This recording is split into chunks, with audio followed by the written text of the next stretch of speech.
After the World Ends, Save, Book 4. Written and narrated by New York Times and USA Today best-selling author Jamie Thornton. Chapter 1. Water lapped at the boat, gentle, like it wanted to rock them all to sleep. Dessa braced herself against the side and held a bottle of water to Tiana's mouth, wetting her lips with a few drops to coax her to drink, even though she was unconscious. Fever flushed Tiana's face, and even though the rain and river soaked everything, what dripped off Tiana's skin was sweat, the lyssavirus replicating in her blood. Both Tiana and Egg had been bitten. Delmar had shared the cure contained within his blood to Egg in plenty of time, but they didn't know exactly when Tiana had been bitten. It was possible she had not received the bacterial antidote soon enough. Amos lay unconscious on the boat bench next to Tiana, an angry red knot from a head injury protruding from his forehead. He breathed normally, which was a good sign, but hadn't yet woken up. Like Delmar, his blood contained the bacterial antidote alongside the lyssavirus, the combo cure, as they called it, somewhat sarcastically.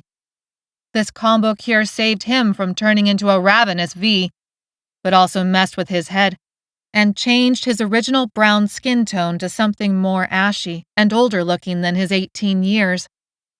"Delmar, toss me the first aid kit," Dessa said. Delmar was at the front of the boat to guard for danger that might float by. He opened a metal storage box, tossed her a red bag, and returned to his lookout position. "You want to disinfect those bites," Cole said, at the back of the boat, steering it with the engine off. Between the rain, the flooded underground Sacramento tunnels, and a dive into the Sacramento River to bring the small fishing boat to shore, he was soaked to the bone. So was she. Dessa frowned down at the red bag. "I know. That's exactly what I'm about to do."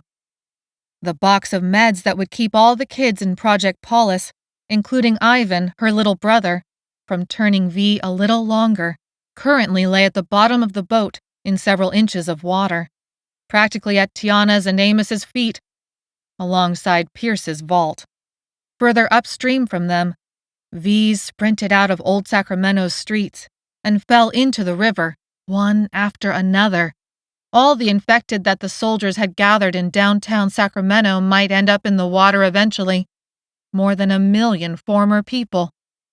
Cole had dared to use the boat's engine to create enough distance between them and the V's, but they now floated downstream without its help. Noise attracted the infected. They could not afford to draw more attention to themselves.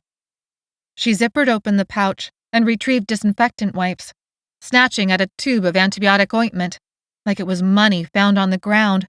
She used some of their precious drinking water to wash out the bite wounds, pat them dry, and then smothered the ugly lacerations on Tiana's wrist and Egg's thigh with the ointment. While she bandaged and taped everything up as best she could, the overcast sky broke apart again and turned into puffy white clouds. Golden rays of sunlight streamed through. Wherever the light and warmth hit, whether the warehouses that lined the river, the boat itself, even their clothes, it threw mist into the air in lazy curves. The river sparkled like with diamonds, a beautiful sight, if they hadn't been in such dire straits. Amos groaned and shifted. Dessa went to him and felt her heart lodge in her throat, not only because she desperately wanted him to wake up and be okay, but because then he could tell them what happened. He could tell them when Tiana got bit. Was Tiana's fever just part of the natural course of the combo cure? After all, Egg was feverish too. But Tiana seemed just a little more feverish, just a little more restless than Egg. Tiana moaned, but that was part of the effects of the combo cure. It was also part of turning V. Dessa pushed that thought aside. They had gotten to Tiana with the combo cure in time, right? "You know we might have to put her down," Delmar said, without turning around. Panic and fury rose like twin flames inside her chest. "Shut up, Delmar!" They had to get the meds back to Ms. Winters within the next few hours so that she could concoct a new treatment to keep all the kids from turning V. Ms. Winters and the kids were hiding out with Pierce and the remaining New Sacramento survivors in a warehouse district several miles inland from the river. But Dessa also had to save Egg and Tiana from the Lissa virus. The combo cure would make them basically comatose and vulnerable for the next 10 days at least. Incapacitated by fever, suffering from hallucinations, experiencing changes in their body and mind. And then there was Amos, injured, but how badly? She silently vowed to herself she was going to save them all. They were everyone she cared about in this whole world. Never had she thought that would include so many people, but it did, and she couldn't let them down. "I'm just saying," Delmar said. "I don't expect you to do it. I'll do it if it needs to be done, but I'm just—" "You don't even need to say it." Cole's voice pierced the air like steel. "We know it, Delmar." "You know she's probably turning," Delmar said. Dessa felt sick to her stomach. "You don't even need to say it, so don't," Cole said. "Somebody needs to tell the truth. Somebody needs to do the hard work to make sure those who can stay alive do."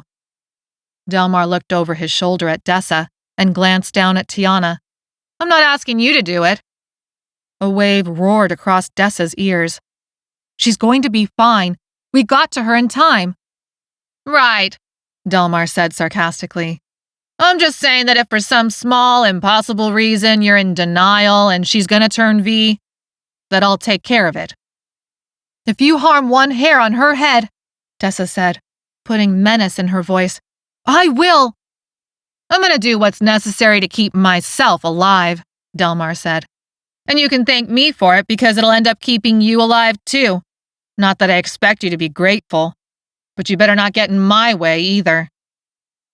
Her hands shaking, Dessa ripped the now empty first aid packaging and the pieces floated into the water. "So help me, Delmar." "I'm telling you how it is. Not how I want it to be. I'm just saying." "You keep saying, even though we keep telling you to shut up," Cole said, his voice like metal. "How stupid are you?" Delmar peered at Cole for a long second, his lips pressed in a grim line. The two boys, both almost 18 years old, competed in a staring contest for several seconds, until Delmar broke first and turned around to face the river. Amos groaned again, his eyes fluttering open, unseeing at first and then locking on to Dessa. She felt the power of his eyes on her like the power of the river bringing them downstream, a magnetic, inexorable force. She helped Amos sit up. He brushed a hand over his face as if wiping away cobwebs. His other hand gripped the boat's edge to keep him upright. She reached out to check the angry knot on his head, and he winced. "Amos, what happened?" His dark eyes tracked away from her face and took in the river, Tiana and Egg on the boat benches, Cole at the rudder. Then his eyes widened at the sight of all the V's bobbing in the water upstream from them, their groans of rage like a low blanket of sound. "The hostage," Amos said, stumbling over his words. "He got the jump on us." Crouching closer, Dessa gently placed her hands on his shoulders. "Amos, when did Tiana get bit? How long ago? Did you give her the combo cure from your blood?" Amos blinked, confused. "Tiana was bit, but I fought the V. It came out of nowhere, right up to shore before the train came through. The hostage used it as his chance to escape. I got hit from behind and then I blacked out and now I'm here." Dessa sat back on the bench opposite him, a sinking feeling in her stomach. How could they narrow down the time? "We'll find out soon enough," Cole said, sounding like he was trying to make her feel better. "We only need to watch her. We'll know soon." It didn't help, even though Dessa knew he was right. According to Ms. Winters, each person was just enough of a special snowflake in terms of their biology that the window for administering the bacterial antidote in time to prevent the Lissa virus from transforming someone into a monster might be as little as 30 minutes or as long as a few hours. She told herself there was no point in panicking. It wouldn't change what was going to happen next, and they had plenty of other emergencies to figure out in the meantime. Take care of Tiana and Egg. Keep ahead of the V's floating in the river. Get the meds back to Ms. Winters in time to keep the kids, including her own brother, from turning. Stay out of reach of any uninfected soldiers still roaming the city streets. The military in this area was under instructions to clear the city of all infected. That included people who had received the combo cure. Everyone in this boat now, except for Cole and Dessa, so far. The way things had been going, that could all change at a moment's notice. Dessa? There was a strangled note in Cole's voice. She whipped around. It looked like the steering was holding him upright. All the blood had rushed out of what should have been olive-colored skin, leaving him looking pale and almost green. Suddenly, he let go of the tiller and rushed to the side of the boat, bending over its lip. The unmistakable sound of puking noises made it clear Cole was emptying the contents of his stomach into the river. No doubt from all the dirty water he'd accidentally swallowed when attacked by a V in the flooded basement level of the Crocker Museum. Dessa gritted her teeth and added another crisis to her list. Chapter 2. Cole's retching noises made Dessa's own stomach gurgle. Without Cole's guidance, the boat began a lazy spin, rotating the shoreline until they faced the V's still dropping into the Sacramento River and floating their way. "I don't think this is a good idea," Delmar said. His position at the front of the boat now put him closest to any oncoming V's that might catch up. "Go steer the boat, Dessa." "I don't know how to steer a boat," Dessa said, unable to keep the panic out of her voice. Whatever was in Cole's stomach splattered into the river like it was turning his insides out. Delmar's face went pale, as if the retching noises made him nauseous. "I don't know how to steer a stupid boat either."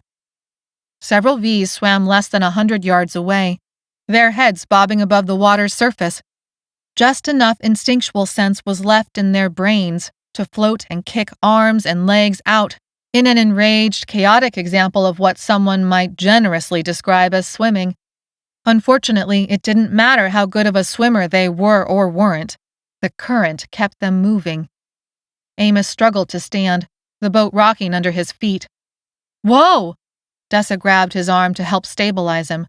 "Amos, sit back down, you just woke up." Amos shook his head, as if in an attempt to clear his brain, but then winced and raised a hand to tenderly touch his injury. He stumbled over the benches and headed for the rudder. "I can steer the boat." With Cole retching on one side and Amos crossing on that same side, the boat dipped on its side, almost throwing Dessa off the bench. Amos fell hard onto his knees. Tiana and Egg, unconscious, both had their arms and legs thrown around. Dessa scrambled to the other side to balance the weight. Amos picked himself back up and grabbed the tiller. He let the boat continue its rotation for another few seconds, until they almost pointed in the right direction, and then stopped the spin. A breeze blew her hair in a million different directions. Dessa looked back and saw the V's still coming. They always did. But at least the distance between them was no longer shrinking. "We're coming up on the marina," Amos said, steering so the boat veered toward the submerged dock. "I can dock us, and then we make a run for the warehouse." Delmar waved his hands. "No good, no good! Too many of them!" It only took another second to see what Delmar was carrying on about. Sergeant Benning's soldiers might have tried to round up all the V's from the surrounding Sacramento neighborhoods to send them like lemmings off a cliff into the river, but hadn't managed to round up all of them. Dessa's stomach dropped as she took in the sight of V's scattered over the flooded park of the marina. For all they knew, these V's could be the same ones who had chased Dessa's group out to the boats in the first place. The marina was supposed to have been their exit point. Instead, Amos steered them back to the center of the river. "But how do we get the meds to the kids now?" Dessa said, a strangled note in her voice. "Get out the map and we'll find a new route," Cole said, his voice hoarse. He stood up and wiped a sleeve across his mouth. "Dessa!" She told herself to get it together, too many people she cared about were on the verge of death if she didn't get this next part right. There wasn't time to give in to exhaustion and fear and the overwhelming feeling that too many things had gone wrong and were still going wrong, and there wasn't going to be a way out of it this time. She dove into the backpack that contained the vault and pulled out the plastic baggie that protected not just the treasure map Pierce had given them to locate the vault inside the Crocker Museum, but also the street map General Alberta had supplied to mark their route in case of separation. Or in case someone died, which was exactly what had happened. Dessa and her friends had been escorted into the city by General Alberta and his soldiers, but not one of the soldiers survived. General Alberta's last act before being ripped apart by a dozen Vs was to throw the precious box of medicine into the river. Only because of that sacrifice had Dessa been able to dive in after those meds and retrieve them. As Dessa withdrew the map, unfolding and holding it between her hands to keep off extra moisture, Cole came up next to her. He tapped on the map at their current position. Dessa found their starting point, an old metal-walled brewery in a warehouse complex. Tracing her finger horizontally across the map until it met the river, there was a sizable gap. This will be even faster. With his left hand, Cole marked the spot where their boat currently floated and used his right hand to trace the river to Dessa's finger. We get off down here and we take this street all the way to the brewery. It's a straight shot. We use the river and then the road. It's only a straight shot if the road is clear, Delmar said, tossing the words over his shoulder. There's whole neighborhoods and strip malls between us and that warehouse. We're skirting the south edge of Sacramento's city limits. Dessa bit her lip. Delmar's right, but we don't have any other choice. Maybe the military drawing all the Vs into downtown will work in our favor this time. We take the river and we take that road. And if it's not clear, then we go around. We've done it plenty of times before. She pictured running through the car wreck ambush, getting shot at, hiding out in a dumpster, jumping over the cemetery fence, being chased by Vs. Looking at Egg and Tiana's unconscious forms, Dessa's mind hit a block. There was no way they could do any of that in their condition. They had a few hours left, at most, to get the meds back to the kids in time to keep them from turning. It would be hard enough to get everyone out of the boat, with Cole barely able to hold on to the contents of his stomach and Amos unsteady on his feet. That left Dessa and Delmar. She did not like those odds. The same worries showed in Cole's expression. Amos stared out across the river, dread in his face.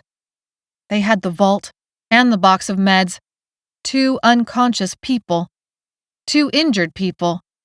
There was no way she and Delmar could bring all of them back safely, no matter how clear the route to the brewery. Chapter 3. We're not all going back. Dessa looked up from the map to face Amos. What? Amos's forehead was pinched, most likely from a headache, but his hand was steady on the rudder. Sunlight made the water sparkle. It was too bad the Vs remained in sight, ruining the picture. What if, instead of battling a zombie apocalypse, Boy Scout Amos was taking Dessa for a riverboat ride? Things were so dark. She didn't even know how her mind had the capacity to even imagine the possibility of something like that ever happening. She guessed it meant she hadn't lost all hope. Not yet. Amos looked pointedly at Tiana and Egg splayed out on the boat benches. I'm saying some of us are going to have to stay behind. The only good thing Dessa could say was that Tiana hadn't yet gotten any worse, but they weren't outside the window. There was still a chance she would turn. No! Dessa shook her head as conviction squeezed at her heart. We can't separate. We can't. We all go back together. No splitting up. No way. Amos is right. Cole folded up the map and tucked it back into the plastic bag. We'll let you off at the next bend in the river. That's where you and Delmar get off and look for Fruit Ridge Road. Take it all the way to the warehouses. Now Dessa whirled on Cole. So you're not coming either? Cole and Amos exchanged a look. Were the two of them really going to start agreeing with each other against her? Egg and Tiana can't move, Amos said quietly. Someone needs to stay and keep them safe. Who knows if I will even last 5 minutes without throwing up again, Cole said even more quietly. As if to emphasize his words, Cole's expression soured, and he quickly leaned over the boat, heaving several times even though there wasn't anything left inside his stomach. I might be able to steer this boat, but I'm not steady on my feet. You need to make it back fast. No handicaps. And that means all of us. Amos waved his free hand at the boat's occupants. Get the meds back to those kids. Cole and I are going to make sure Egg and Tiana stay alive until you bring back help. Delmar was pretty much her least favorite person on the planet. She'd almost rather deal with a V than be stuck with him.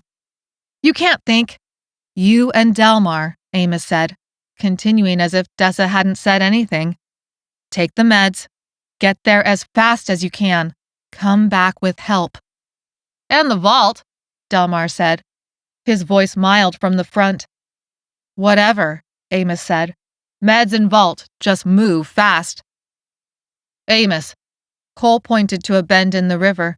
The curve of land was covered with trees, and the dirt showed the faint lines of a bike trail. Beyond that strip would be a levee and city neighborhoods for as far as the eye could see. The boat veered to the shoreline. Realization struck Dessa like lightning. But you can't stay in the boat. All the V's are going to float by. Soon as they see you, you're dead meat, literally. I got a plan for that, Cole said, his focus on the shoreline. What is it? Dessa demanded. Dessa, don't worry about it, Amos said. We've got it covered. This is about speed. You want to keep us alive? We need you to bring help back as soon as possible. Let us worry about the rest, Cole finished. Dessa did not like this new tag team bit, not at all. But she was outnumbered and outreasoned. There were so many things that needed to happen at once. They were right. She had come to the same conclusion as them, and she hated it. Delmar left his guard perch and headed for the vault. In another flash of insight, Dessa grabbed the backpack first. We're leaving it. The hell we are, Delmar said. I did not come all this way just to leave it behind now. Pierce wants that thing, and I'm going to make sure he gets it. Because you think there's going to be a big reward waiting, Cole said. Sure, Delmar said without missing a beat. What's wrong with that? You're not taking it, Dessa said, setting the vault at Amos's feet. It's staying behind, and if Pierce wants his vault, then he'll have to make sure that help gets back to the boat as fast as he can. Amos released a whistle of appreciation. That's smart. I like that idea a lot. Dessa blushed under the compliment, but didn't have more than a second to enjoy it. The boat got close enough to shore for her and Delmar to jump out. The V's weren't that far behind. I'm not leaving without that vault, Delmar said. Dessa grabbed the box of meds. She had the map. She didn't need Delmar. Stepping out of the boat, the water soaked her to her knees. Not that she'd had a chance to dry out yet. She hiked to the shoreline with waterlogged socks and shoes. Rainwater still dripped from the trees. The trail was muddy, and her shoes left deep grooves at each step. She concentrated on not slipping. You're gonna leave it here, Cole said from the boat. We got the vault. We'll keep it safe for Pierce. Make sure you come back for us. Think of it as just one more little obstacle between you and your reward. Delmar snorted, but there was more splashing as he joined Dessa on land. He didn't bother to help carry the meds, and that was just fine. She didn't plan to let them out of her sight until she could personally place them into Ms. Winter's hands. The groans from the V's grew in volume and intensity. Splashing noises increased. Dessa saw the group of V's floating in the river had been stirred up, probably by all the yelling, and then Delmar and Dessa splashing around. We got this, Amos said, waving. His broad shoulders were a dark, strong outline against the water at his back. Bring them here to this spot. Go! Dessa raised a hand in acknowledgement as her heart jumped in her throat. Cole sat next to Egg and Tiana, positioning them to lie more comfortably. Amos maneuvered the boat back out into deeper water. He set the boat in a slow spin that kept it from floating away. "You better be here when I get back," Dessa yelled. "Promise," Amos said without missing a beat. But did she imagine a catch in his throat? Before she could second-guess herself, she turned around, facing the trail and trees, her back to the water, the meds clutched to her chest, and ran to save all their lives. Chapter 4. Dessa ran up the levee slope and down the other side, her wet shoes slipping on the gravel, into the residential neighborhood. With the backpack of meds clutched to her chest, she thought about the distance left to travel. The kids were tucked in an abandoned brewery about 6 miles away. She couldn't run that far, not without her heart bursting, not without arriving far past the deadline.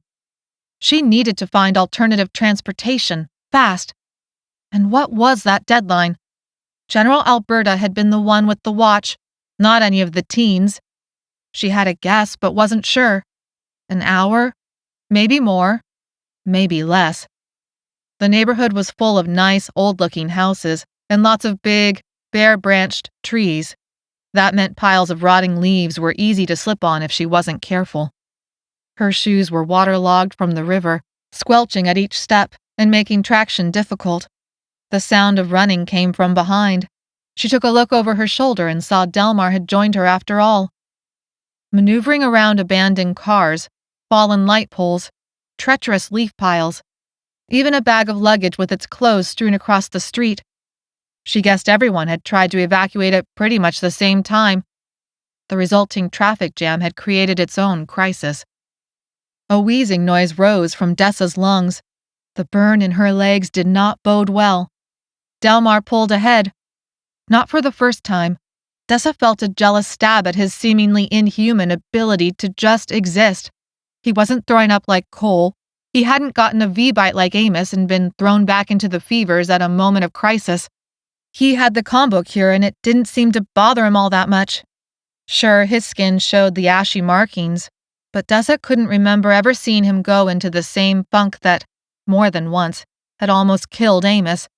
It wasn't fair, not when people like Amos were suffering so much from the combo cure. Delmar skidded to a stop next to the cab of a white truck. Score! Dessa didn't know what he had found, but her body couldn't keep going like this. She stumbled to a stop, legs screaming at her. Breathing hard, she came up alongside Delmar and squinted through the dusty glass. A set of basketball cards were spread across a blanket on the passenger seat. Cursing, Dessa said, "Are you kidding me?"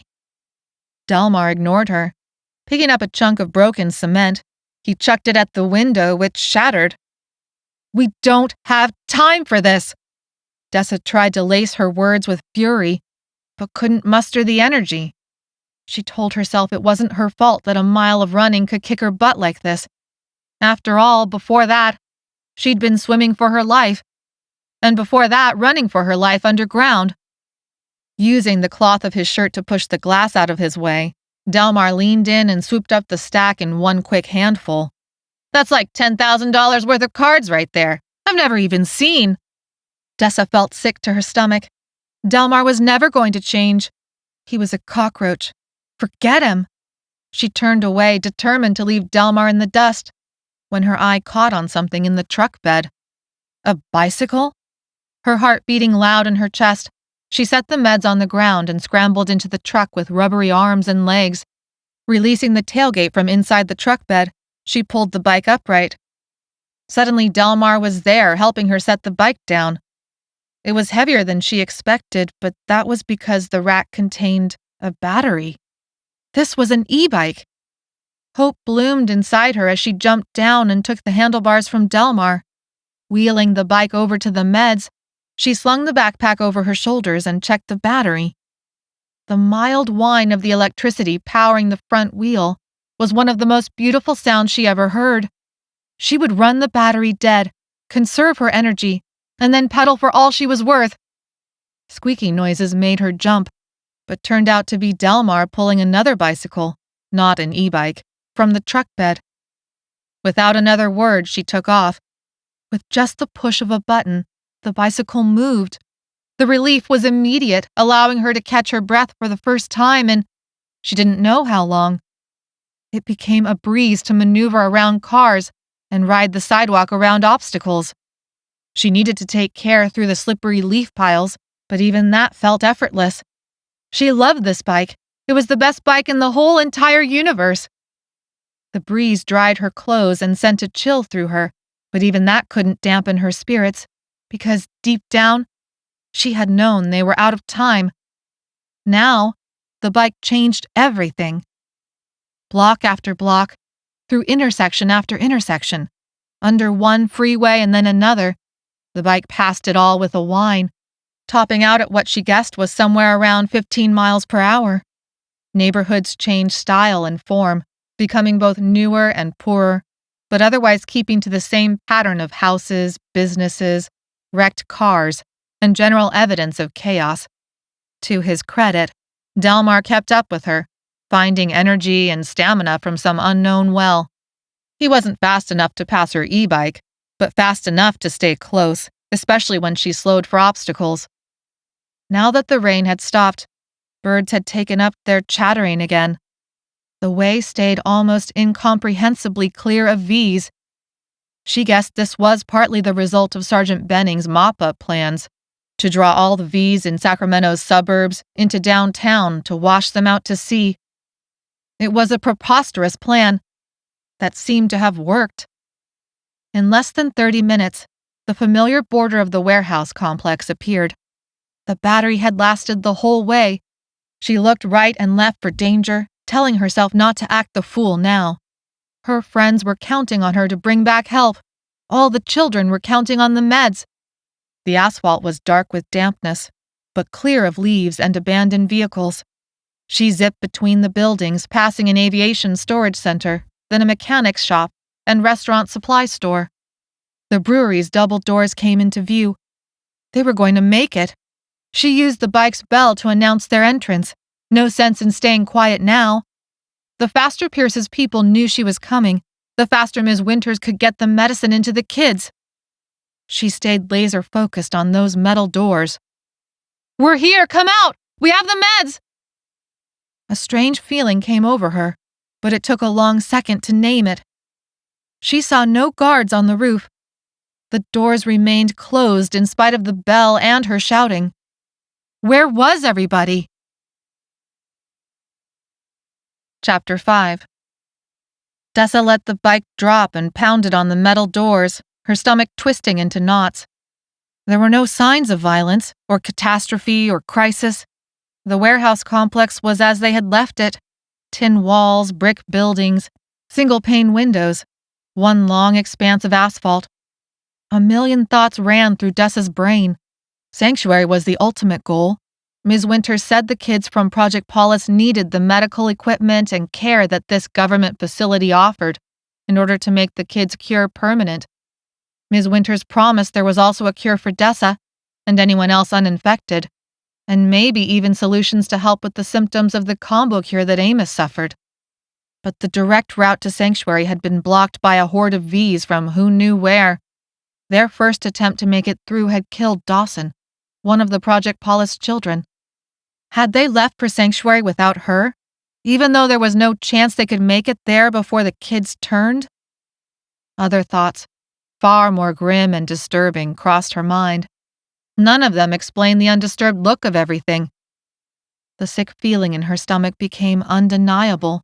A great rush of liquid burned up her throat, and she turned away from the door just fast enough to empty the contents of her stomach on the wall. Her muscles heaved and her world narrowed to the little patch of weeds that grew from the crack where ground met tin. It was that dirty water. Maybe not from the underground tunnels like the dose Cole got, but she had surely swallowed some water during her dive into the river for the meds.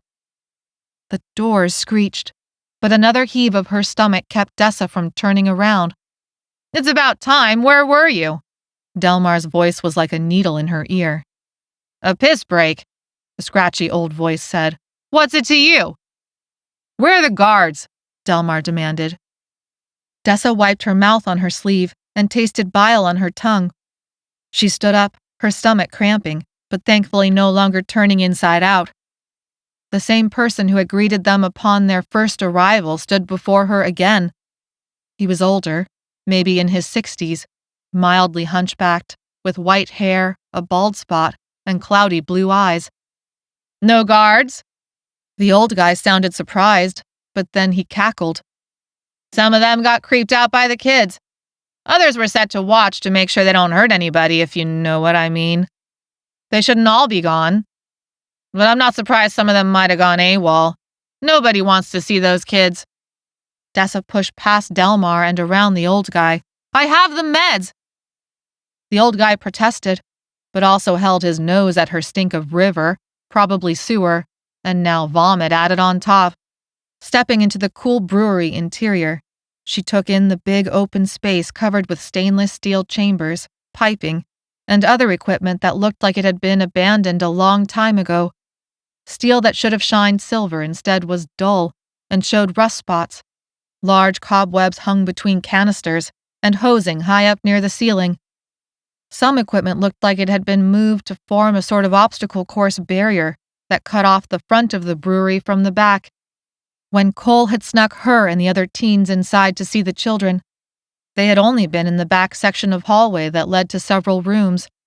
Straining her ears, Dessa tried to figure out which way she should go. The backpack of meds grew heavy on her shoulders. She didn't know how much longer her stomach would last. The old guy made it clear the children were running out of time. Maybe had already run out of time. She told herself not to think like that. She had brought the meds back in time. A small voice inside suggested it might not have come in time for all 9 children. One of Ms. Winter's strategies had been to spread the doses of Albutrin at different intervals to have a better chance of keeping up with supply and demand. She rushed for the canisters, heading for the back of the brewery, and called out Ms. Winter's name. Instead, people with guns came through, blocking the way. The supposed guards too freaked out about the kids to do their actual job of letting her in. They rushed for her with guns raised, calling for a halt. She held up her hands and shouted for Delmar to come and tell them who she was and what she had. He strolled in amongst the shouting and raised his hands for calm. He'd been with Mayor Pierce in New Sacramento for months. They knew him on sight and lowered their weapons. "Get Mayor Pierce," Delmar said. "We got the meds for Project Polus." The thing that made her the most mad was they listened to him. Delmar had authority here, and it made her want to rage at the unfairness of the situation, even as she knew it would do no good. Dessa had been in New Sacramento with her friends and the kids for just a few days before being sent beyond its walls, and then the military had come through and wiped out New Sacramento for housing those infected with the combo cure. They sent a runner for Pierce and ushered Dessa and Delmar over to a checkpoint area with big tubs, scrubbers, and cold water located behind what was little more than a shower curtain hung up for some privacy. The pattern on the plastic curtain a bunch of stamped pink cupcakes with sprinkles. Before she could voice a complaint, she was checked for bites by a stern-looking woman with short-cropped hair and sweat-stained scrubs who called herself Nurse Hamilton. Her backpack was handed off to someone else. "That's got the meds." "We know," Nurse Hamilton said. "We'll take care of it." Then she grumbled about sewer and fish smells, but declared Dessa bite-free. There was only one thing left before she could give in to the sickness that was roiling her stomach and making her flesh flush with heat. "I need to talk to Pierce. We need to go back for the others. We need to—" "You need to clean up," Nurse Hamilton said. "Mayor Pierce is on his way, but he won't speak to you like this, stinking of sewer and fish guts." Instead of complying, Dessa pushed aside the pathetic privacy curtain and stepped into the main section of the brewery again. Nurse Hamilton grabbed Dessa's wrist. On instinct, Dessa snatched her arm away, but the woman was stronger than she looked. Nurse Hamilton pointed a bony finger at the people emerging between the canisters. "Look, child, he's coming to you." Pierce was in the lead, striding forward like he was a politician crossing the stage to give a speech. People flanked him almost in lockstep. He locked first onto Delmar, and then Dessa. "Ah, so the prodigal child returns." The sarcastic note in Pierce's voice made Dessa want to scream. It took all her willpower not to respond in kind. From the very beginning of this mess, he had followed his own agenda and almost gotten her brother killed as a result. She wasn't his favorite person either. It was because of her that he had almost died inside the Folsom Dam. She had trapped him in an office with a bunch of V's. By some miracle, he had survived, bitten, and infected with the Lissa virus, and received the bacterial antidote in time. Now, out of necessity, they were sort of on the same side. The combo cure sat heavy on Mayor Pierce's skin, aging him beyond his 40s. The illusion of weakness didn't line up with the strength and determination he otherwise emanated. She imagined the contrast of her uninfected skin didn't help the bad history between them. Mayor Pierce scanned for more people and didn't find them. "And who did you kill this time?" His tone changing from snide to severe. The people who flanked Pierce weren't all advisors or guards. Plenty of them carried weapons, but there was also an older teen girl Dessa didn't recognize. She had long blonde hair tied in a ponytail and wore a hunting vest over a light-colored, long-sleeved plaid shirt. Dessa stepped forward.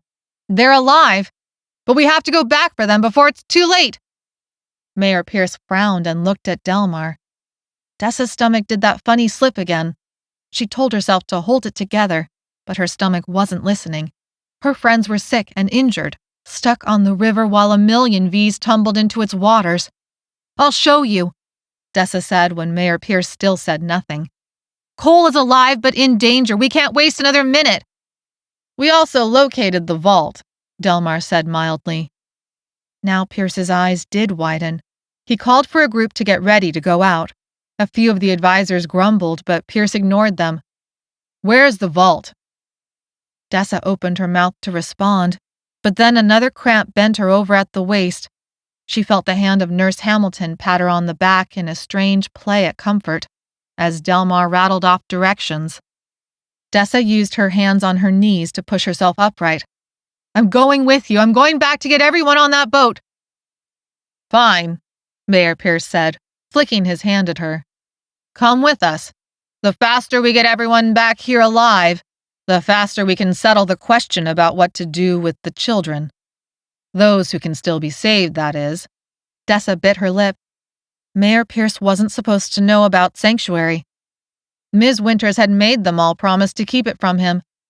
She had agreed with Ms. Winters at first, but now, no matter what Pierce thought of Dessa, or how much she hated his guts in return, the children needed his help, his guards, his weapons.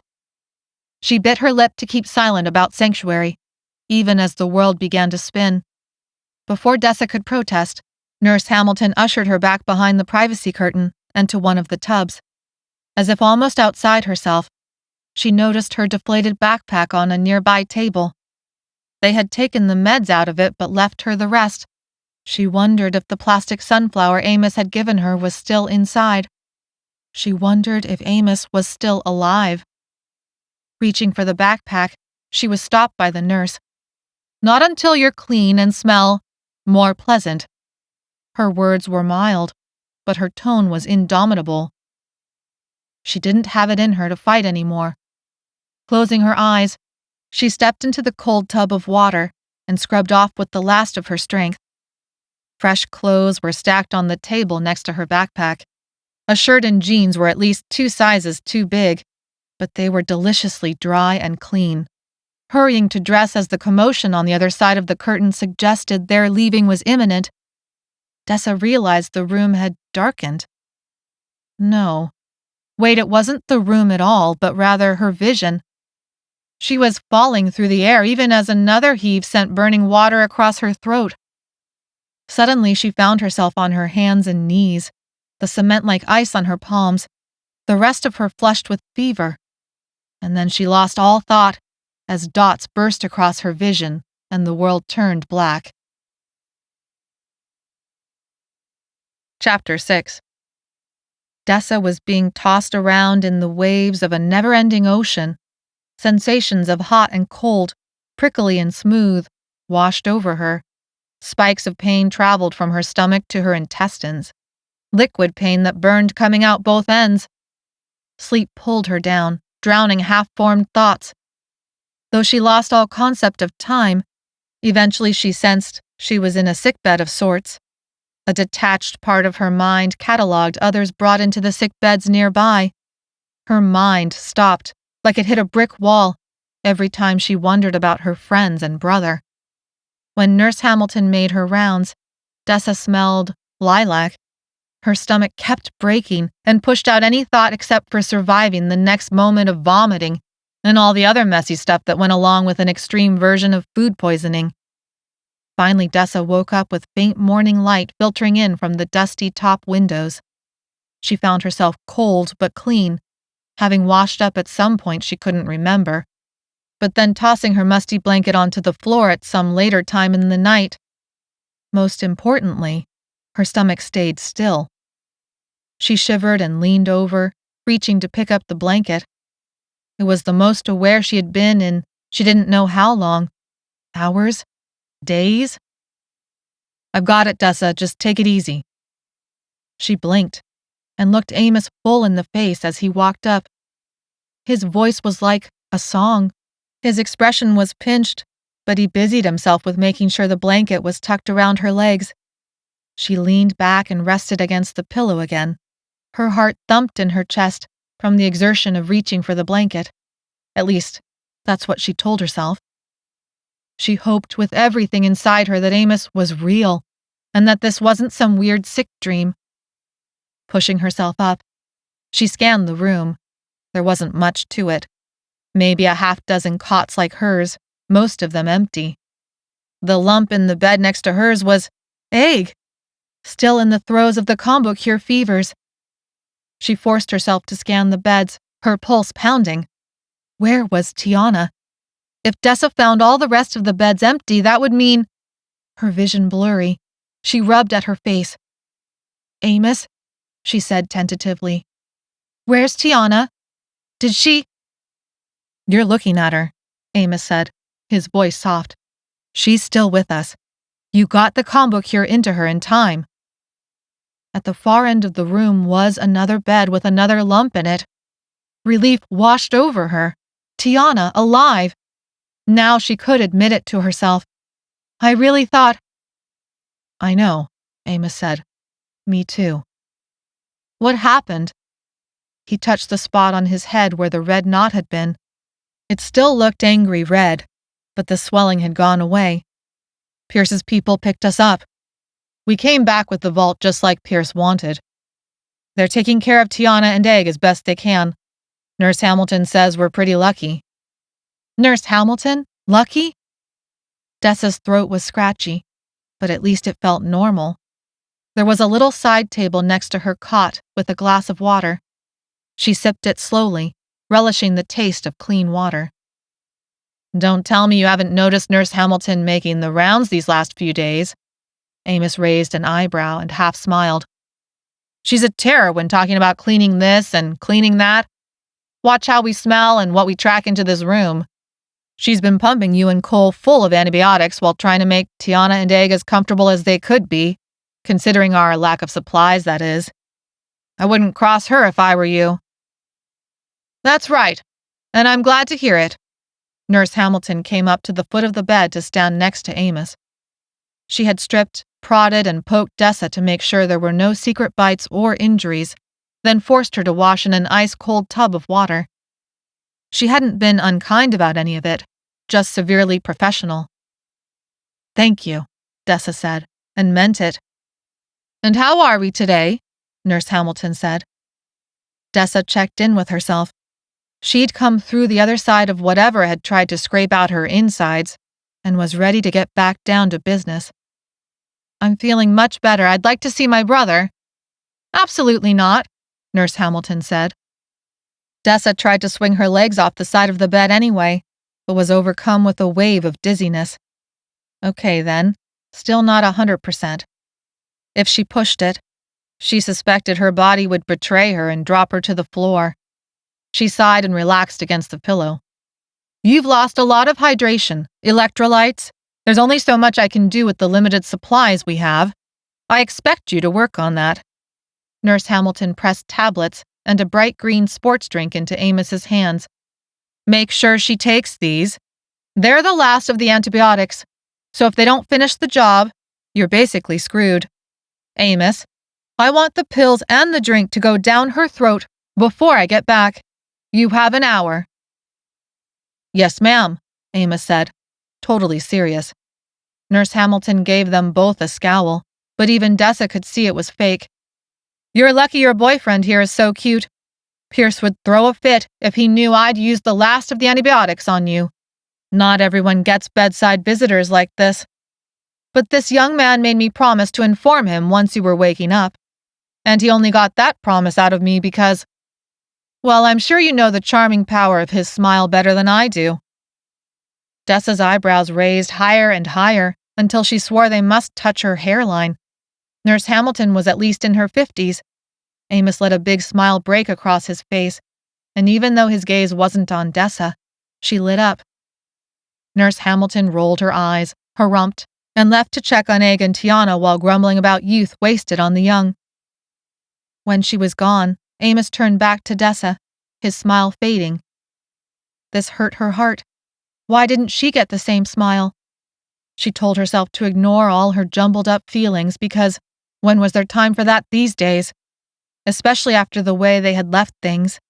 Amos giving her that silly plastic sunflower and then almost dying during the fever dream in the cemetery. He had pulled away from her after that. And after that, there hadn't been a moment of rest until now. How long has it been? Dessa said. 6 days, Amos said. Dessa twisted her hands in the covers. 6 days? That was a lifetime. Where's Cole? Amos's eyes dropped from her face to her hands. He's all right, Dessa. He's back but got better sooner than you did. He's out there with Mayor Pierce and Delmar and everyone else. There was a long moment of silence. Amos wasn't going to tell her unless she asked. She was afraid to ask. Once she did, there would be no going back. They'd gotten lucky with Tiana. Basically a miracle. But what about the kids? Finally, because there was nothing to be done and because she had come too far to run away from the truth now, no matter how much pain it might cause, Dessa asked, And the kids? Amos looked up again, and the rich brown color showed a well of agony. Dessa stopped breathing. Ivan? He paled. No, I'm sorry, Ivan is okay. I didn't mean for you to think he wasn't. It's just... If Ivan's fine, then what's wrong? She told her body to hang on for a little longer, even as exhaustion began to pull her down again. This conversation had already worn at her reserves. Ivan is fine, but not all the children got the medicine in time. Amos paused on each word as if they hurt to say aloud. Dessa closed her eyes, almost wishing for the darkness to take over again. Who? She felt his hand wrap over hers, stopping her from twisting the blanket out of anxiety. Opening her eyes, the cold gray sterility of the warehouse turned sick room flooded back in. Sierra. Barrage. Yasmin. Dessa's mind spun. 3? 3 of them? Dessa, we're lucky it was only 3, Amos said. It could have been all of them with how close it came. But the meds worked. A cry lodged in her throat. But not for all of them. It has to be enough. Amos gave her hand a gentle squeeze. Look, I'm sorry to dump all this on you at once, but there's something else. Of course, there's always something else, Dessa said with a half-joked tone that sounded forced even to her own ears. Where was her gallows humor when she needed it? Right. It was currently comatose with Egg and Tiana. Go ahead. Pile it on. Like ripping a bandage off as fast as possible, Amos said. Exactly. Amos sighed. Ms. Winters has told Mayor Pierce all about Sanctuary. Dessa leaned back on the pillow and released her own sigh. It's about time. Chapter 7. Amos looked at her with curiosity, You really think so? I mean, I guess I'm not saying it's a bad thing, it's just, we have to get them to sanctuary, right? Dessa noticed and enjoyed the fact that his hand was still on hers. I don't trust Pierce, but all the kids need is a ride and protection.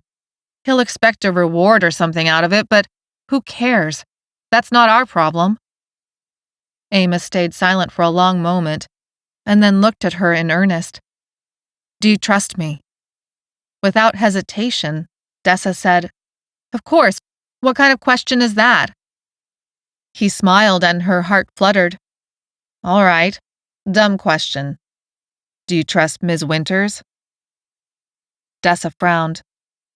Amos? Yes, how could I not? After everything she's done for the kids? He nodded at her words. Right. Okay. What do you want more than anything? Did Amos realize he was caressing her hand? She shivered.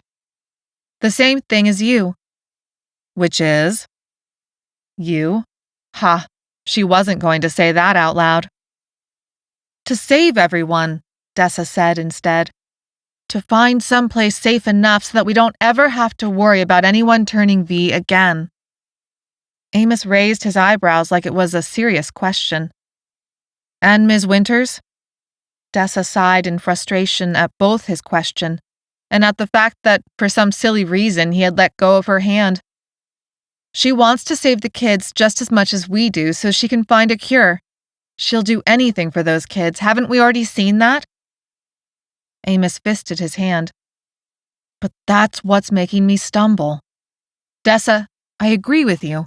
Exactly what you said. Ms. Winters will do anything. She will do anything for those kids.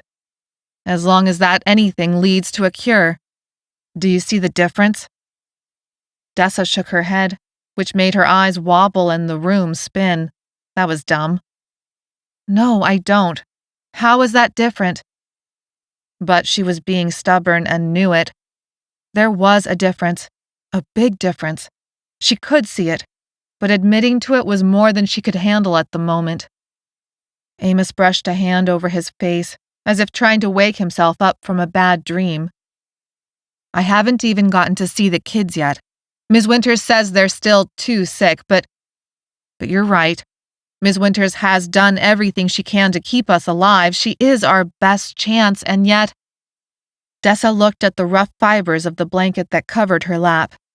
And yet she's the one who told Sergeant Bennings where New Sacramento was located. Her hands twisted the cloth again.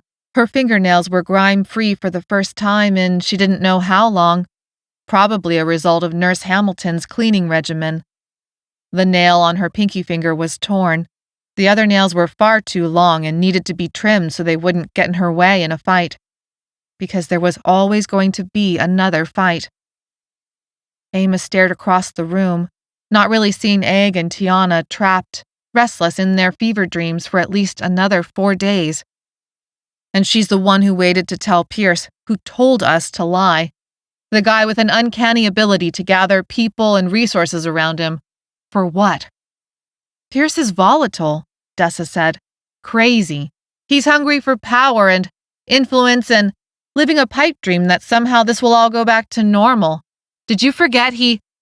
And don't you think that makes him the perfect person for a mission like this with the kids? Dessa raised her hands and placed them on either side of his cheeks. He looked like the weight of the world was sitting extra heavy on him. We weren't even there for more than a couple days. For all we know, Ms. Winters was planning to tell him and things went sideways too fast. We were just trying to get the lay of the land. Pierce was the one who prevented us from blowing the dam. We barely got out alive as it is.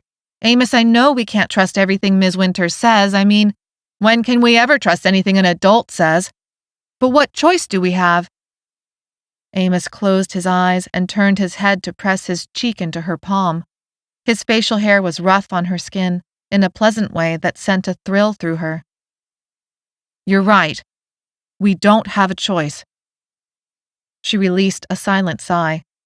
She wished she wasn't right about this. Amos nodded, blinking his eyes open and looking at her with an intensity that had nothing to do with Ms. Winters anymore. I don't even know what I'm saying, just forget it. Dessa tried to form a response but felt her eyelids close halfway and her mouth fill with cotton. This was the longest she had been awake in days. Dessa, I'm sorry for stressing you out. I'll go so you can sleep. Even though sleep was tugging at her, she couldn't let him walk away without asking, Amos, what about us? What she'd intended to come out as romantic and intense instead came out a little more slurred than she had hoped. Before answering, he gave the question a solemn silence. Sleep tugged at her, and she struggled against it. They had gone from basically sharing their mutual feelings for each other to Amos almost dying and withdrawing again, claiming he couldn't bear to put her in danger. I know what I should say, Amos began. From some deep well, Dessa's mind cleared for the briefest second, and a rush of words came out. If what you should say includes us getting together and riding off into the sunset for long walks on the beach, and maybe growing a field of sunflowers, then you should definitely say that. Amos couldn't hide the smile that lit up his eyes. Dessa, you are amazing? Somebody worth spending your last 5 minutes on Earth with? Because you know we might die any time now. V's could rush in here, or soldiers could shoot up the place. It's not like anything is guaranteed. Amos, I don't care about what this combo cure does or doesn't do to your body and mind and... Can I answer your question? Amos said, a teasing note in his voice. Dessa felt her cheeks flush. She folded her hands, all polite and respectful-like, in her lap. My apologies. Please proceed.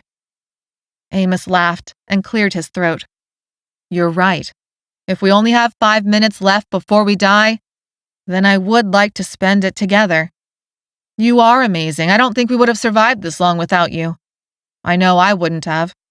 Whenever I felt like I was ready to give up, you kept going. You have beautiful eyes, and the way you laugh, the fact that you can still laugh in the middle of all of this. Dessa leaned forward and shut him up with a kiss. It was gentle and fierce, and only lasted for a brief second before her strength gave out. She cursed her body, but that was okay. They were probably going to live for longer than 5 more minutes. They would have time to kiss each other again. That's what she told herself as she sank back onto the pillow. She drifted away on a wave of sleep as Amos tucked the blanket around her. Chapter 8. When Dessa next woke, the memory of the kiss lay soft as a feather on her lips. Tiny solar lights glowed on several side tables, telling her it was night. Amos had left at some point while she slept. She had feared Amos would turn away from her again, out of some misplaced sense of honor. Instead, almost dying again had put things in perspective. Whatever the reason, she wasn't going to question it. But she was going to get out of bed, figure out where she could pee, and then go give her brother a hug. Moving the blanket aside, she swung her feet to the ground, the cold floor making her flinch. She was pleased to notice no dizziness, progress. Taking a last sip of water, she stood on unsteady feet and gave herself a moment to settle her balance. Just a few steps took her to Egg's bedside. He lay there just a touch too tall for the bed, so that his feet hung off the edge. Sweat plastered his mop of straight brown hair to his head. He looked too skinny, but there was nothing she could do that Nurse Hamilton wasn't already doing. Still, she adjusted his pillow and tucked the blanket around his feet. Next, she went to Tiana, who lay in the same state, maybe worse. Her petite frame looked even smaller than usual on the cot. The sheets were all twisted up around her limbs. The fever plastered her long black hair around her neck. Her eyes moved restlessly behind her lids. Dessa adjusted the sheets and unstuck Tiana's hair to brush it across the pillow. She shuddered, and not just from the cold. Amos had described this state of sickness as a prison inside your own mind. Now Tiana and Egg would join him.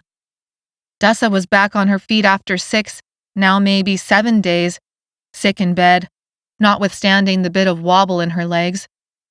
That meant Egg and Tiana would be out for at least another 3 days, maybe longer, before waking from the grip of the combo cure hallucinations to find themselves changed, both inside and out. Using the pee bucket, she washed up with some antibacterial foam that smelled like lavender and left the sick room. It was really just a corner of the larger warehouse, sectioned off with some makeshift paneling. Dessa passed through the cupcake shower curtain door, expecting at any moment for someone, maybe Nurse Hamilton, to rebuke her for being out of bed. But no one stopped her. She padded out to the main room full of brewing chambers and piles of equipment that hadn't been there the last time she'd looked. Sleeping bags, cans of food, an assortment of clothes. All of it was stacked higher than her head, forming a sort of maze. She made her way through it unchallenged, looking and finding a pair of socks that she quickly slipped over her icy feet. Where her shoes were, she had no idea, and there were no shoes in any of the piles. Egg would have something to say about that once he woke. Though the temperature of the air was chilly, the socks immediately improved things. Plus, she was gloriously dry. She told herself she was living the life of luxury now, and silently laughed at her own sad joke. The rumble of voices brought her back to reality and presented a dilemma. She wasn't a prisoner here, but Pierce didn't like her either, and that dislike extended to most of the New Sacramento citizens. Amos's comment that he still hadn't seen the surviving children echoed in her mind.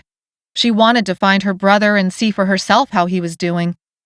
Should she avoid the voices or approach them to ask where her brother was being kept? "I cannot condone this plan of yours." Ms. Winter's raised voice drifted clear above the other voices.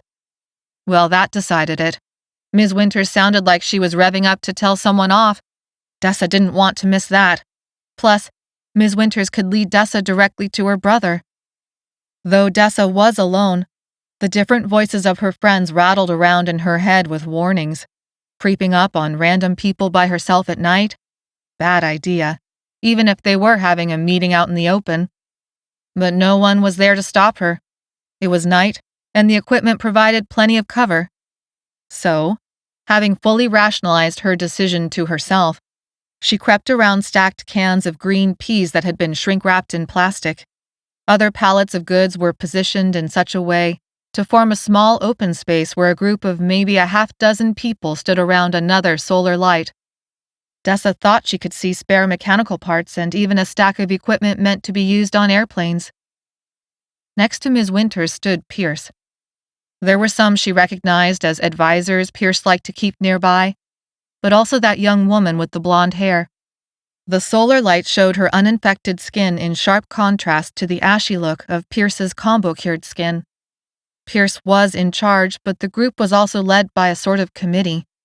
She didn't know exactly how it worked, since Pierce seemed to usually get his way. With a jolt, Dessa also recognized Cole. He stood within the circle almost facing Dessa. The solar light made his features look gaunt, but he otherwise stood strong and healthy, still uninfected, like Dessa.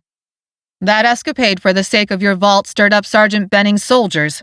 An older man with gray hair to his shoulders said this, one of the advisors. His words were laced with scorn. "They're on high alert. They're salvaging anything worth anything in the area and shooting us on sight. What were you thinking?" "I am thinking far ahead of you," Pierce said, his own voice full of disdain. "As I always have. Do not think I made the decision lightly. I would like to remind the group that it was a twofold mission. Retrieving the medicine for Dr. Winters was first priority, and is the far more likely cause for the military to now be alerted to our presence. The vault was a personal matter for my family, of little concern to the group, ancillary." Dessa shifted position, accidentally bumping a can hard enough to tip it over and have it knock against another can. The conversation paused. Holding her breath, she crouched out of sight. Though this meeting didn't seem like it was being held in secret, she was sure Pierce would not appreciate her eavesdropping. When the conversation resumed, she peeked around the corner. Cole stared directly at her. She flinched under that direct gaze. He was like a teacher scolding a student for misbehaving. Dessa dared him with her eyes to do something about it, She knew he wouldn't. He might disapprove of her sneaking up on Pierce like this, but Cole was with them now, Dessa and her friends and the kids. Working with Pierce had only ever been a survival thing, no matter that Pierce seemed to trust Cole more like a father might trust his son. But Cole was too good for Pierce. As if they'd had an entire silent conversation, Cole rolled his eyes and pointedly faced Pierce so as not to give away Dessa's position. She smiled to herself, pleased. Good. He was finally learning she wouldn't give in to his aggro act. Pierce, we are at serious risk here, the gray-haired man continued. Our scouts have seen Benning's soldiers systematically searching the city and the suburbs. It doesn't matter if they're AWOL or not anymore. They are clearing out the deranged and the comatose ones, and they're set on purging combo cured from the city limits. They are going to find us, soon. That is why I made the decision to reveal the whereabouts of Sanctuary to your group, Ms. Winters said. This top-secret facility is not meant to be a general refuge, but the children must be brought to safety. They cannot last long in their current state. The solar light bounced off her large glasses, creating a glare that made her eyes like two beams of light. Pierce bowed his head, as if in a sign of respect, at Ms. Winters. I agree. We must find a greater government authority to wrestle these malcontent soldiers into submission. How dare they attack those of us who have received the same antidote they helped to administer? As acting political authority of this group, I have made the decision to escort Dr. Winters and the Project Polus children to this sanctuary. How is this in contradiction to the problems you have presented to me? We wouldn't have these problems if you hadn't. Pierce held up a hand, cutting off the gray-haired man. Did I make the military decision to exterminate all infected, including those of us who have received the bacterial antidote? The gray-haired man sighed. No, you did not. Did I hand these soldiers guns and make them shoot at us, like we're no better than the deranged? This time, the gray-haired man refused to reply. Pierce steepled his fingers together. Sometimes we make decisions in the fog of war that do not turn out the way we hoped. This situation is that lesson on repeat. And yet we must move forward.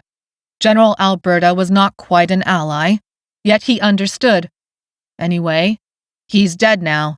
Sergeant Bennings can no longer differentiate between enemy and ally. He hunts infected, all infected. That includes those of us, like myself, like most of you, who have received the combo cure. So, we must discover a new ally. We will return stronger than before. I promise you. Dessa bit her lip. She did not want anything to do with Pierce, but he had plenty of people, supplies, and weapons. Going together to Sanctuary would far increase their chances of arriving alive. In the end, that's what mattered to Dessa, saving her friends, the kids, her brother. With the military forces in the area under different orders now, which General Alberta had made clear was the case before he died, if that meant joining up with Pierce for a while, so be it. Another woman in the group, middle-aged and wearing camo pants and vest, said, Many of us support this decision. Her eyes skated to the gray-haired man. Notwithstanding a small disgruntled faction in the community, but there will always be those people who cannot understand the requirements and responsibilities laid at the feet of leadership. We will make ready to move out. Good, Pierce said. This would have only been a journey of a few hours once, but of course, the situation is different now. Everyone should carry rations for several days. How long will it take to make ready? Ms. Winters said. A few more days, the older woman said. Notwithstanding all the food you see around us, other basic supplies are scarce, mostly clean water. The military has already scooped up all the obvious resources. When Sergeant Bennings attacked New Sacramento, we escaped with barely the shirts on our backs. This safe house was meant to supply maybe 5 or 6 people for a few days. We've got more than 50 survivors instead. We need to track down enough working transportation, put together clean water rations, Figure out how to move the injured, scrounge up basic medical for them, scout the route. Pierce waved his hand. Yes, of course. But put everyone to work on this. Dessa did the calculations in her head. 50 survivors sounded like a lot, but New Sacramento had housed several hundred citizens. Less than half had made it out alive. All that death and destruction sickened her. Ms. Winters had told Sergeant Bennings about New Sacramento because she had believed he would use his military might to help her get Project Polus to safety. Instead, he had wiped out the town. But if they didn't leave for a few more days, it meant Egg and Tiana had a good chance of no longer being bedridden when the time came to evacuate. Pierce turned to the young woman with the blonde hair, who wore a hunting vest over a long-sleeved plaid shirt. Riley, is there anything else you can tell us about Sergeant Benning's soldiers? Anything about the situation at the Cal Expo Fairgrounds you think relevant? Riley frowned, staring into the solar light. She was young, somewhere around Dessa's age, maybe 16 or 17. Her uninfected skin almost glowed with health next to the combo cured. They've got cages for people like you, who got infected with the Lissa virus but received the bacterial antidote. Pierce raised an eyebrow and turned to Ms. Winters. You don't look surprised at this information. No, Ms. Winters said, looking away. I am not surprised. Dessa wondered how this Riley had survived a journey through a city full of V's and a river crossing to arrive here alone. Anything else? Pierce said, placing a hand on her shoulder. Almost reflexively, Riley reached for his hand and then leaned into him. Dad, I don't even think you'll get a few days. The soldiers are seriously on the hunt for anything still alive in the city. Dessa drew in a sharp breath. Dad? This time, she accidentally knocked a can clean off the pallet. It hit the cement with a loud crash and rolled across the floor until it bumped against the solar light that sat in the middle of their discussion. Chapter 9. All conversation ceased as the circle of people stared at the can.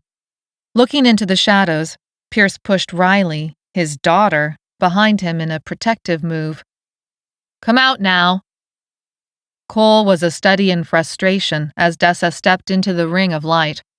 She curled her toes inside her socks and told herself not to look like she was a little kid caught stealing a cookie. Pierce relaxed and let go of Riley. She stepped back into the circle, looking Dessa over from head to toe before tossing her hair. Ms. Winters tilted her head, the light flashing across her glasses. Dessa, it is good to see you on your feet again. Pierce raised an eyebrow in mock horror. And what do prying ears hope to gain? Dessa forced herself not to squirm and stiffened her spine. His tone was dismissive, but she wouldn't let herself be dismissed. I wasn't prying. I was looking for my brother. She looked from Pierce to Ms. Winters. I would like to see Ivan. Ms. Winters tilted her head even deeper. I do not think that's a good idea. Dessa paused. I don't understand. Now, Dr. Winters. When did we start keeping families apart? Mayor Pierce said. Something in his jovial tone Dessa really did not like. Ms. Winters released an exasperated sigh. Riley moved her hands to her hips. What's so special about these kids anyway? Pierce glanced at his daughter. That is a conversation for another time. Dessa thought back to the Carnegie Library where she had first met Pierce. At that time, he had 3 children and his wife with him. But all the children had been under the age of 12 years old. This girl was closer to Dessa's age, 17 or 18 years old. She guessed all that meant was Pierce had a child from a previous relationship. But what was she doing here now? Where were Pierce's other children and wife? They were all supposed to have been at Cal Expo too, supposedly where this girl had come from. These were questions she would deal with later. Right now, more important things needed dealing with. Ms. Winters, Dessa prompted. I want to see my brother. Ms. Winters ignored Dessa and looked at Pierce. We may not have even a few days. The children are barely stabilized. Our deal holds only if... I understand the deal, Pierce interrupted, his words carefully mild. Safe delivery of Project Polus to Sanctuary, in return for shelter and security of my group. In a timely manner, Ms. Winters interrupted. In a timely manner. Pierce smiled, and it left Dessa feeling cold. Now, if I'm not mistaken, this girl here would like to see her brother. I assume you wish to escort her yourself. I must attend to a great number of issues to satisfy the terms of our deal. Ms. Winters pursed her lips. Finally, she nodded. Looking at Dessa, she sighed. Come with me. Ms. Winters left the ring of light. Dessa followed, looking back anxiously at Cole. He shook his head as if to say he didn't know what was going on either. Pierce walked off with an arm around Riley as they bent their heads together in the sort of scene you might see in a father-daughter bonding movie. It made Dessa spin with disjointed feelings. Dessa followed Ms. Winters through a haphazard route amongst the stacked goods. Almost on instinct, her mind inventoried the goods. Even though it looked like plenty, her back-of-the-napkin totals kept coming up short in water and weapons. Recognizing she was trying to distract herself from the helplessness of the situation, Dessa caught up with Ms. Winters. The first time they had met, Ms. Winters was loading the kids from Project Polus on a bus. They had fought against the V's to get the children off that bus alive. Ms. Winters had almost died for the children more than once over the last few months, and was tireless about their care. She had put the teens through a series of science lessons about the Lissa virus, the Borrelia hallucinari bacterial antidote, basic germ theory, and how to prevent or deal with infection. Yet she sometimes spoke in science riddles that Dessa knew were meant to obscure an outright refusal to answer direct questions about Sanctuary and Project Polus. The children are alive because of you, Ms. Winters said before Dessa could ask her questions again. I must admit, I was not at all sure you would make it back in time. But I didn't make it back in time. We lost 3 of them. Dessa's heart ached. Could she have gone any faster? But thinking back through the events, so much of what she'd battled through had been out of her control. There was nothing she could have done to change what had happened. Still, it was cold comfort. Ms. Winters led them down a hallway and around the corner to a set of barred windows. A sense of dread followed Dessa, even though she wasn't exactly sure why. This was the same place where Dessa had said goodbye to the kids when she'd left to get the meds. Whatever came next, she suspected she wasn't going to like it one bit.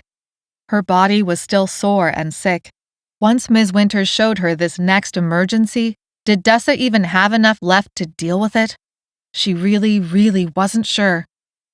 Opening the door with a special key, it unlatched, and Ms. Winters entered. This little room was empty, but another door led to what Dessa knew was a much larger room where the kids should be. Some light leaked out from its outline. The medicine did what it needed to do, Ms. Winters began, pausing at the door. But I must confess that I'm not sure it's a good idea for you to see them like this. A stronger version of the Albutrin, right? Dessa said, beginning to sweat. Ms. Winters pushed her glasses up her nose. The shadows were so deep, Dessa couldn't make out Ms. Winters' expression. Before we go inside, I believe I should explain what we're going to see. What am I going to see? Dessa halted on each word as panic bubbled in her chest. I allowed you to believe this was a more powerful version of the Albutrin. I saw no reason to clarify the matter in a time of crisis. It would not have changed the outcome, or the need to... What does it do? Dessa said, more strident. Just tell me, what have you done? Ms. Winters grimaced. Using a different key on the interior door, she unlocked and swung it open. The medicine I requested has fully interrupted the process of cell division that allows the Lissa virus to replicate. Dessa pushed past Ms. Winters and her scientific non-answers, the conversation with Amos echoing in her mind. What choice did they have except to do what Ms. Winters said was necessary? All choice had been taken away as soon as the children had been bitten by V's, and receive Ms. Winter's special treatment protocol instead of the bacterial antidote. Now, if the children in Project Polus were to ever receive the bacterial antidote, it would kill them instead. They were reliant on Ms. Winter's mind and medical equipment. Where there should have been 9 beds, Dessa automatically cataloged only 6. The identical twins, Angela and Angelina, the oldest of the bunch at not quite 12 years old, Rotha, Zachary, Claire, Ivan. Dessa released a breath. There he was, safe on a cot next to Claire. Yes, there were IV poles and other basic medical equipment nearby, but there were also some toys strewn about, and Tig was curled in between Claire's legs, purring so loud Dessa could hear him from across the room. A hint of medical smells were in the air, but mostly it just smelled musty. More solar lanterns were placed at regular intervals around the room to cast a rather cozy glow. Everyone looked like they were asleep. They rested far more peacefully than Egg and Tiana were at the moment. "How are they?" Ms. Winters asked, walking further into the room. Nurse Hamilton looked up from Rotha's bedside. "Doing as best as can be expected. This one's blood sugar dropped, but I've adjusted his meds accordingly." Like being pulled with a magnet, Dessa was drawn to her brother's bedside. His tiny 6-year-old body was little more than a bunch of carefully arranged sticks under the sheet, but his breathing came easily, and the sheet was clean. Dark hair spread across his face, and she leaned over to push it from off his eyes. Her little brother, her only family left alive on this whole planet.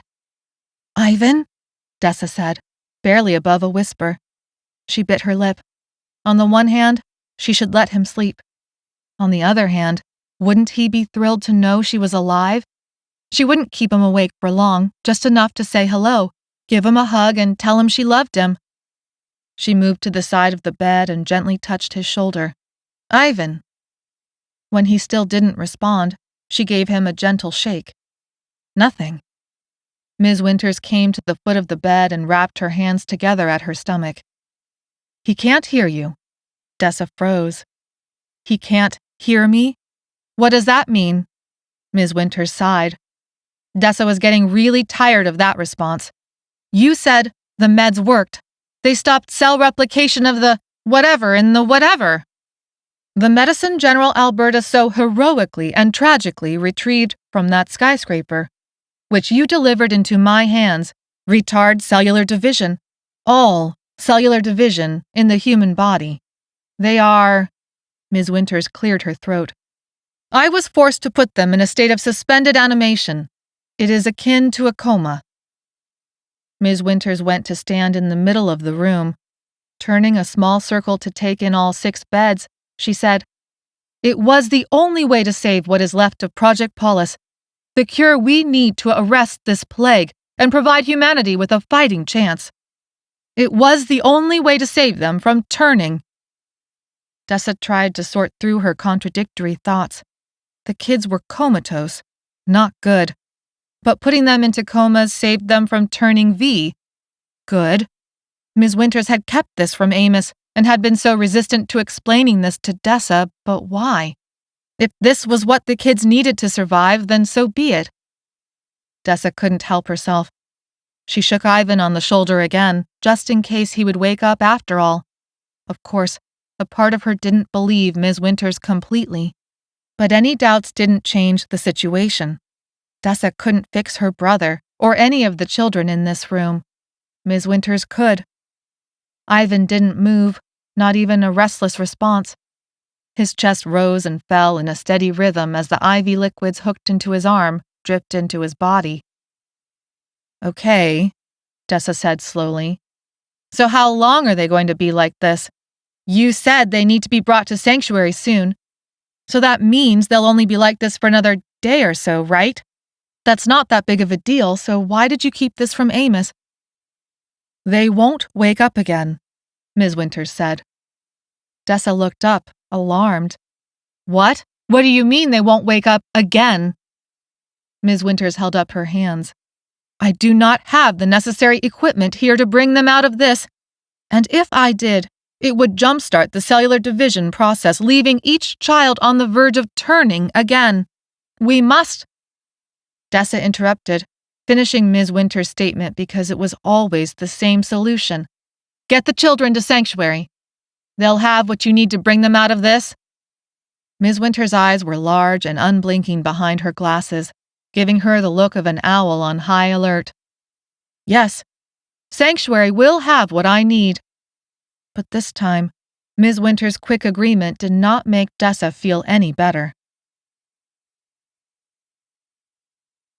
Chapter 10.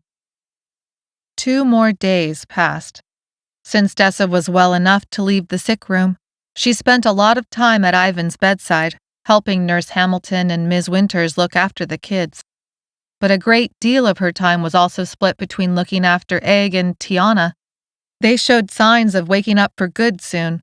They were staying out of the hallucinations for longer and longer periods of time. But this was also the most dangerous period of recovery.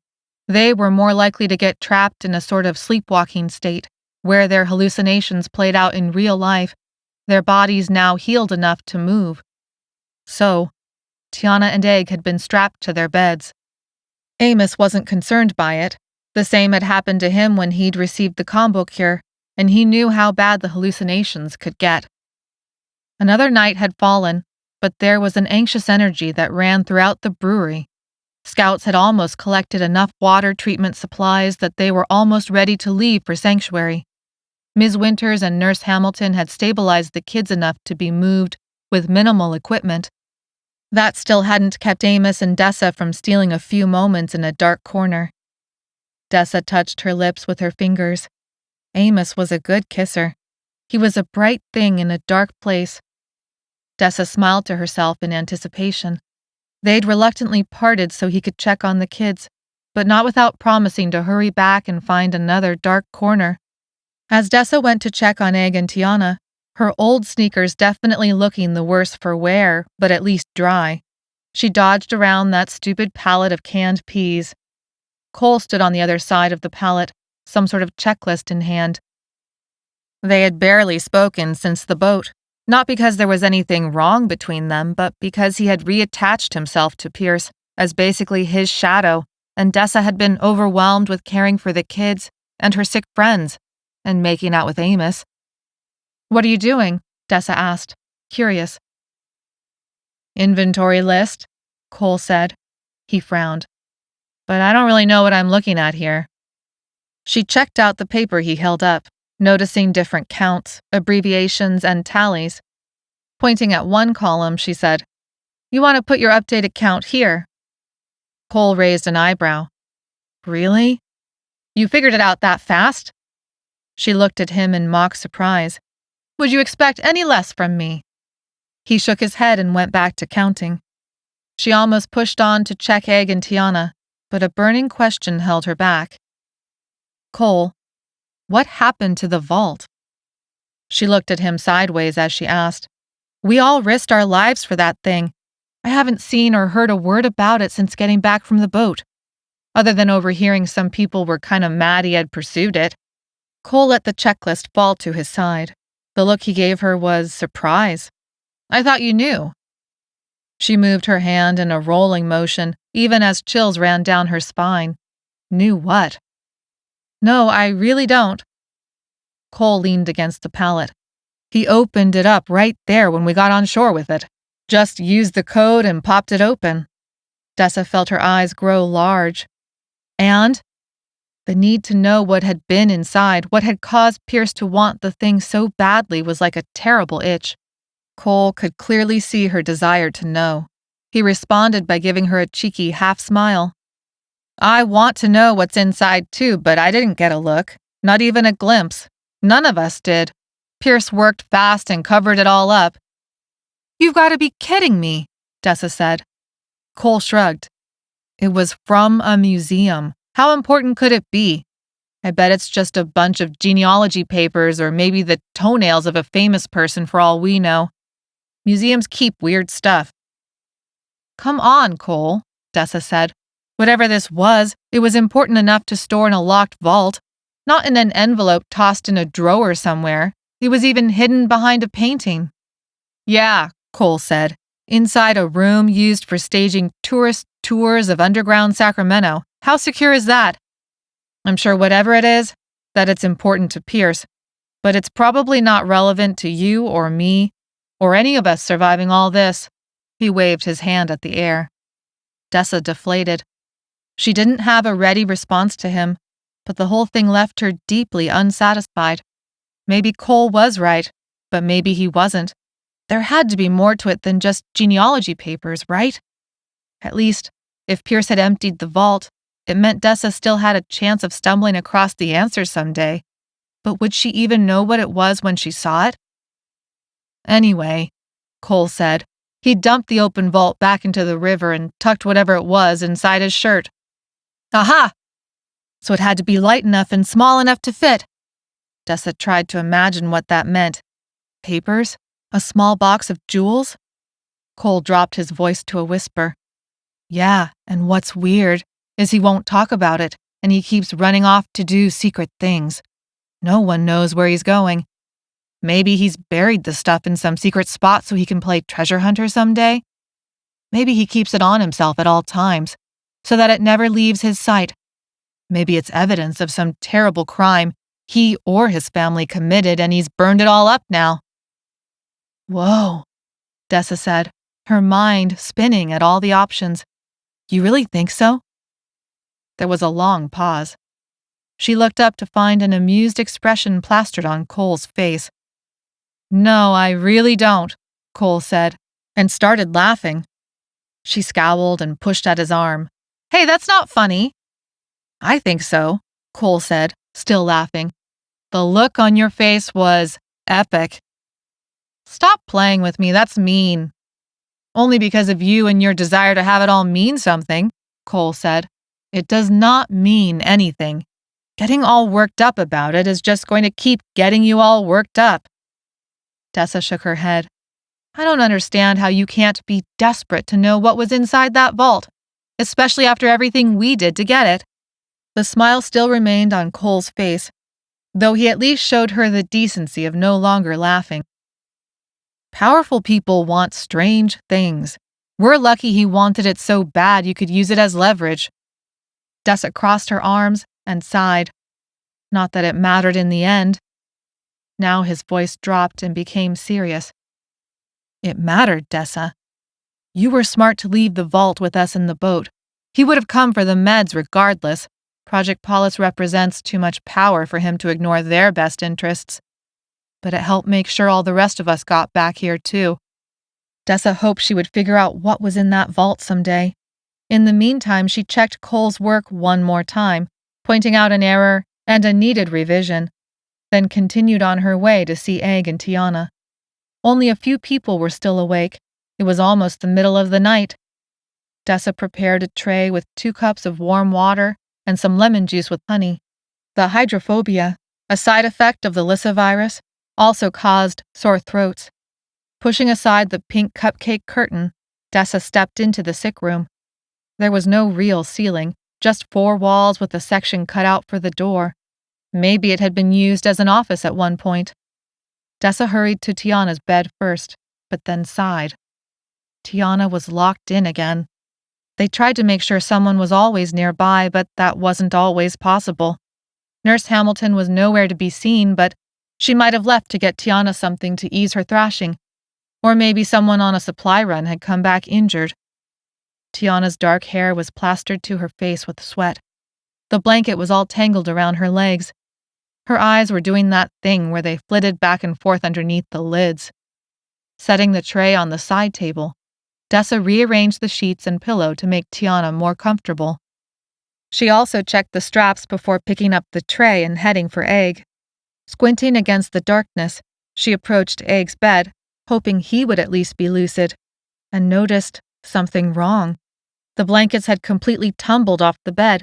His pillow had fallen off the cot and lay crushed between the leg and the wall on the floor. The straps to keep from walking away and hurting himself dangled empty. Egg was gone. Almost by reflex, she dropped the tray, wincing as the cups hit the floor and spilled precious drinking water. She examined the straps and found indentations that looked a lot like teeth marks. That meant Egg had become aware enough to realize he was strapped down and do something about it. But was he aware enough to keep himself out of trouble? She whirled around, searching for where he might have tucked himself away. If they were very lucky, she'd find him in one of the corners, underneath the sheets of a different cot. Moving around the sick room, the only sound, Tiana's labored breathing, it didn't take long for Dessa to confirm Egg was nowhere to be found. Her heart rate increased. She told herself he couldn't have gotten far. He was somewhere in the brewery, and she would just need to find him before he hurt himself. Pushing the fluttering curtain aside to make her way out of the sick room, there was a commotion at the same security doors that had greeted them upon first arriving at the brewery. It was always supposed to be guarded, and there was a guard there now. But a stack of boxes to the right of the doors hid a shadow that moved. Dessa stared into the darkness and waited for it to happen again. There. Egg! But at the same time she called out, shouts erupted from deeper in the warehouse. The guard's attention was drawn toward the pallets of supplies. Standing, he pointed and shouted, "No, that's not how you do it! You'll topple that whole thing!" The guard ran off after the sounds of tumbling boxes. Dessa watched the shadow move out. Egg! He was tall and gangly, with slightly hunched shoulders, and barefoot, not even socks. He looked even thinner than usual because it was all she and Amos could do to keep him and Tiana hydrated, let alone well-fed. Egg worked at the locks on the door and was outside before Dessa could even move. She ran after him, looking around to alert someone, anyone. But they were all focused on the commotion amongst the supplies. As she raced after Egg, the shouts sounded like someone had gotten trapped and others were frantically digging them out. In Egg's current hallucinatory state, he would be long gone if she delayed even a second to get help. Still, as she approached the front door, she yelled out, hoping someone would hear. "Help! Egg is out there! Someone's got to help me find him!" But she didn't dare wait for an answer. The sooner she could catch Egg, the sooner she could somehow coax him back inside. Though the clouds were patchy, the moon glowed almost full, casting everything in silver light. Everything was mostly more asphalt and creepy warehouse buildings, some of which had been abandoned long before zombies had taken everything over. She stopped to get her bearings, listening and looking for any sign of movement. There it was. A scratching noise to her left, a shadow ducking around the corner of the building. "Egg!" Dessa dared raise her voice. This warehouse complex was patrolled multiple times a day and night to make sure no V's or other dangers could find them. But Egg, if he did hear her, didn't even pause. His feet flashed pale as he raced off. His sneakers were lost somewhere, but he wasn't aware enough to know it or grieve over them yet. She and Amos had been searching the warehouse for an equivalent pair of sneakers to present him with when he woke up, but so far had come up empty-handed. Breathing hard from adrenaline, Dessa raced after him, passing by a mechanic warehouse and then a restaurant supply shop. She turned the corner, the tread of her sneakers sliding across the gravel. He was fast. Even barefoot, he was already at the next building, turning the corner at the aviation storage center. "Egg!" In less than a minute, he had breached the boundary of the warehouse complex, darted around a wrecked ice cream truck, and crossed the street into a residential neighborhood. This was not good.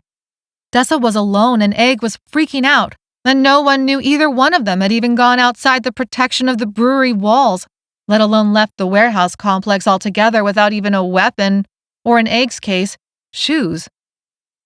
Finally, Egg stopped at a corner mailbox. He stared at the lawn of a front yard but stayed on the sidewalk, looking at nothing for all Dessa could see.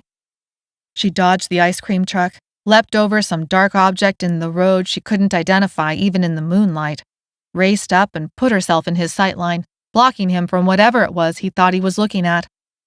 He was taller than her, forcing her to look up. Somehow he was looking at her and also looking through her, the shine on his eyes from the moonlight making her shiver. "Egg, it's Dessa! You need to go back to bed. I'm going to help you get back there, okay? You're really sick and you need to come with me now." For one brief second, his pupils seemed to focus on Dessa, and really see her.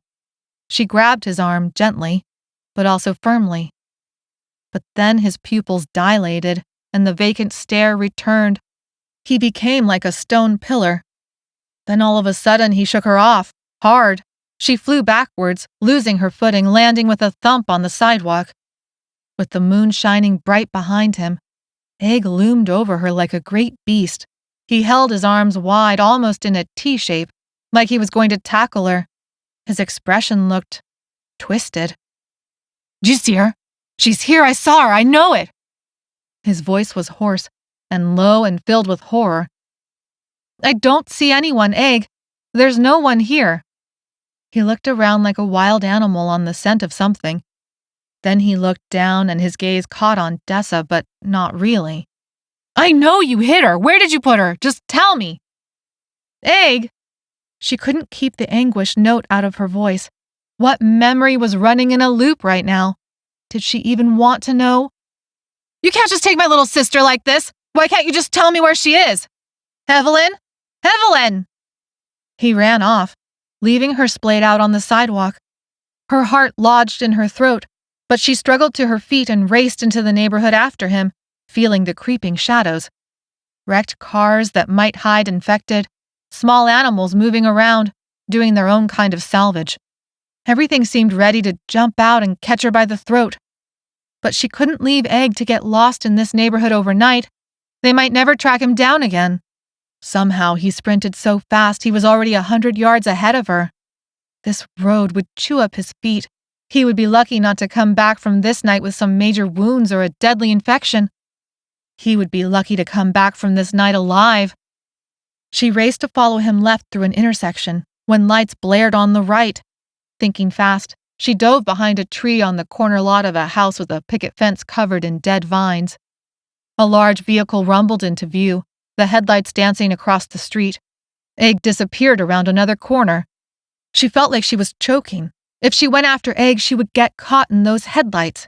If she stayed, who knew if she would ever be able to find Egg again?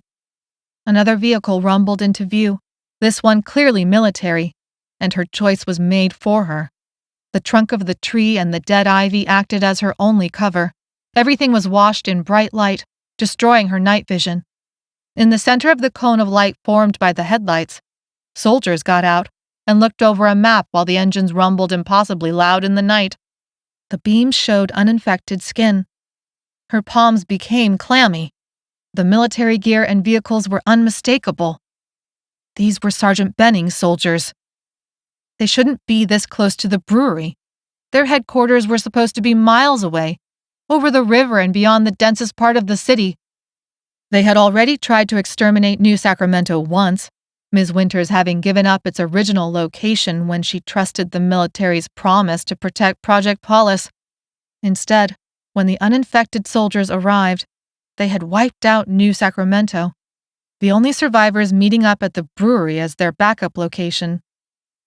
"We checked 3 sectors. There's a 4th and a 5th here, as well as this last one." The soldier tapped the map in several places.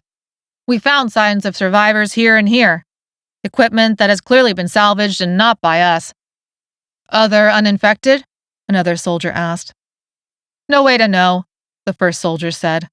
"Maybe, but I'm pretty sure we rounded up all the uninfected not yet aligned with this Pierce, or not yet gone crazy and ready to shoot you on sight." The second soldier cursed. "This bacterial antidote stuff is—" "I know it." The second soldier released a sigh. "Fine. The sooner we find their new hideout, the faster we get this done. We'll take this sector and then plan to meet up with each other at these, warehouses here. Sergeant Bennings wants us to search for some special equipment he thinks might have been stored in this aviation mechanics hangar." The first soldier folded up the map. "I don't even understand why we're out here. Don't we have enough work to do?" Dessa pictured the buildings in the warehouse complex. Her stomach sank as she remembered the aviation building and parts. The soldiers didn't know it yet, but they were headed exactly where the survivors had hidden. "Sure," the other soldier said.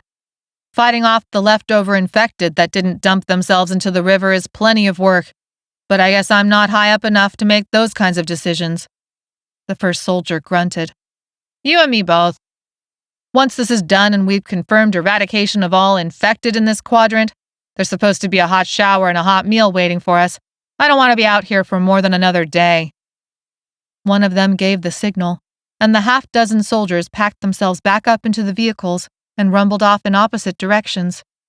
Dessa was plunged back into darkness so completely she couldn't see anything at all.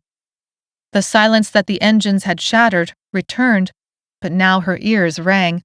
It took a long minute for her eyes to readjust to the night so that she could see again. They were still after the New Sacramento survivors. This was unbelievable. Why couldn't these crazy soldiers just leave them alone? Dessa resumed her search, pounding down the block. One of the vehicle's headlights turned ahead of her, onto the same street she had seen Egg vanish down. Its taillights glowed red in the night, but what she feared most of all was its headlights, catching Egg's combo-cured skin. She had no doubt if they found Egg, they would mow him down. Chapter 11. Racing after the red taillights, Dessa was torn between going back to warn everyone and going after Egg. But her feet made the choice for her, and even if it was the wrong one, she couldn't stop. The vehicle soon turned a corner, and the red lights vanished. Dessa scanned either side of the street, knowing it would be easy to miss Egg in a shadow. She didn't know where to look. He talked about his little sister hidden away somewhere, but what did that even mean? He was reliving some terrible moment in his past, but where would that lead him to go? A rising sense of panic finally stopped her in the middle of the next block. The military vehicles were gone, but they would soon circle round once they were done with their sectors, whatever that meant, to meet at the warehouse. "Egg?" She raised her voice, loud. Not quite a shout, but too loud for the night being what it was, full of dangers and secrets and shadows. Like a switch, a decision inside turned her feet around. She would go back to the brewery and warn them. She was the only one who knew the soldiers were coming, not in another day, but rather in a few hours. They were out of time. If she searched the neighborhood for Egg, she could lose everyone. Running back, Dessa had never felt so alone and helpless. The voice inside her had screamed for her to go back and keep looking. Vacant houses on either side of the street loomed overhead. On foot, it was easy to dodge obstacles, but it still felt like something might jump out at her at any moment. The neighborhood might be empty of people, but it didn't mean it was empty of life. The idyllic sounds of frogs rose up. A possum dashed across the road in full moonlight. She turned the corner, coming back around the tree trunk and ivy that had hidden her, and smacked into someone. The force bounced her backward and she fell again, her tailbone sending a lightning strike of pain up her spine.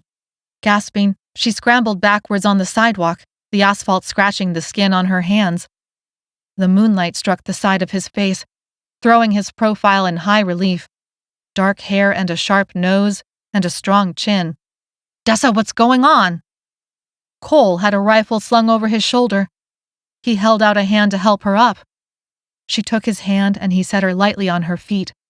She didn't think she had been so happy to see anyone in her whole entire life. "What are you doing out here? I saw you just run out the front door. Why didn't you wait for me?" Dessa frowned. "Wait for you?" "I heard your call for help," Cole said. Dessa shook her head. None of that mattered now. "Cole, it's Egg. He's out here somewhere. He's gone into one of those hallucinations, sleepwalking, and I can't find him, and there's soldiers searching the place and they're headed for us." His eyes grew wider until they were like twin shining moons. "They know where we are?"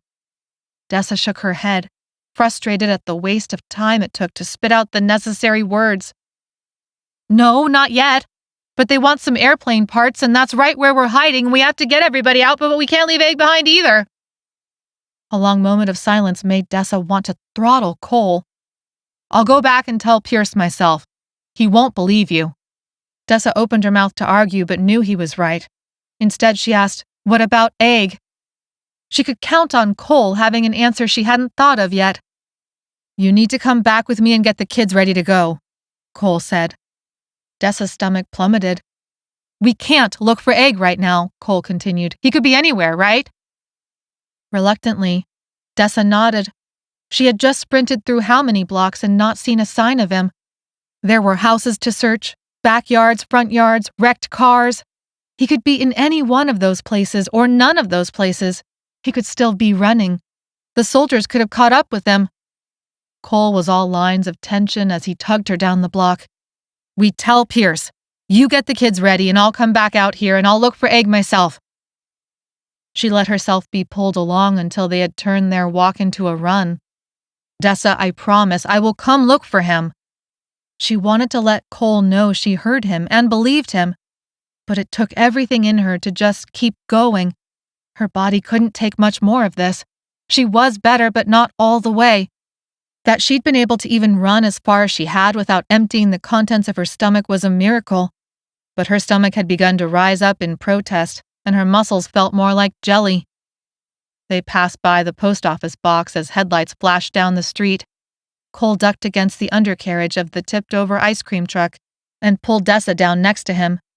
The overwhelming smells of oil, metal, and spoiled milk assaulted her nose. She leaned against the truck, the metal pipes digging into her back. Cole crouch-walked and peeked around the side. Lights bounced across his face and then vanished. They turned. "Come on, let's go." Movement made her put a hand on Cole's arm. "Did you see that?" She pointed down the street, tracking the shadow flitting between wrecked cars. "Dessa, come on." "No, wait." She stood up and raced down the block. Cole followed her and then took the lead, rifle at his shoulder, as he grumbled about her coming out here with no weapons and no support. "Egg isn't even wearing shoes," she whispered. That silenced Cole and almost stopped him in his tracks.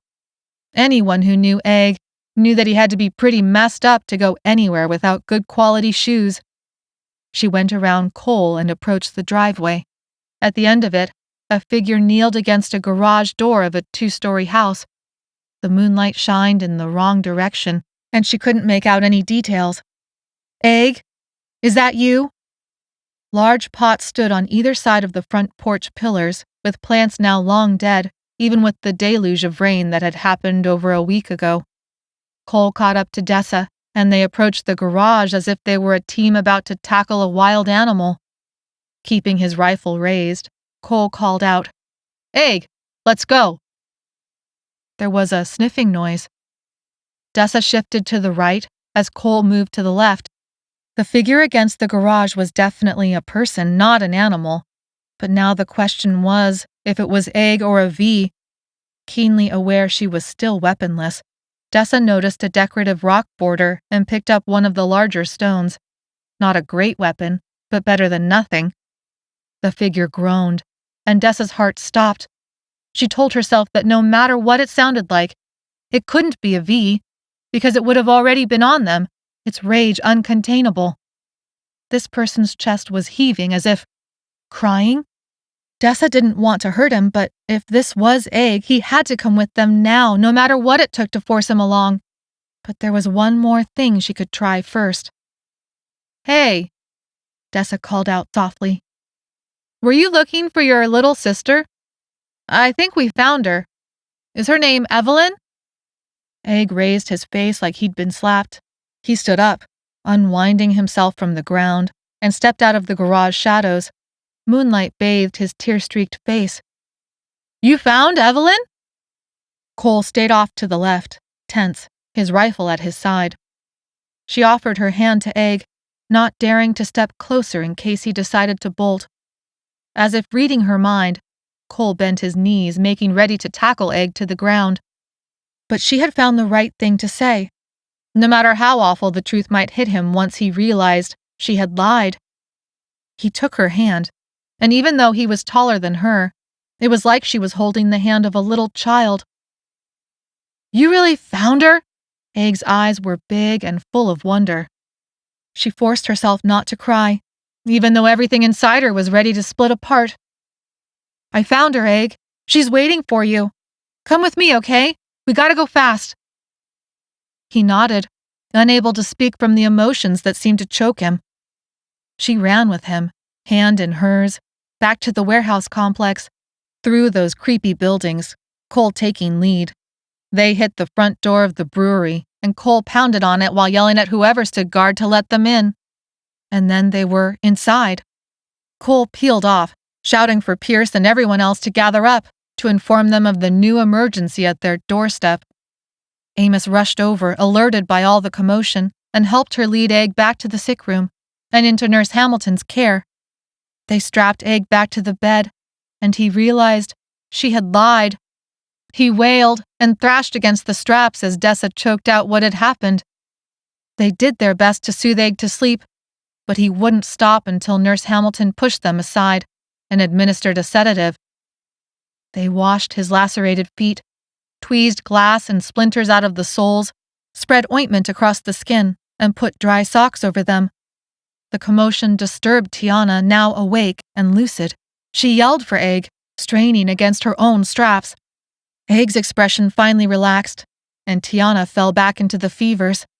Dessa covered her face with her hands and felt Amos's arms come around her shoulders. She gave herself a moment, just one moment, to give in and let Amos hold her. And then she stopped and pulled back. Though her vision was blurry with crying, she could see Amos's eyes shined with tears, too. "Amos, they're coming for us."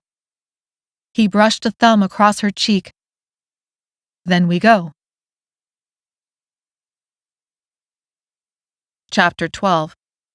Dessa stuffed her backpack with food, water, a pair of warm socks, and a jacket. The plastic sunflower from Amos was crushed somewhere at the bottom and likely ruined, but she couldn't bear to remove it. "So we've got 6 comatose kids to move at least 100 miles around a horde of V's while soldiers hunt us down?" Tiana's voice might be a bit breathless, but her sarcasm was still on point. She wore a pale smile on her face that seemed like it took a lot of willpower to keep in place. When she had woken up from the fevers for good, she had asked for a mirror and stared for a long minute at her transformed, ashy combo-cured skin. Dessa flashed a wry smile. "Yeah?" Tiana snorted and did her best to help pack the medical equipment Ms. Winters said the kids required. They were in the kids' sick room, Egg in the other sick room with Nurse Hamilton, still under from the sedative. One pack contained a few toys. They couldn't bring much, but would do what they could to keep the kids comfortable, and give them something if the kids woke up. Dessa corrected herself. When the kids woke up. "Me and Egg can barely stand on our feet," Tiana said. "You're still sick from, well, let's just call it food poisoning so we don't have to really think about what it was. At least Cole is better?" "Yeah," Dessa said. "Amos seems to be feeling fine, too." She stared at the last few items and tried to decide what would still fit. A package of matches, a second water purifier, a bunch of string. If she made the wrong choice, it could kill them. "Well, then we're saved. The 2 of them can just carry the rest of us on their macho man shoulders." Now it was Dessa's turn to snort. She dug into the backpack and pulled out the plastic sunflower. Leaving it behind would allow her to take all 3 items. She sighed, and then got over herself, setting the flower on the floor. "Tiana, how are you really feeling?" Dessa said, trying to pick her words carefully. Tiana faltered at her work, closed her eyes for a moment, and then resumed packing. "I always figured this was going to happen. I mean, watching Amos transform got me kind of prepared, at least I thought it had. But yeah, it still sucks." Dessa tried to think of something to say to make it better, and came up with nothing. Frowning down at the ground, Tiana took a deep breath and returned that crooked smile to her face as she looked at Dessa. Did it really have to be Delmar's blood? He's never going to let me live it down. How he saved my life and all. Dessa gave her a wry smile. "Yeah, sorry about that. Didn't have a lot of options at the time." Tiana stuck out her bottom lip and released a breath that fluttered the edges of her hair. "I mean, I can't believe I owe Delmar now. Ugh." "At least you're alive to worry about it," Dessa said, trying to keep her tone light. Tiana rolled her eyes. Yeah, I know." Amos appeared at the door, his broad shoulders filling the space. He wore worry like a permanent mask on his face. "We're about ready to load up. I've got egg prepped." His eyes landed on the plastic flower crushed in half on the floor by Dessa's feet. Dessa stuttered. "There's no room." Amos smiled. "Yeah, I know. I'll get you another one someday." Tiana held her stomach. "I think I'm going to be sick." They both looked at her, alarmed. Tiana resumed her packing. "It's just a joke, you guys. We're about to face one of those life or death moments and you're doing the icky romance thing. Don't get me wrong, I'm glad you two have gotten over yourselves, but looking at each other with hearts in your eyes is a little much. If you can't take a joke at the end of the world, then I really need Egg to—" Saying Egg's name made Tiana falter. Amos went over and gave Tiana a hug. "I've got Egg. He's going in your car so you can make all the jokes you want." Tiana nodded and released a deep breath. "But, Cole's your driver, so good luck with that," Amos said. Tiana snapped her gaze up. "What? You can't stick me with Mr. Doom and Gloom. How is that fair?" Amos shook his head. "We're splitting uninfected and combo cured to give the cars a mix of both in case of episodes." Tiana opened her mouth ready to argue anyway, but then, as if appearing on command, Cole showed up at the door. "Time to load up." Cole grabbed the pack of supplies right out of Tiana's hand. "Pierce has finalized the route, and the vehicles are ready." Tiana glared at Amos and Dessa as if to say, "See?" But when that didn't move either of them to intervene, she shared a long-suffering sigh and stood. They weren't ready, but it didn't matter. Dessa had been forced to move from foster placement to foster placement plenty of times against her will. She told herself this was like that, except a little more life-threatening. Pierce might be crazy, but he wanted to get to Sanctuary just as bad as Dessa for his own reasons. Maybe for safety, but Dessa thought more than that. Sanctuary might represent the last formal government in the area that wasn't trying to kill them. A train of people entered the room and in pairs lifted each kid off their cot and carried them out. For a brief moment, the room fell deathly silent. Dessa flipped her personal backpack over her shoulders and picked up 2 more packs, one in each hand. Staring down at the plastic sunflower, she bit her lip, and before she could think too hard, picked it up. Tucking the flower inside her waistband, her mood immediately improved. Cole grabbed more bags and led them out, Tiana following. Dessa went next, while Amos scooped up the rest of the supplies. They were going to hit the road and get out before the soldiers found them. A scout had already gone ahead to check the proposed route for safety. The horde of V's that Dessa and the other teens had described might have magically vanished. If that was the case, they would take the direct route and make it to Sanctuary in a few hours. Since luck wasn't really on their side, Dessa assumed they would end up going east into the mountains, and then south to circumvent the horde and come at Sanctuary from the opposite direction. Stepping outside, Dessa shivered and watched her breath mist. Winters weren't exactly severe in this part of California, but it was still plenty cold in the dark like this. A hint of gray on the horizon spoke of dawn on the way. More than 12 vehicles were lined up, engines on, exhaust pipes releasing their own white clouds, ready for the approximately 50 new Sacramento survivors to load up. The kids were packed into 2 minivans. The vans had seen better days, but the engines purred, and that's what mattered, not rust spots or dents. Their position in the middle of the convoy offered the Project Polus children the most protection Pierce had available. Cole was in the driver's seat of the front van already. Delmar had the front passenger seat next to him. Tiana went to sit next to Egg in the first bench seat of the minivan. Behind them lay Rotha, Zachary, Angela, and Angelina. Egg was sitting up, awake, and sickly pale. The combo cure side effects sat heavy on his skin. Seeing Dessa, he raised a weak hand and motioned to the shoes laced together and hanging around his neck. His feet were still bandaged from his midnight run barefoot through the neighborhood. His original sneakers were long gone, lost somewhere along the river escape, and had been replaced with cheap, brown knockoffs. But at least he had shoes again. The packs weighed her down, and the lead vehicles in the convoy looked ready to head out, but she walked over to check on him. She hadn't yet had a moment to see how he was doing, or how much he hated her for lying about his sister. Though he looked pale and weak, his eyes shined with clarity, like he could really see things again. A huge improvement from the vacant glassiness during his hallucinations.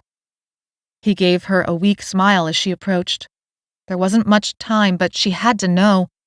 Did he even remember what she had said? Whatever it took to get him back to safety, she wasn't going to regret it. But it had been an awful lie. Her mind strayed to how easily it could have been her in Egg's shoes. How many times had she come so close to losing her little brother? In her darkest moments, she figured she was only holding off the inevitable, and would soon join the same club Egg was in. She reached out and touched one of the brown sneakers around his neck. He bent his head to look. "Glad to see you got some new shoes," Dessa said. "Sure," Egg said, his tone wry. "Better than nothing. Barely." A long pause, and then Dessa screwed up her courage. "Do you remember anything about what happened?" Egg pinched his eyes closed and rubbed a hand across his face. "I remember dreaming about my little sister." He opened his eyes and a look of pain washed over him. "You said she was alive, and that you had found her." The lump in Dessa's throat made it hard to talk. "Yeah." She waited for him to get angry. She had used the memory of his little sister against him. Sure, it had been for his own good, but the pain of that memory must have been terrible. Egg stared at her for a long second, frowning, his eyebrows drawn so close together they almost touched. Then something inside him shifted. His expression eased, and he relaxed against the bench seat. "That was smart." Egg nodded once. "It hurt, but that was really smart of you. I probably would have died out there otherwise."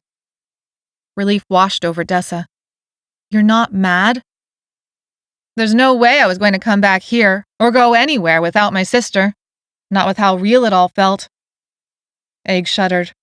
"Why would I be mad? You saved me." "Yeah, I guess I did." Swallowing around the lump in her throat, Dessa smiled and wondered how long it would take her to become like Egg. This was a wound so deep, it didn't matter how it healed. The scar tissue would always be there. The combo cure would make sure the pain would return, ripping you open like the healed scars had never happened. She shivered. "What is it?" Egg said. Dessa shook her head. "It's nothing." She couldn't dare tell him that she was still so glad to have her little brother. Not after the hallucinatory side effects of the combo cure just made him relive losing his little sister all over again. "It's okay to be glad your little brother is still alive." It was as if Egg could read her mind. "My sister is gone, and it's making you think how lucky you are that Ivan is still alive, but it also makes you afraid that someday you'll end up like me." "Where is this new Egg coming from?" Tiana said, quiet in the bench seat next to Egg until this moment. "I don't know if I've ever heard you speak so seriously before." Now it was Egg's turn to smile. "I'm full of surprises." Tiana touched him on the shoulder. "That is a true statement." "Anyways," Egg said, turning back to Dessa. "It's what I would be thinking about if I was you. I lost my sister and I'll never forget it. But for you, I'd say it's even harder. You still have him, but for how much longer?" Dessa was stricken, like she'd been punched in the gut. "Oh crap," Egg said, his eyes widening. "Sorry, that's not what I meant. We're all going to help keep Ivan alive, it's just—" Dessa shook her head and told herself to breathe. "No, it's fine, I know. It is what it is. But mostly I'm glad that you're alive and you're not mad at me." "Don't be dumb," Egg said. "How could I be mad at you for that?" "Dessa?" Amos called out from the other van. He motioned her over. "We gotta load up and get out of here." She turned back to Egg, Tiana, and Cole. "Okay, that's my signal. Try not to get yourselves in trouble without me, all right?" "Wow, way to jinx us," Tiana said. "I should be saying that to you," Cole said from the driver's seat. What if Trouble is my middle name? Egg said, getting a groan out of Tiana. Dessa ducked, smiling, and headed for the other van. Climbing in, she considered whether they should move one of the other children into her van to evenly divide them when she almost headbutted Riley.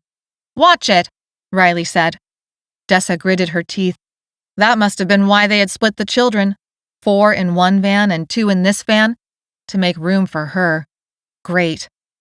Dessa was never one to dislike a person at first sight, but there was something about Riley that rubbed her the wrong way.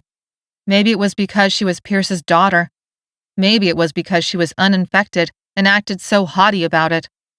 These were the thoughts Dessa encouraged her mind to sort through, even though she knew it was a self-distraction tactic. But that was the point.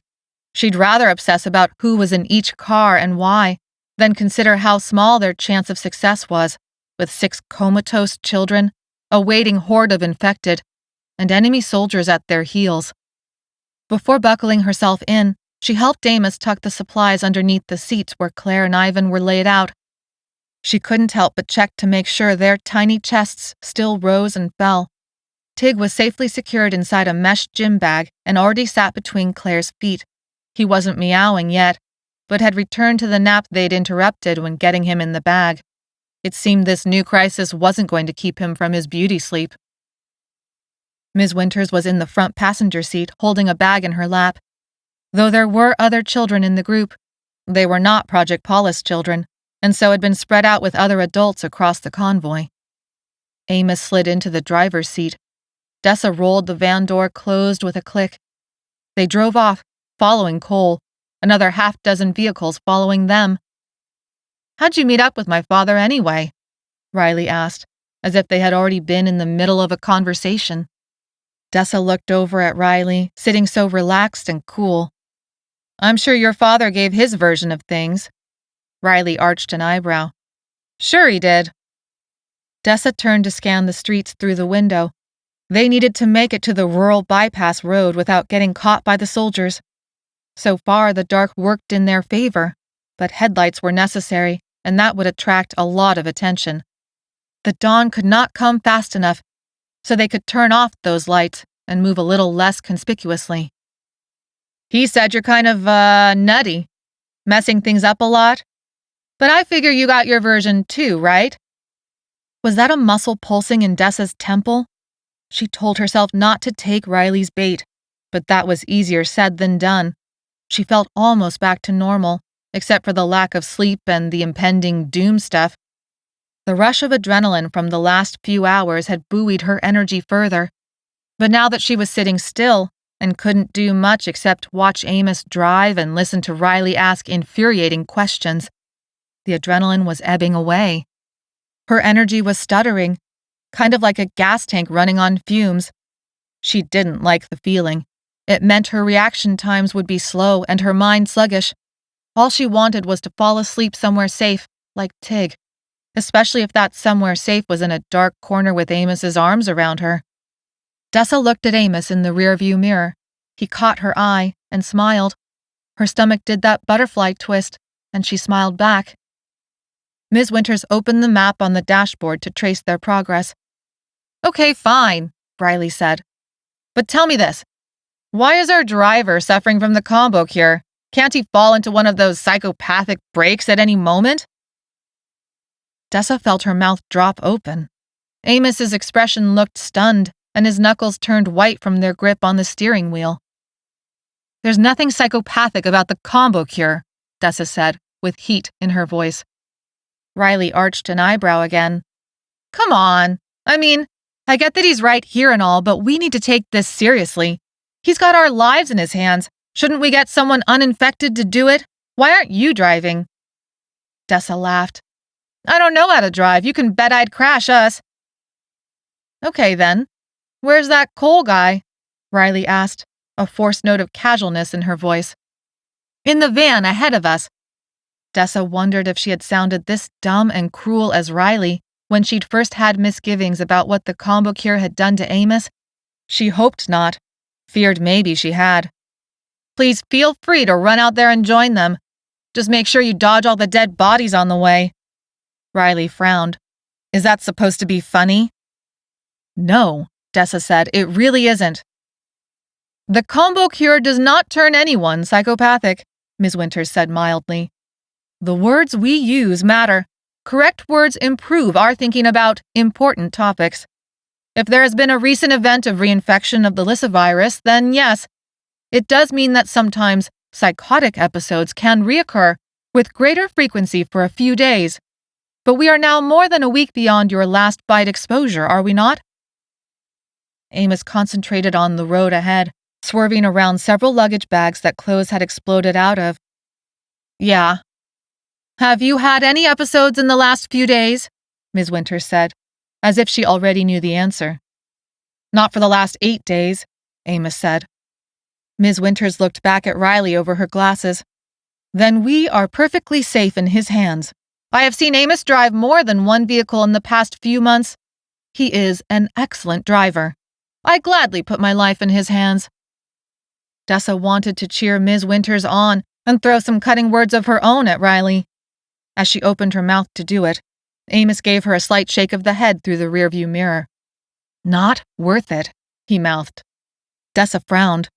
Yes, worth it, she mouthed back. He got a strange look on his face, and somehow it made Dessa think that he was imagining kissing her. She got all gooey inside and lost her train of thought. And sure, Riley was stupid, but what was Dessa going to say again? Chapter 13. Amos laughed to himself, and Dessa didn't even feel bad about being played like that. Riley rattled on about something related to her father, but this time it was easy to tune her out. The convoy couldn't really move silently through the apocalyptic landscape. They had too many moving vehicles, minivans, SUVs, even a tow truck in the lead that pushed wrecked cars out of the way. She focused on the landscape out the windows, better than dwelling on Ivan and Claire in the back seat, or trying to pretend she actually wanted to have a conversation with Pierce's daughter. When they reached the bypass, the lead tow truck announced the discovery of an abandoned gas tanker. Pierce called for a stop to fuel up. As they siphoned the gas, the portable radio crackled with bad news from the returning scout. A huge group of infected still blocked the direct route to Sanctuary. Riley fiddled with her seatbelt as the radio lapsed back into silence. Who would even do that? I mean, that's just so ridiculous to let the infected bunch up like that. Might not have been anybody who did it, Dessa said. Amos did the math and figured they could have wandered here from the Bay Area by now. Riley laughed. Right. Dessa shut her mouth and turned back to the window. Why was she even trying? It was hard to believe Riley had managed to travel across a good portion of the city of Sacramento and could still act so ridiculous. Hadn't she seen things? Hadn't she had to fight for her life? Once the tanks refilled, the convoy turned to head east, toward the Sierra Nevada mountains about 100 miles away. Amos took the minivan out of park, and they rumbled along at maybe 20-25 miles per hour. There were too many obstacles to maneuver around for anything faster. Dessa settled into the silence like she was keeping vigil. So what's at this sanctuary place anyway? Riley asked. Dessa gritted her teeth and ignored her. Riley asked her question louder. So what's at Sanctuary? Ms. Winters glanced backward. Hope. Safety. Medical equipment. Those were the basic answers that Ms. Winters had always given. But they didn't satisfy Riley.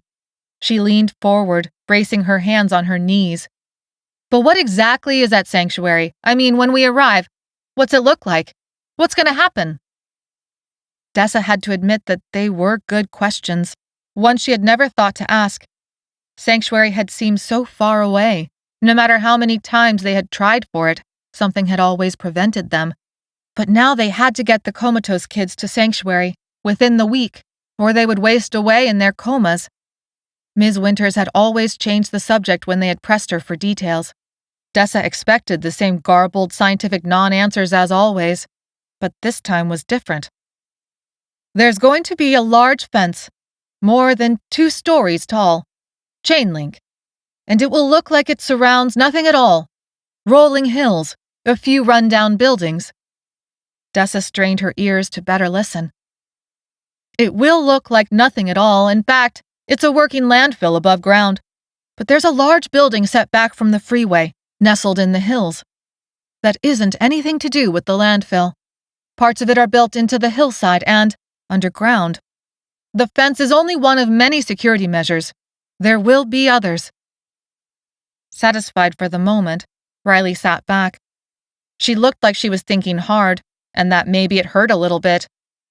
Dessa knew she was being unkind, but the thought was only in her head anyway.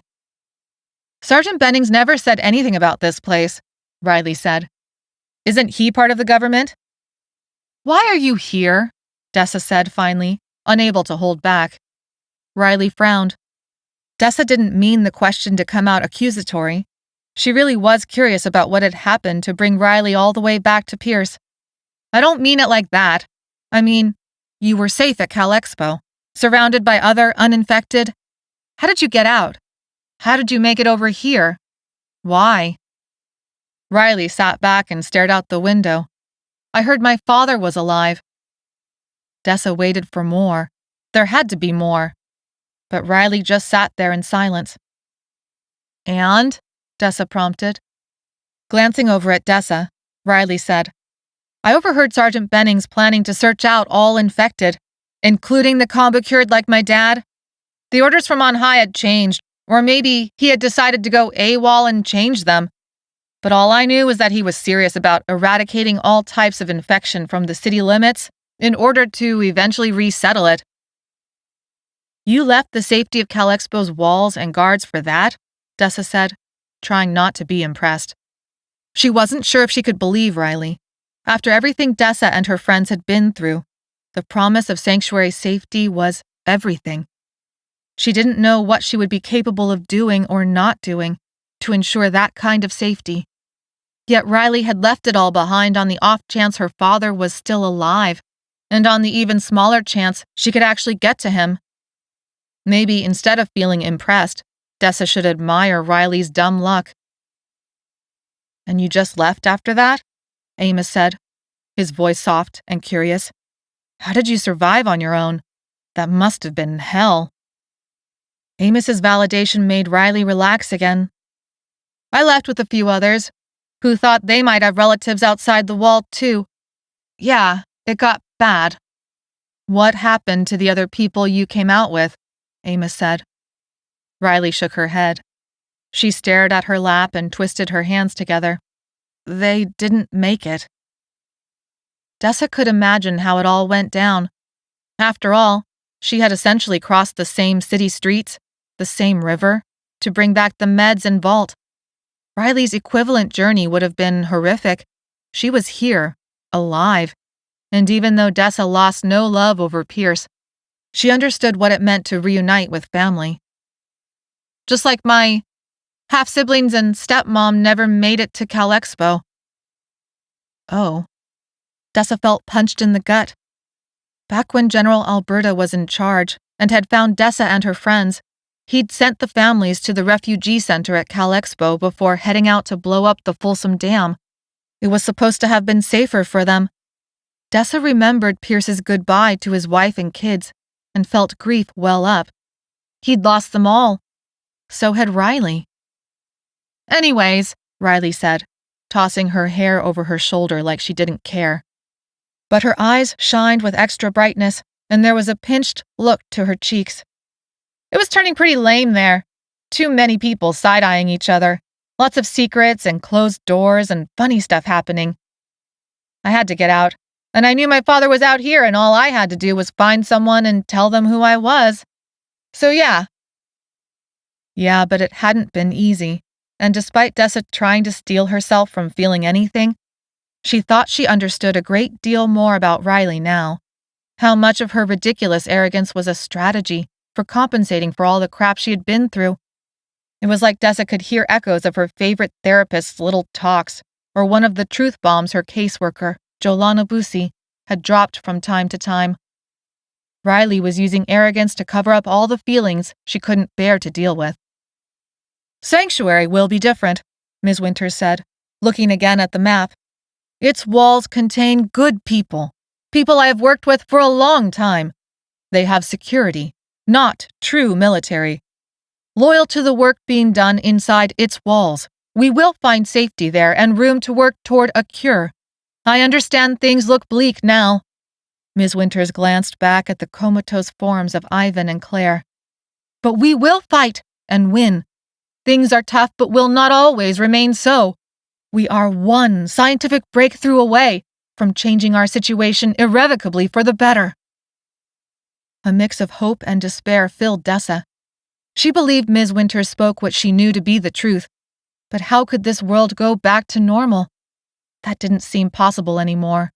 Maybe they would find a cure, but what then? All the survivors who hadn't yet turned into Vs, fast zombies infected with the Lissa virus, or faints, slow zombies, people who had the bad luck of a Borrelia hallucinari infection without the presence of the Lissa virus, represented how many on this planet?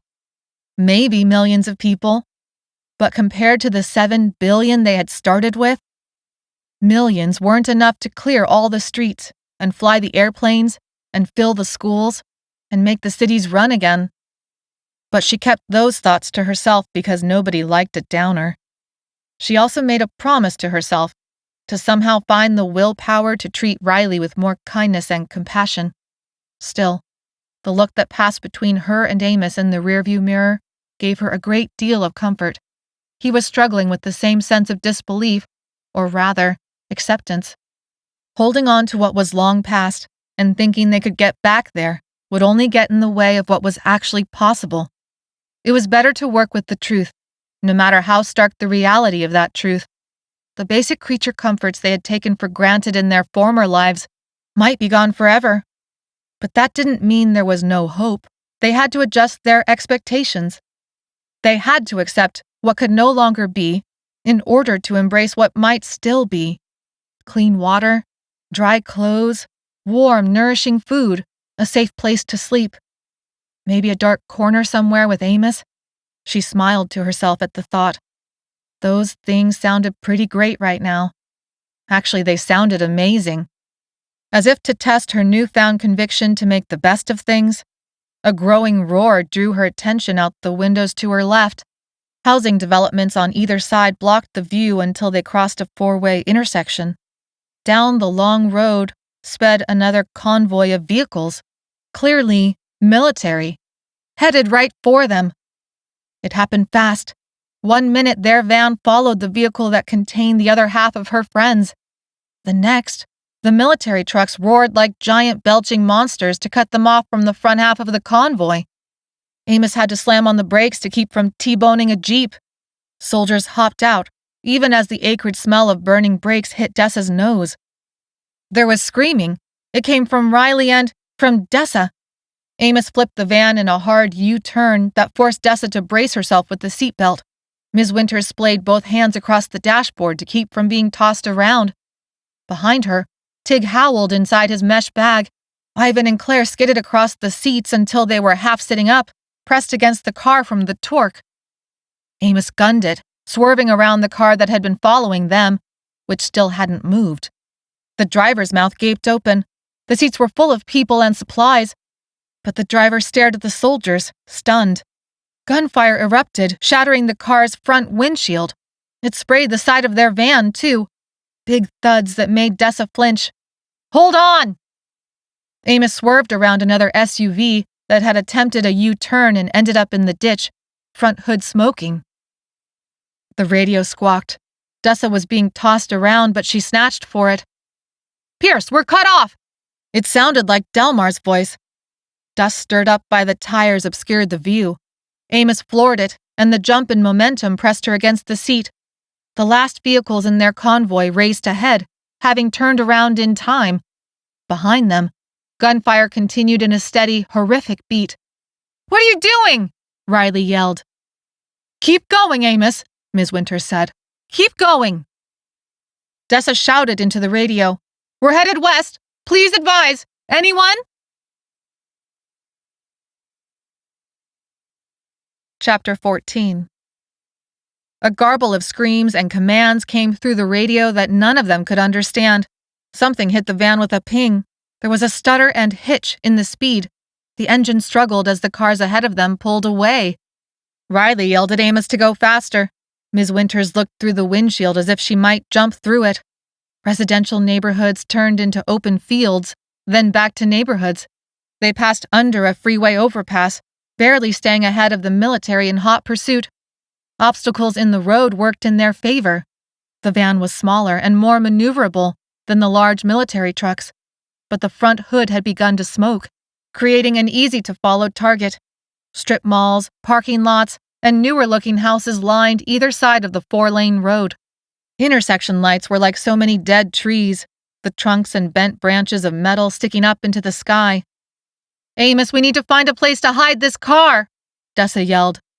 He nodded and yanked the van around a flipped truck, its bed spilling out a pile of branches, a lawnmower and weed-eater across the road.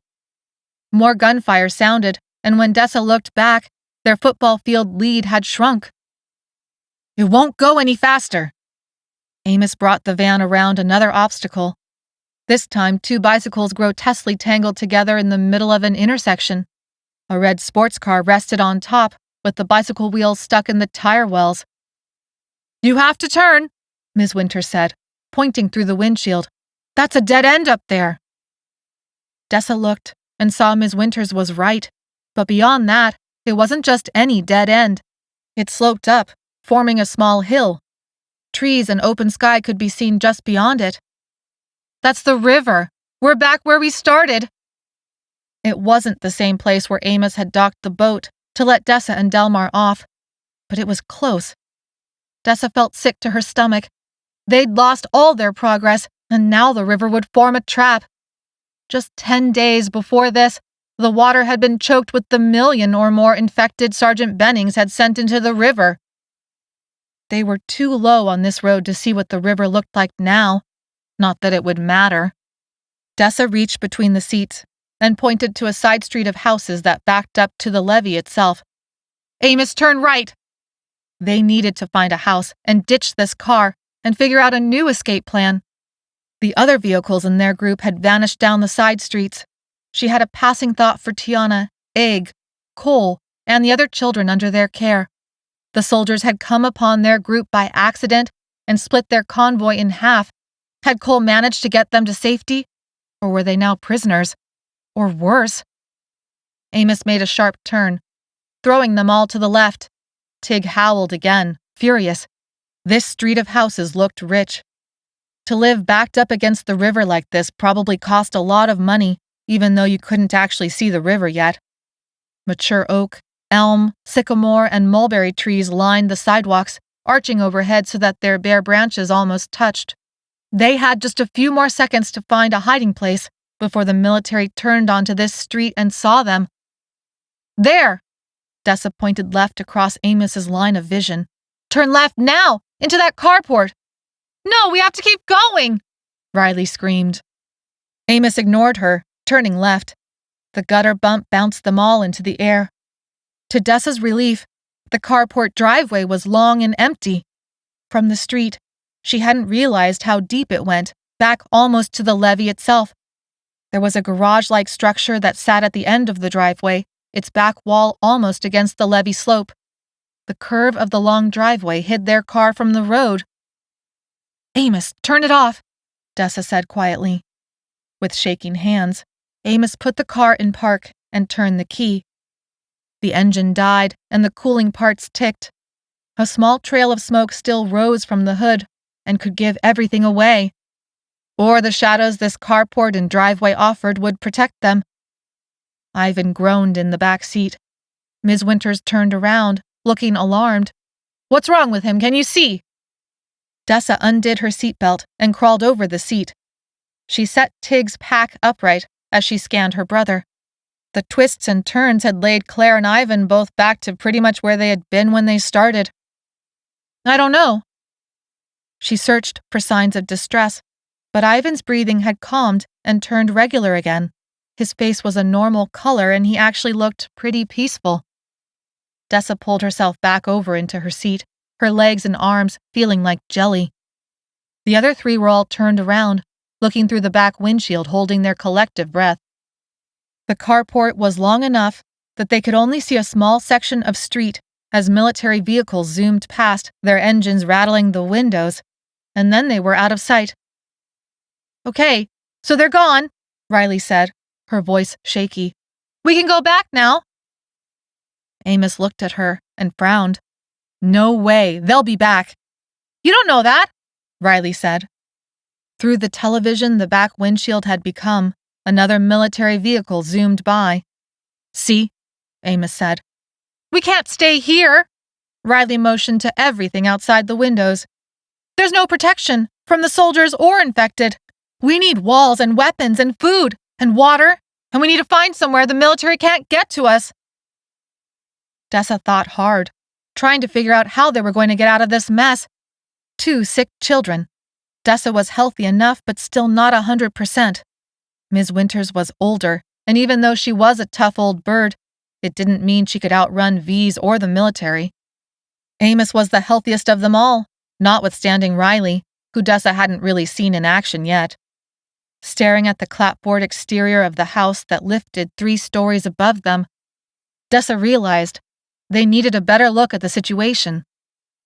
The top level of someone's former mansion would do. Dessa reached for the minivan door. "Everybody stay in the car. Amos, get ready to leave. I'm gonna take a look and see what I can find." "You're not going alone," Amos said. "You need to stay at the wheel and be ready to get the van out of here," Dessa said. "You're not going alone," Amos said again, voice implacable. He undid his seatbelt. "Riley, can you drive?" Chapter 15. "What? Yeah, I can drive," Riley said, her voice still shaking. "But what if it doesn't start again?" "Dessa and I will slip into the house and figure out our next move. Climb into the front seat and get ready in case something happens." Amos left the keys in the ignition and looked over at Ms. Winters. "Be ready, okay?" Ms. Winters looked back at him and then at Dessa, her eyes like steel. "Find us a way out of here. I know you will. Just do it fast." Amos got out. Dessa nodded, unable to speak. Instead of risking the sound of the rolling minivan door, she climbed over the seat, still warm from Amos. She stepped onto the driveway as Riley jumped into the front seat and closed the door with a click that made Dessa flinch, even though it wasn't really all that loud. Amos crept to the waist-high fence that separated the carport driveway from the tiny postage stamp backyard. Unlatching the gate, he swung it open for her. She quickly passed through, scanning the yard and back windows for danger. Piles of leaves were randomly clumped against fence boards. The lawn itself was waterlogged. A blue-colored tricycle was tossed over, its color washed out from the sun. More leaves, bird poop, and whatever had flowed off the gutters during the big storm spattered the patio and all the furniture and cushions. There were no obvious signs of danger, violence, or of anything living at all. Just a table, 4 chairs, and a gas barbecue with its cover on. She raced to the patio door. Holding her breath, she pulled on the handle. "Please be unlocked." It slid open. Amos crowded her from behind, holding her back by the shoulders as he took a look inside. She leaned into the strength of him for a moment, but only for a moment, because if she gave in now, she would lose her edge. "How does it look?" Amos said. "I think we're clear." The overcast sky allowed enough light to filter in and show a tastefully decorated house with expensive wood furniture. Chairs were pushed into the table, the kitchen counters were clean, the cupboards closed. Everything put away and organized, like whoever had lived here had gone away on vacation. That was good. It meant no V's had come through this place yet. It meant it was unlikely any V's would be hiding in the closets or bathrooms. They might still find Faint sleeping in some bedroom or pretending to watch TV on the couch, but they could deal with that. Hurrying up the stairs to the 2nd story, Dessa actually felt bad about her shoes leaving muddy prints on the otherwise pristine carpet. Amos followed, adding his own set of prints to the carpet. Anyone who came through the house next would know this place was no longer untouched. They scrambled up to the 3rd story. Windows rimmed all 4 sides. One half of this loft area had been turned into a sort of children's play zone with a dollhouse, colorful blanket, and scattered blocks. In one of the corners that backed up to the riverside of the house was a desk and chair. A plush love seat with a cotton throw was pressed against the side wall. They headed for the front of the house, to look down at the street. What they could see between the trees and houses was pitted with wrecked cars and fallen light poles. Military vehicles zoomed in and out of sight. There were a lot of them, and they looked on the hunt. Dark figures appeared from the sides of houses, from behind trash cans and off front porches, heading for the street. Dessa grabbed Amos's arm. "V's." Amos's expression looked grim. "All the noise is bringing them out." It was only a half dozen so far, nothing like what downtown had been, but even one infected added to the danger. "Okay," Amos said. "Maybe we get everyone inside and hide out for a few days. We can't just go roving the streets, not with V's and soldiers out." "Yeah, but we can't stay here either. The kids can't wait that long. What if the soldiers do a house-to-house search? They weren't that far behind us. They'll block off the neighborhood and give themselves time." "Why do they care so bad?" Amos rubbed a hand across his face. "Don't they have better things to worry about than chasing us down?" Dessa shook her head. "They want all infected purged from the city. Faint, V, combo cured like you. How many V's did they work to corral and dump into the river? 1 million or more? That took a lot of people and resources to set up. Compared to that, we're small potatoes. We're the final cleanup. Leave no stone unturned or whatever." "It's just such a frickin' waste," Amos said, rubbing at his face in exhaustion. She walked the room and took in the view from the other windows. There wasn't much to see out the sides. This house stood one full story above many of the others, but the trees and the roof lines just gave her an extended view of all the problems waiting for them. Sure, these houses might contain good salvage for food and water, but they were also likely to hide V's and soldiers and who knew what else behind their walls. She headed for the windows that overlooked the river, expecting the view to be choked with V's. There were bodies caught against the shoreline, dead, but the water itself looked relatively clear. Her mind catalogued a small dock with an aluminum fishing boat attached. As she looked left and right, it seemed each house had its own dock and boat. She closed her eyes and pictured the area. When she had last looked at a map, she'd been focused on traveling the small section of river that would drop them closest to the warehouse to bring back the meds. But the main features rose clear enough in her mind. The Sacramento River snaked its way through the city of Sacramento, and then turned west to eventually dump into the San Francisco Bay, and then the Pacific Ocean. No wrecked cars, no military. And if this stretch of river was any indication, no V's either. "Amos, the boats." He came to stand next to her. "The water is going to be choked with infected." Dessa blinked her eyes open, her mind beginning to race. "No, look. It's clear." She felt for the radio hooked to her belt. Amos gasped and pointed through the window to 3 figures climbing over the backyard fence several houses down. They scrambled up the slope and down the other side of the levee. "That's Pierce." Dessa struggled to open the window, but then stopped. There was no way she was going to yell. That would just as likely draw the wrong attention to them. "Amos, we could take the river, at least a little ways down. I bet that's what Pierce is thinking." Amos frowned, thinking hard. "We can do this. You know how to drive a boat. We pack the kids in that small fishing boat, and we float down the river and pull off somewhere safe, somewhere out of sight of the military, and then get back on the road. What do you think?" "Yeah," Amos said, nodding. "Yeah, I think you're right. The river has saved us once already. Why not take it for another nice ride?" Dessa laughed. She wouldn't have called her time in the river so far as particularly nice. Did it save them? Maybe. It had also made her really sick. The idea of V swimming in its waters to rise up and take her under wasn't just theoretical. But they couldn't go back the way they had come either. At the sound of another engine close by, they raced back down the stairs to the kitchen. There was no more time for debate. The military were patrolling the area and would soon find their hiding place. The river had become their only option. Amos went first, opening the sliding door, and then was through the fence in a flash. Dessa raced at his heels. Back at the car, he went around the side and yanked open the sliding door. Dessa opened the driver's door. "Everybody out! Take all the supplies you can handle. We've got a way out of here." "What?" Riley said, her eyes wide. "The river," Amos said. He handed Tig to Ms. Winters, who strapped his bag to her chest. She stepped out and adjusted her other bag across her shoulders. "Come on, Riley, get out. We need to get our stuff and go." Dessa shifted from foot to foot, impatient, until Riley reluctantly unwound herself from the front seat.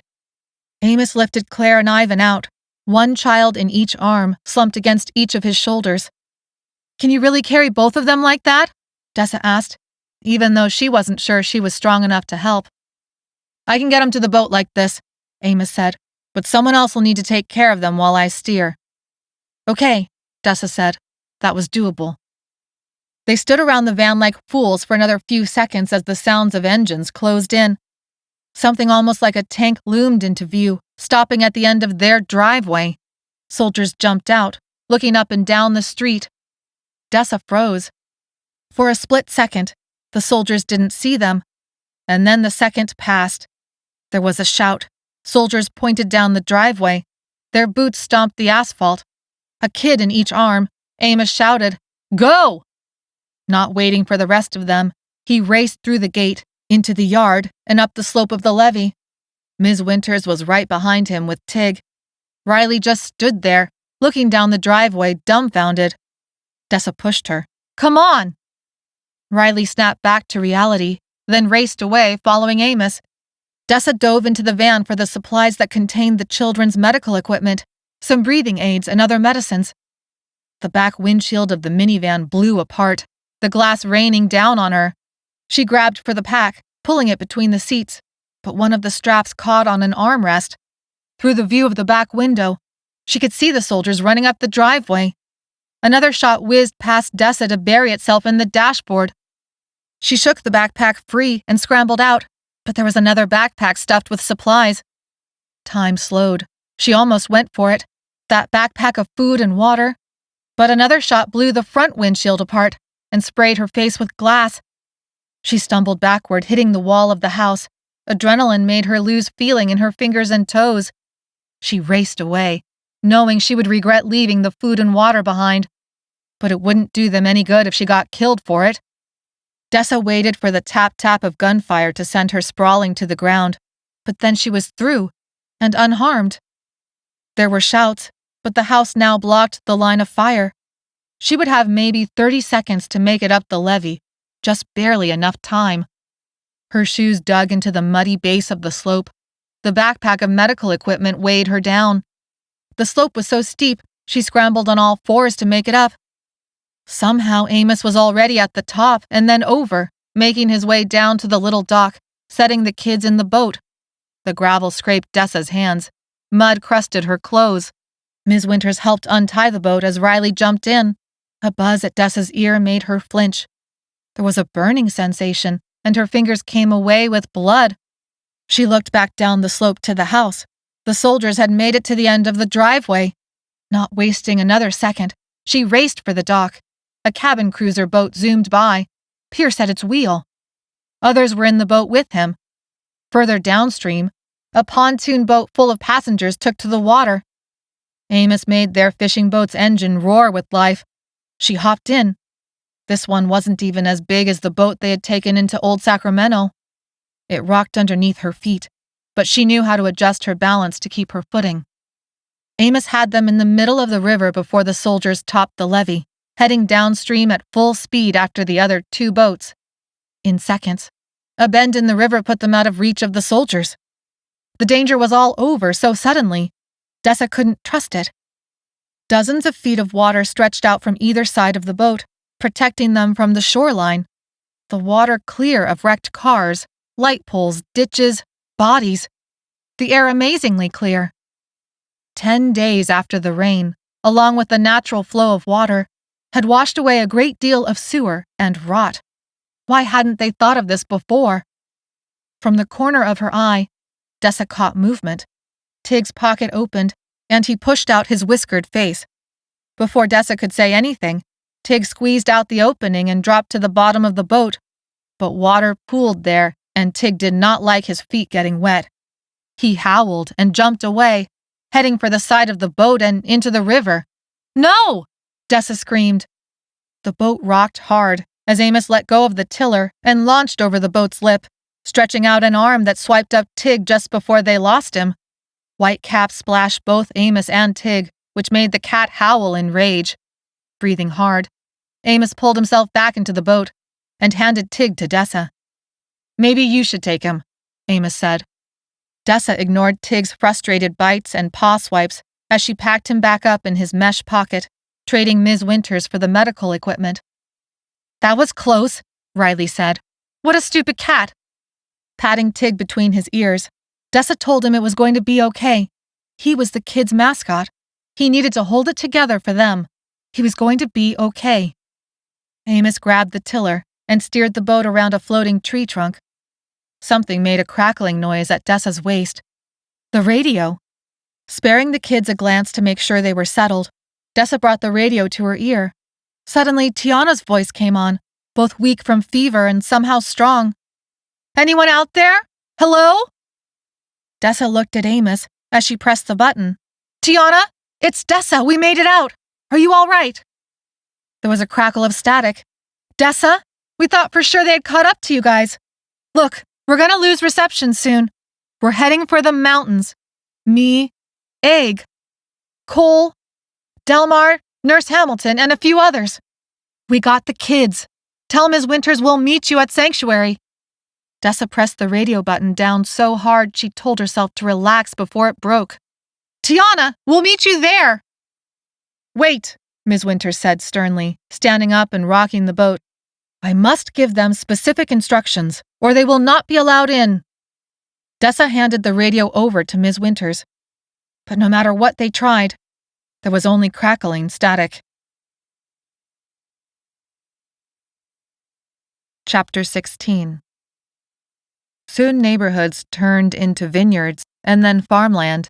Adrenaline leaked out of Dessa's body and left her exhausted. She'd been well for only a few days. The chase had used up her reserves, and all she wanted to do was let the boat rock her to sleep. Once the three boats were out of immediate danger, they cut off their engines and floated close together. Carrying Tig, Dessa went to join the rest of the survivors on Pierce's cabin cruiser boat. Ms. Winters would stay back and keep an eye on Claire and Ivan. Ms. Winters placed a hand on Dessa's arm. "Tell Pierce we can travel west on this river, but if we go this way, then we must stop at a fish laboratory." "A what?" Dessa asked. Ms. Winters shook her head. "It has thick walls and equipment I may be able to use. It's very close to Sanctuary's location. He needs to get us to that laboratory." Dessa nodded. Climbing over, she joined the group packed around a tiny table, probably normally used for alcoholic drinks. Now Pierce spread a map of the river system across it. Some gear was spread out as well. Bolt cutters, a crowbar, some sailing equipment. Dessa relayed Ms. Winters' message. She looked around at the survivors crowding the boat and counted. Not quite half of the convoy had made it onto the river. Almost 24 people. She wondered if that meant the other half of the convoy had survived to take the mountain route with her friends, or if they had gotten caught. Tracing a path on the map with his finger, Pierce said, "This is the route we were supposed to take." On the map, the road led east into the Sierra Nevada mountains. Once in those mountains, they would have turned south for maybe 100 miles of mountain road, and then west another 100 miles, across the Sacramento Valley, going around the herd of infected that blocked a direct route, basically traveling 3 sides of a massive rectangle. This was the route Tiana, Egg, and Cole were still attempting. "If we take the river west until Rio Vista, it looks like there's backwater channels we can turn into that wind through a bunch of marshland before meeting up with the laboratory." Pierce traced this new route on the map. As long as we don't get lost in the marsh, we can move south, probably on Interstate 5.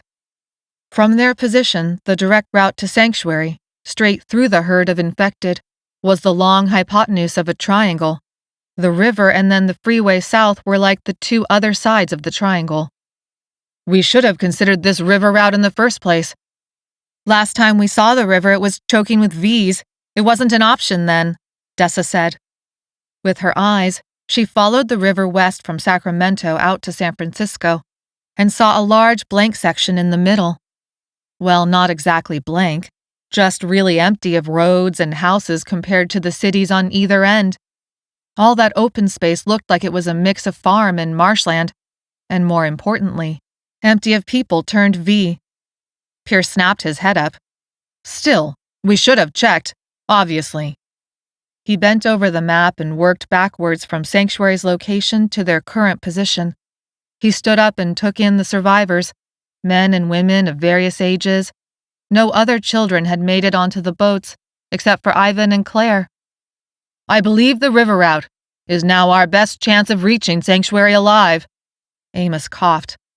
We don't have much gas, maybe another 15 minutes. Pierce looked at him. None of the boats have enough gas. We'll use the current to bring us out. That will save on noise as well. Gas and engines are only for emergencies. Right now, we're not being chased or dodging deranged. Dad, Riley said, I want to be on your boat. Pierce nodded. Yes, we will reshuffle. This boat has a small cabin. We'll bring the kids and Dr. Winters inside for better protection from weather and danger. Riley, you're on here with me as well. We'll split up the adults across the other two boats. Dessa and Amos looked at each other. Pierce hadn't assigned them a place. When Amos seemed about to open his mouth, she shook her head. They would help bring the kids onto Pierce's boat and then just stay. Within minutes, they made all the transfers. Pierce took notice of Dessa and Amos on the seats, but said nothing. Dessa pointedly looked across the water as Pierce's driver, Harrison, steered the boat with the current. The other two boats floated along either side. It's like our own mini flotilla, Riley said. Pierce looked back at his daughter and smiled. The sailing lessons are going to come in handy. Riley smiled back. Guess so. The moment of father-daughter bonding made Dessa cringe. She'd gone so long now with her parents dead from a car accident. It was hard to imagine such relationships still existed for anyone. Their three-boat flotilla followed the current downstream until a bunch of debris stalled them. They worked for several hours to make a path through it. Once they had, the short day had already fallen to twilight. Bundling up and dropping an anchor, they set guards on night watch and slept. A guy named Jules tried to fish, but came up with nothing, so they went to sleep hungry. The kids were tucked away, warm and safe in the boat's cabin with Ms. Winters. Dessa and Amos huddled together on a bench to shield themselves as best they could from the breeze. She fiddled with the portable radio, hoping to hear something from the other half of their group, but there was nothing. They're too far away, Amos said. It doesn't mean there's anything wrong. She knew he was right, but that didn't make her feel any better. In the morning, as soon as dawn gave them light enough to see debris in the water, they lifted anchor and floated on. Riley started at the wheel under Pierce's guidance. Dessa stayed next to Amos for warmth, tucking her arms inside her shirt and desperately wishing for a hot cup of coffee. There wasn't even any clean water to drink. They were at least several hours of float time away from the next Delta town that might offer supplies of food and water to salvage. That's if they didn't encounter any further debris. A 2-lane highway bordered one side of the river, but it was mostly empty. They'd passed the last pileup of cars the day before. They should have stopped to scavenge the cars for supplies, but it was too late to go back now. She trailed her hand in the water briefly to feel its movement and power. Amos squeezed her against him. He looked out across the water, his gaze stretching far beyond the horizon, and leaned his cheek against the top of her head. She imagined she didn't smell all that great, but then again, neither did he. She couldn't tell the difference anymore. It was just nice to be next to him and almost warm. Do you ever think it's weird how everybody's trying to pretend they still have the power to fix this? Amos brushed his thumb against Dessa's arm, making her shiver. With the right equipment, we're going to fix all this? If we get rid of the right people, everything will go back to normal? I don't know, maybe? Except Dessa didn't really think that. Things were too broken to ever go back to normal, whatever that meant. Even if we just got something to help with your symptoms, or to prevent any more Lissa virus infections, that would make a big difference. Amos shook his head against her cheek, and his hand stopped. Maybe. Maybe not. We haven't been thrown back to the Stone Age or anything, but it's pretty close. There's no way to get things working again. The basics, like running water, electricity, grocery stores. She knew he included grocery stores on the list because she had worked at one. It took a massive organizational effort to contract with multiple distributors, truckers, and packaging companies to deliver food in a timely manner to stock on the shelves for people to buy. It was a strange thought to consider how impossible the existence of a grocery store sounded now. I know what you mean, but we still have to try. Dessa leaned against him. If Amos gave up, she didn't know what she would do. I know we do, Amos said. I guess I'm just saying that all we can do is keep fighting our way through this while other people make it harder for us. We're not in control. We just gotta hope we keep surviving whatever is thrown at us. I know you're right, no matter how much I hate that you're right. Amos released a snort. We're nobody important, Dessa said. We never were. The best we can hope for is that whoever is in charge will ignore us. Unfortunately, they haven't ignored us so far, Amos said. Maybe it'll be different at Sanctuary, Dessa said. I hope so, but Dessa, Sanctuary sounds like a place full of people who think they're still in control.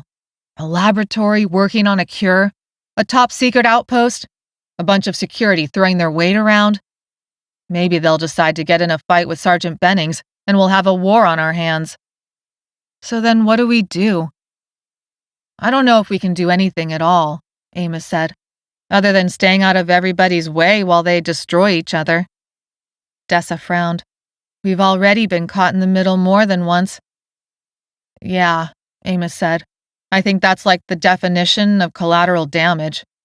But what can we do except keep trying? I don't want to live some big powerful life. Even if I did, I don't think I could get it.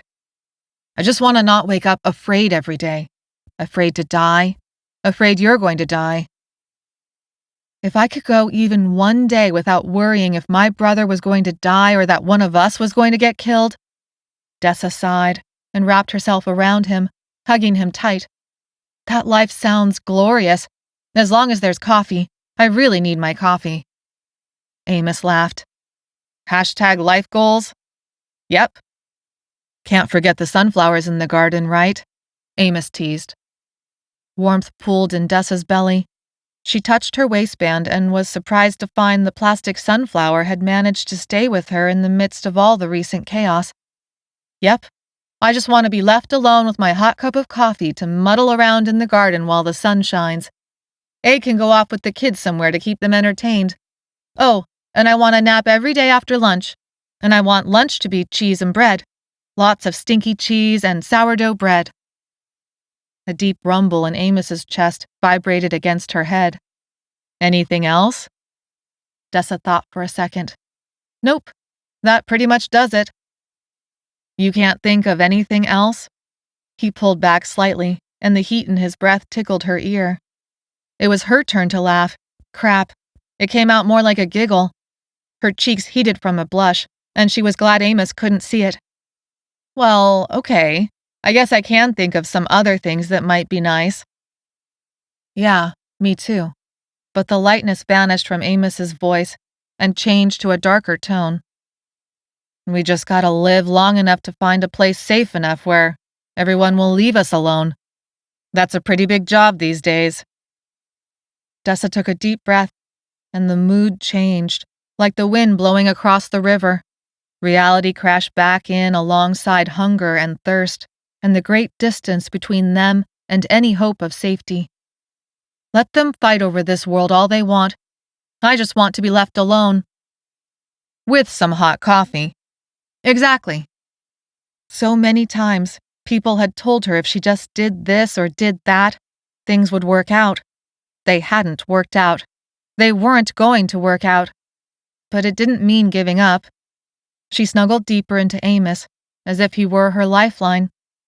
I guess we have to adjust our expectations. Amos squeezed her back. Here you are, next to me, and everything else might be going wrong. But at least there's that, right? They had a lot more trouble ahead of them. Their group had split in half. Tiana, Egg, Cole, and the other kids were far away. But at least for now, Dessa could believe they were still alive and would all make it to Sanctuary one way or another. In the meantime, they were safe in this boat, floating downstream with a beautiful wide river to protect them from the dangers on land. Drop the anchor, Pierce called out. Riley rushed to the ratchet, unlocking it and spinning the handle. The clacking sound was harsh on the ear. Some new danger was about to confront them. Dessa could almost taste it. Amos sighed. All right. What's next? Pierce pulled out an orange flag tucked somewhere near the steering and waved it at the other two boats. They bunched together in the deepest part of the river as Pierce called for them to drop anchors as well. Amos let go of Dessa. They both stood. The breeze made goosebumps rise on her arms. The 2-lane highway that followed the river's edge was no longer clear of cars. Several big rigs, a farm truck, a box van, and another half-dozen 4-doors, stuffed to the roof with boxes and other evacuation supplies, were spread across the road and into the ditch on either side. 2 cars had crashed, flipping over and tumbling to settle half in the river, tires pointing to the sky. Right where the cars had tumbled into the water, the river narrowed, and a huge debris pile blocked the way. Fallen trees, a refrigerator, random lumber, plastic bags, and a crazy assortment of other trash had tangled together, creating a treacherous land bridge that started from the cars and crossed all the way to the other side of the river, with more debris adding itself to the mess every passing second. Trees lined the road on both sides. Beyond the trees, crop fields and marshland were vivid green from the recent rain, and stretched out for as far as the eye could see, empty of life. But the cars weren't empty of life, and neither was the pile. A number of V's, infected at the car wreck or washed into the river all the way from Old Sacramento, had gotten themselves caught, and many of them were still alive. Chapter 17. Abandoning the boats for the land wasn't going to work, not with clogged roads, untold numbers of infected, and 2 comatose children. The decision was made to cut away a section of the debris pile.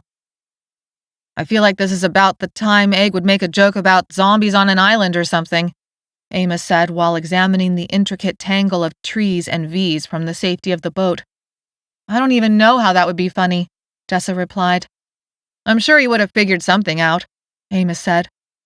The V's had noticed their presence, whether by sight or by smell, and some of them had launched into the water to swim upstream to the boats. The current swept them right back onto the debris. They found an axe in one of the boat supply boxes, its blade sharp enough to chop through a waterlogged tree trunk. But that meant they would be sending someone to hack through the wood while infected with snapping jaws and clawing hands converged from land and water. She surveyed the other survivors, all adults, but not many of them looked fit enough to balance on bobbing tree limbs while hacking at the branches as V's attacked. Pierce, Riley, Ms. Winters, she and Amos. 2 of Pierce's advisors who looked relatively young and strong. A mix of other men and women she didn't know.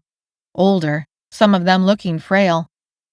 Harrison, Jules, Pierce said as the 2 men stepped forward to attention.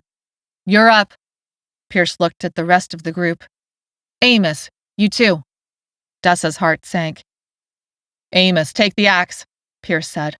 Harrison and Jules, you hold off the infected, so he gets the time he needs to chop us away through that mess.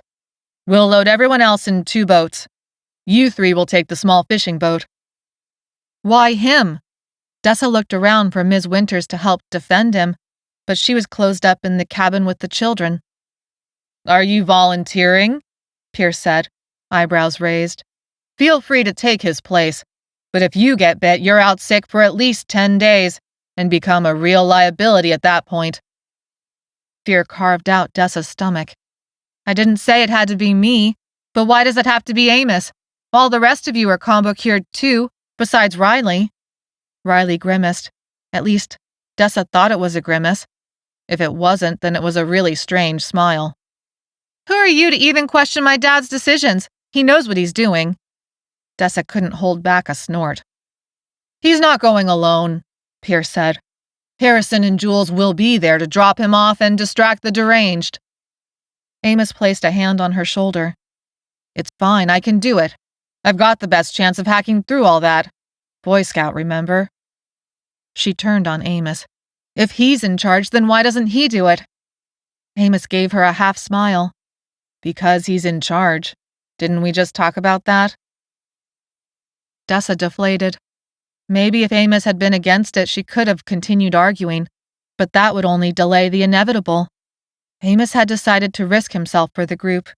There would be no talking him out of it now. It didn't help that Amos truly was the strongest, most fit person in this combo-cured group of survivors. Giving her a last squeeze goodbye, Amos climbed into the aluminum boat alongside Harrison and Jules. Pierce handed over the axe, the blade flashing in the light. Remaining on the cabin cruiser, Dessa was cold and furious at everyone. As the little fishing boat took off for the logjam, the other 2 boats stayed floating close together while keeping their distance from the zombie island. An old oak tree's scraggly branches stuck up through the surface. Plastic bags and grass hung like party favors from it. In the water between those branches, V's swam, hemmed in amongst floating glass bottles and more trash. A wooden clothes dresser was broken in half, and the drawer scattered across another tree trunk pinned at an angle to the oak. Even from here, the smell of swamp and rotting organic matter was overpowering. The whole thing undulated, with the river like a treacherous raft, just stable enough to block the boats and support the weight of the infected that had come down from the stalled cars. By her count, at least a dozen. She told herself they were lucky it wasn't a million. If this barricade had existed while all the V's from Old Sacramento had been washing out to sea, their bloated, infected bodies would have made the route impossible, no matter how many axes they might have. Still, a dozen was plenty to set anxiety fluttering in her chest. As she watched Jules and Harrison drop off Amos at the branches near the end of the pile, and then motored to the other end to keep attention of the infected on them. Amos started near the top of the large oak, taking out some of the thinner branches in a swipe or 2 while precariously balancing on the main trunk. The first branches floated away, forming a small gap. He kept at it, muscles flexing as he brought the axe overhead to chop again and again. The splashes and knocks of metal on wood were a loud echo in the basin the river channel created. Harrison and Jules shouted and slapped at the water, which was working to keep the attention of all the infected, except for 2. Those 2 V's had locked onto Amos and were crawling over the debris. "That big branch in the middle!" Pierce shouted, pointing. Amos looked over his shoulder and then followed the line Pierce's arm made, zeroing in on the correct branch. The V rage increased, as measured by the volume of their groans and frenzy of movement. The 2 V's who had locked onto Amos were now only yards away. The closest one had gotten stalled by a Y-shaped branch, its arms flailing for Amos even as the soggy wood held him back. Amos started hacking at the branch Pierce indicated, and something inside Dessa grew alarmed. She followed the line of that wood, back through the pile of plastic, grass, trash, and other trees. Her mind mapped it out like the games of pickup sticks she'd loved to play with her father as a child, like when Egg had been covered in New Sacramento rubble, and it was her job to retrieve him without crushing him to death. The branches interlocked and jammed up with the clothes dresser and 2 other logs, including the one Amos was standing on.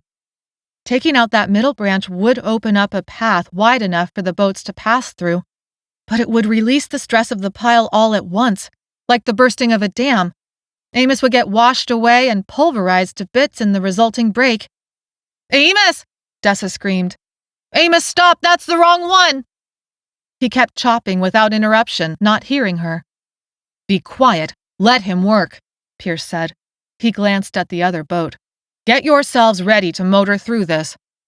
A woman headed for the steering column on the pontoon boat and stood with her feet braced wide, hands on the steering. How could he not see it? Those logs will break apart and he'll get crushed. Are you trying to kill him?" Pierce shook his head. "You do not know anything about being on the water. He's chopping the right one. How dare you suggest I would willingly risk the lives of my 2 men out there in order to kill your boyfriend?" She pushed forward for a better look as Pierce whispered something into the ear of the man next to him. Feeling the man's eyes on her for a split second before he lunged, she scrambled across the boat to stay out of reach. "Get that branch cut!" Pierce yelled, his deep voice reaching Amos when her voice hadn't. She ran out of boat, and the man was almost on her. She didn't know his name, only his face, as one of Pierce's people, obviously willing to do his bidding. He grabbed for her clothes, but she snatched them back and knew she could not let herself get caught. She had to get Amos's attention. The man made another grab for her and she dove off the side of the boat into the water. The shock of cold water that went over her head drove the air out of her lungs. She struggled to the surface, fighting against her clothes and shoes, keeping her mouth clamped against all the gross things suspended in the water. She finally broke through. Breathing through her nose, she swam for Amos, ignoring Pierce's shouts. The commotion finally reached Amos. He stopped chopping and looked back. Catching Dessa in the water, his eyes widened in horror. "Get back to chopping that branch or we're all dead!" Pierce shouted. The cold water made it hard to breathe. It was hard to move, too, with her arms and legs going numb. Harrison and Jules were tied up fighting V's at the other end of the logjam. She was swimming in open water as the current pulled her to Amos and the foul mess of infected trash and trees. If she got bit, just like Pierce said, just like Egg and Tiana had experienced, she would be useless for at least 10 days, a burden. Suddenly, Jules and Harrison motored the boat over to her. The spray of foam soaked her hair and face. Before she knew what was happening, the boat circled her, cutting her off from Amos. They each took her arms and fished her out, lifting her up and tossing her onto the bottom of the boat as water streamed off her clothes and shoes. Cold and wet and shivering, she heard Pierce shout instructions to tie her up. "Let her go!" Amos shouted. Harrison and Jules whirled her around and pulled out some fishing rope that bit into her wrists. She faced Amos as he scrambled across the debris, heading for her. He buried the axe in the head of the V trapped by the Y-shaped branch before it could bury its teeth in his shoulder. "Amos, you have to cut the other branches. The one with the yellow plastic bag caught on it. Do that one first. Chop through that L-shaped branch with all the trash second. Then go for the branch the dresser is caught against. Do you hear me? If you cut through the branch Pierce wants, you'll get crushed." Everyone was shouting, but Amos only looked at her. He nodded once and turned back to the logs. She slumped on the boat bench, her teeth chattering from the cold. He had heard her. He would listen. Amos scrambled back out to the branches and bypassed the one he had been chopping. Pierce shouted, but Amos ignored him. 3 infected were crawling across the logs. Jules used the crowbar and leaned over the boat's lip to bash in the closest one's head. The second one slipped off a trunk, and the river's current smashed 2 logs together, popping the V like a pimple and turning the water a foamy red. The third one remained on a straight path for Amos. The words tore from Dessa's throat. "To your left!" She scrambled across the seats, but Harrison yanked her back down. "Stay put," Harrison said. Her wrists burned and her limbs felt frozen. He stood guard over her, and she couldn't do anything except watch. Amos broke through the branch she had described, and then pivoted, swinging the axe across and up. The blade buried itself in the chin of the V barreling down on him. He moved to the next branch and broke it in 2 big chops. The debris pile released a great groan. undulating in a big wave as a large section broke free. Amos swayed, arms and axe waving in the air to keep his balance. Dessa held her breath, praying to the universe that her gamble on this real-life version of pickup sticks would work. He regained his footing, and she let herself breathe again. More V's tumbled down the road slope to the river. Harrison joined Jules to fight back the infected they could reach, while still keeping the boat from getting entangled. Amos started hacking at the third and final branch. Finally, there was a large crack and a massive heart-rending groan, turning like it was itself a great boat, as the trees dislodged from the overturned cars and a wide ribbon of water opened. The log on which Amos stood bounced up and down, settling and stabilizing. Amos leapt across its trunk and back to the boat. The roar of engines sounded from behind Dessa. Pierce's boat flew past, taking the kids through the gap. The second boat followed. V's leapt off the cars and into the river, but it wasn't even close. Jules and Harrison fought off 2 more infected as Amos jumped off the logjam. He grabbed for the boat's lip and lost the axe in the water. She ran over, but her hands were still tied behind her back. All she could do was use the weight of her body to help push him the rest of the way inside. He immediately jumped up, water streaming off, and went for the engine. It roared to life, and he pulled them back from the debris, taking them out of reach of the V's. Jules and Harrison collapsed on the boat's bottom, weapons dropped at their feet, breathing hard. The breeze sprayed water in Dessa's face, but that was okay. The boat roared through the gap, the engine at full throttle, leaving the little zombie island behind. When they reached the other 2 boats, Pierce signaled for everyone to cut their engines to save on gas and noise. The river opened up before them again, deep blue and clear. Chapter 18. Amos cut the string around her wrists. They hopped back into the cabin cruiser. Pierce was practically frothing at the mouth. "How dare you ignore my orders? You could have been killed, all of you!" Dessa felt herself go red. She had plenty of practice ignoring adults who didn't like her life choices, but this was something else. "You were wrong. You would have killed him." "Your jump into the river like that? You put Harrison and Jules in danger too," Pierce said, still shouting her down as everyone watched. "You risked my people. Of course they had to go after you, and it left your boyfriend unprotected." The noise brought Ms. Winters out of the cabin. She listened for a moment and then interrupted. "Pierce, she's a young fool in love. Of course she was going to jump in after him." Dessa felt her cheeks go red from embarrassment. It was both a strange defense and insult. Yet Ms. Winters' comment had allowed Pierce to save face. Pierce flicked his hand at Dessa, like she was so much unwanted trash. "Learn to control yourself." Even though Dessa knew she shouldn't take the bait, she filled again with fury. "Except she was right," Amos said quietly, his voice like steel and his stoic demeanor somehow cutting the tension into pieces. Pierce opened his mouth, looking ready to start into Dessa again, when the overcast sky broke apart and made the river sparkle. The sun's rays were like beams of warmth. Pierce shook his head, ordered Jules, Harrison, and everyone else back into their respective boats, and to pull anchor. Soon they were drifting with the current again.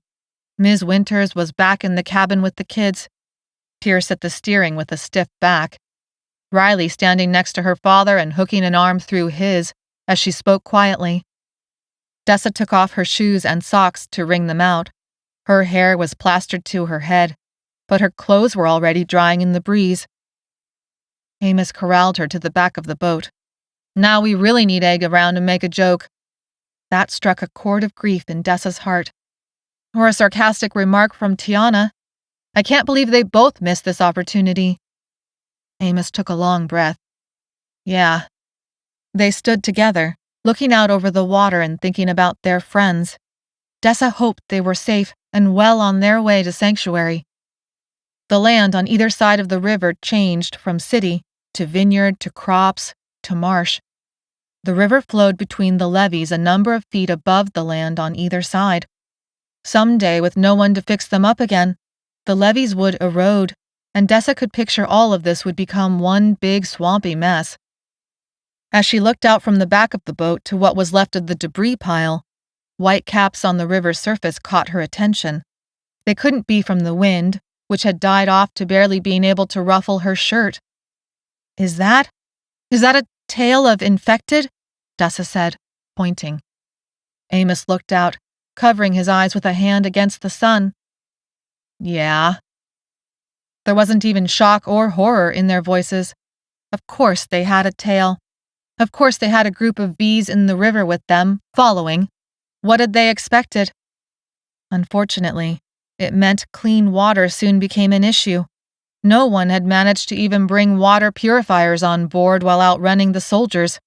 She'd grabbed the medical equipment backpack, barely in time. The current kept the boats ahead of the swimming V's, but stopping in any place for long to salvage things they needed, like food and water, would become almost impossible. The raging groans of the infected in the water caught the notice of more infected on land, from wrecked cars, behind trees, out from the fields, causing one after another to be drawn to the river's shoreline. Some V's entered the water, others followed the boats along the land. A growing tail of infected in the water, combined with a growing wall of infected on either side of them. The only way was forward, down the river. If they encountered another debris pile like the last one, they would be trapped. A deep bend in the river brought them past several delta towns that had little more than a dock, several businesses, and run-down houses. Any cars looked like they had broken down a long time before the zombie apocalypse started. Pierce called for the boats to use their gas to pull far enough ahead of the growing tail of bees to gain time to stop at the next town and scavenge for water. The engines revved, water churned, and all 3 boats took off. The river bent again, and the V's fell out of sight. A larger delta town, with a faded sign for an ice cream parlor and a cafe, came into view. They headed for its dock, and Dessa hoped they would find what they needed fast. They tied off the boats and killed the engines. Pierce gave orders for any uninfected to stay on board. This only applied to Riley, Dessa, and Ms. Winters. Technically, it meant the kids, too. Everyone else had the combo cure and would go into town to scavenge. 5 minutes, Pierce said. We dash in and we dash out. Water is the first and only priority. Food if it's within reach. If the way stays clear, we won't have more than a couple more hours on the river. We'll be at Sanctuary by nightfall. Dessa and Amos looked at each other. Did Pierce just jinx us? Yep. The scavenging team hopped off the boat. Pierce left only one person back on each of the other boats except for Dessa's, in case they needed a quick getaway. Riley took to the boat, steering as if she were now the new commander. Amos came over and kissed Dessa on the forehead. Be back soon. She closed her eyes and leaned in. You better. He pulled away, glanced at Riley, and then back at Dessa. She waved him on. I'll be fine. Right, Amos said, actually winking at her like she'd attempted a joke. More than a dozen people scrambled off the boats. Hopefully with so many, it meant there was actually a chance they could salvage the town for water, in the 5 minutes Pierce had demanded. It wasn't like the V's would hold back if they didn't. Once they were all out of sight on the other side of the river's levee, instead of nervously freaking out about what was or wasn't happening with Amos, she ducked into the cabin to check on the kids and Ms. Winters. What hit her first was the stuffy feeling of the air. The smells of antiseptic and medicine swamped her nose. The kids were laid out across the cabin bed, side by side on the sheets, their tiny chests rising and falling with breath. Makeshift IVs dripped liquid into their veins. The IV bags hung from the light fixture on the low ceiling. Ms. Winters sat at the foot of the bed, her normal crown of hair in complete disarray. Dark shadows under her eyes spoke of exhaustion, stress, fear. Her hands shook as she bent over her bag and searched through its contents. Looking up from the bag, Ms. Winters said, Is everything all right? Dessa nodded. They're searching for water. They'll be back soon. Everything okay in here? She looked pointedly at the children. Ms. Winters actually slumped. Dessa couldn't remember ever having seen her so ready to give up. Their vitals are dropping slowly, something with the blood, but I do not have the equipment to determine exactly what. There isn't much more I can do. We're close, Dessa said, stepping further into the cabin and trying to put the hope of conviction in her voice. Pierce said we might make it to Sanctuary in the next few hours if the way stays clear. Of course, we will all do our best. Ms. Winters blinked, her eyes closed, and then looked up, nodding once. Now, I do need a bit more room to work. Dessa took the hint and retreated from the cabin and back to the open-air deck. Breathing in the fresh air, she headed to the opposite end of the boat in the hopes of avoiding all conversation with Riley. Looking around for a distraction, she scanned the shoreline, and her eyes caught on a red ice chest stuck in the mud. It looked like something a fisherman might have used to store a few drinks, like water or soda. Riley made a noise behind her, but Dessa refused to pay her any attention. Instead, she zeroed in on the ice chest. I'll be right back, Dessa said. My father said.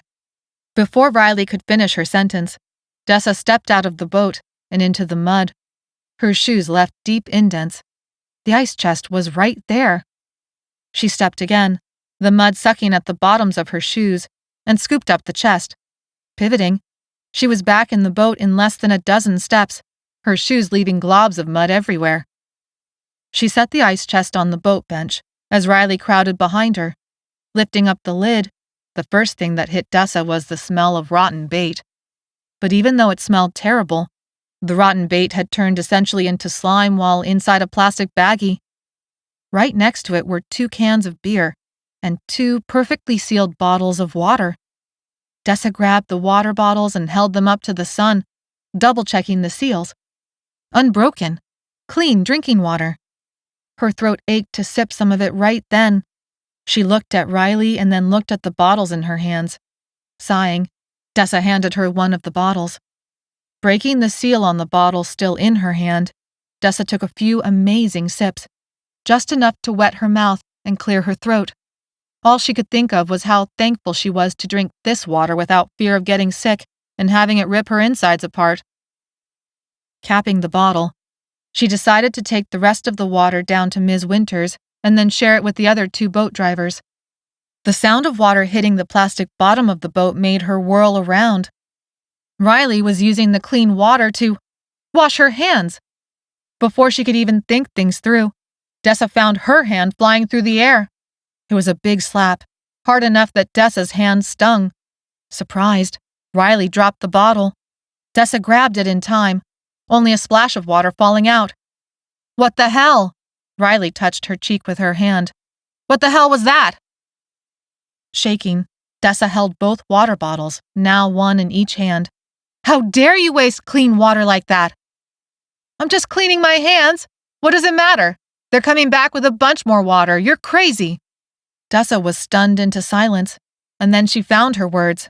How do you even know that? How do you even know things aren't about to go really wrong?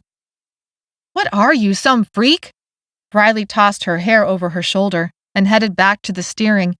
She gave Dessa one last look, a look that Dessa had received from countless people over the years, a look reserved for the crazy foster kid left over, handed from place to place for a reason. How do you not get it? Dessa was flustered, but couldn't let Riley go unchallenged. Maybe you had all your needs taken care of at Cal Expo. Plenty of food and water, I guess. But you traveled across a destroyed city to go after your father. You should know we can't waste things. They're coming back, Riley shouted. They'll have plenty of water, you'll see. Dessa closed her eyes. How could Riley not see? How could she still be living in such denial after everything Riley must have gone through? Was it a coping mechanism? If it was, it definitely wasn't a good one. But that's not how it is out here. You have to settle.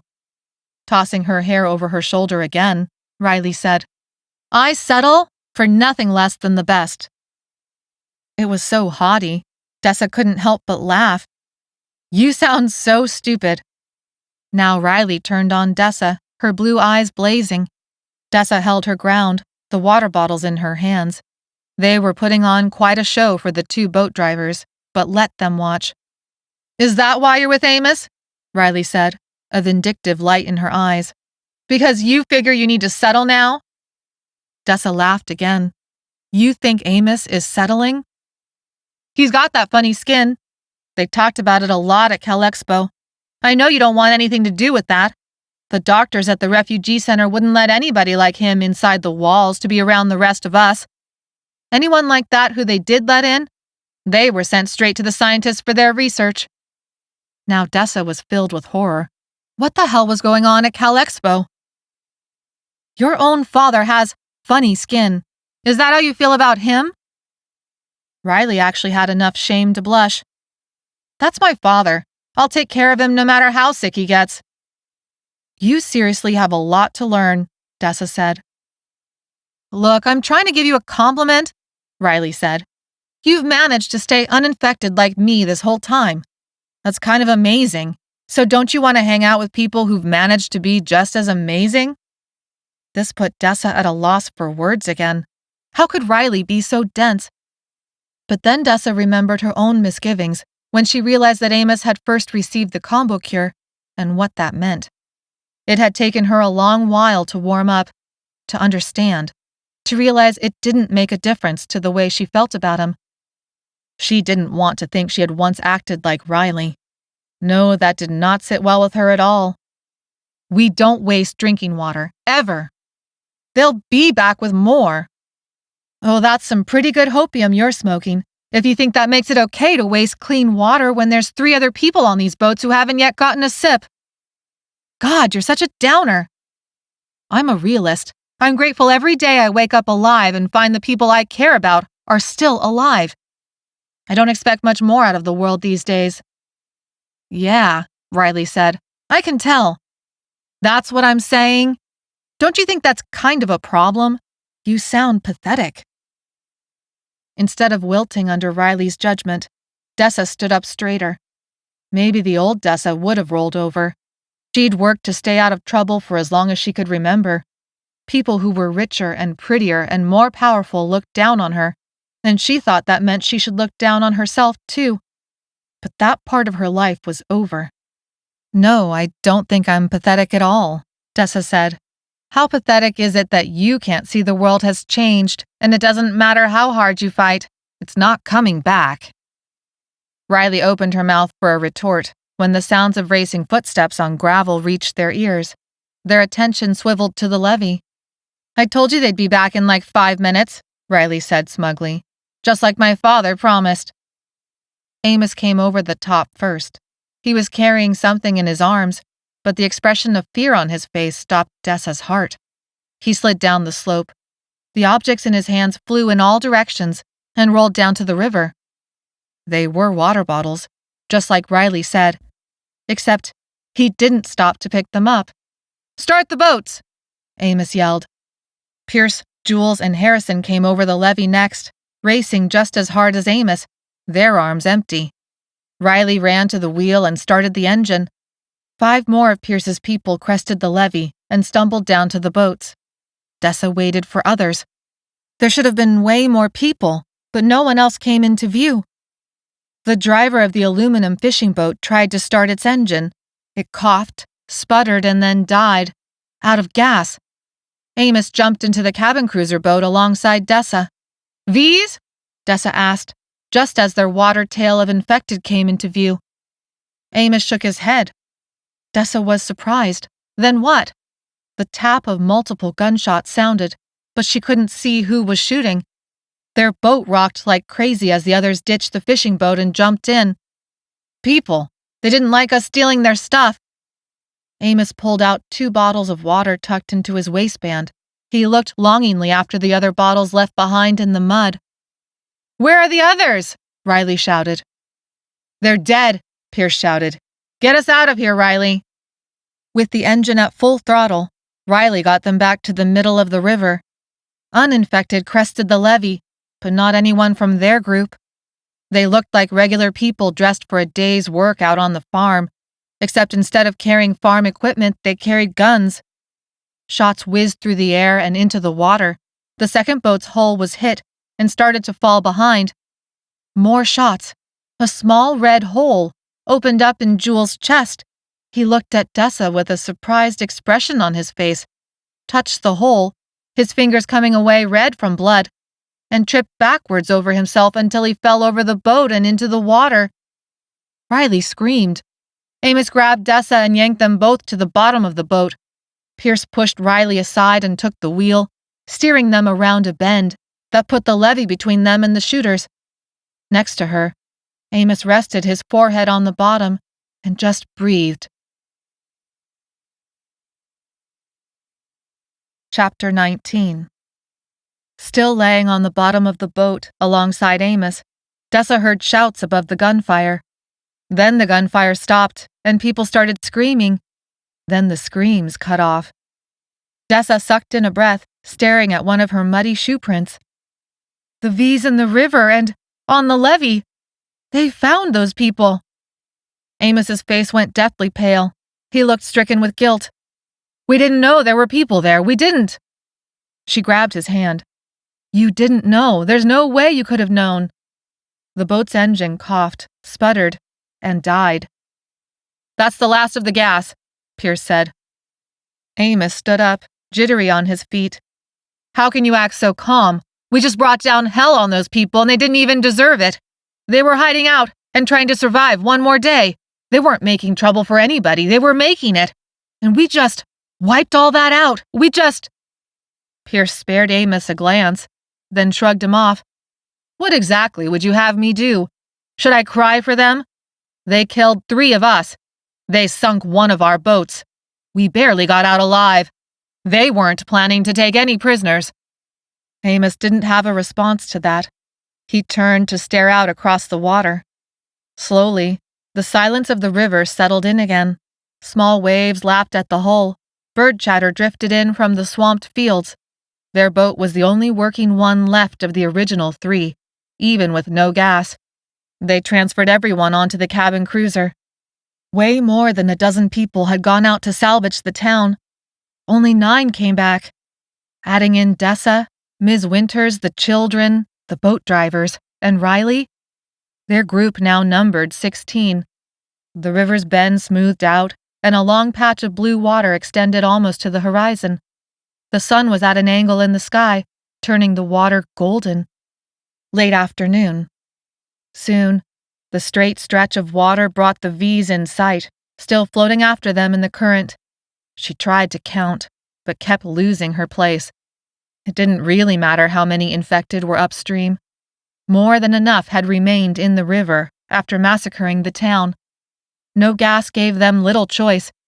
Their single boat did not dare stop again until they were ready to make a final run for it.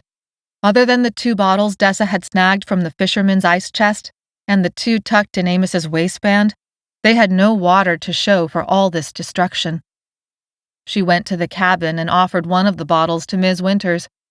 Taking a few sips, Ms. Winters then soaked a cloth with the water and squeezed a few drops on the kid's lips. Ms. Winters asked, "What happened?" Dessa sketched the events in a few quick sentences. The main part that mattered was they were still ahead of the V's, for now. "Let me know when it's almost time to make the transfer to land," Ms. Winters said. "There are a few things I'll need to do to prep the children."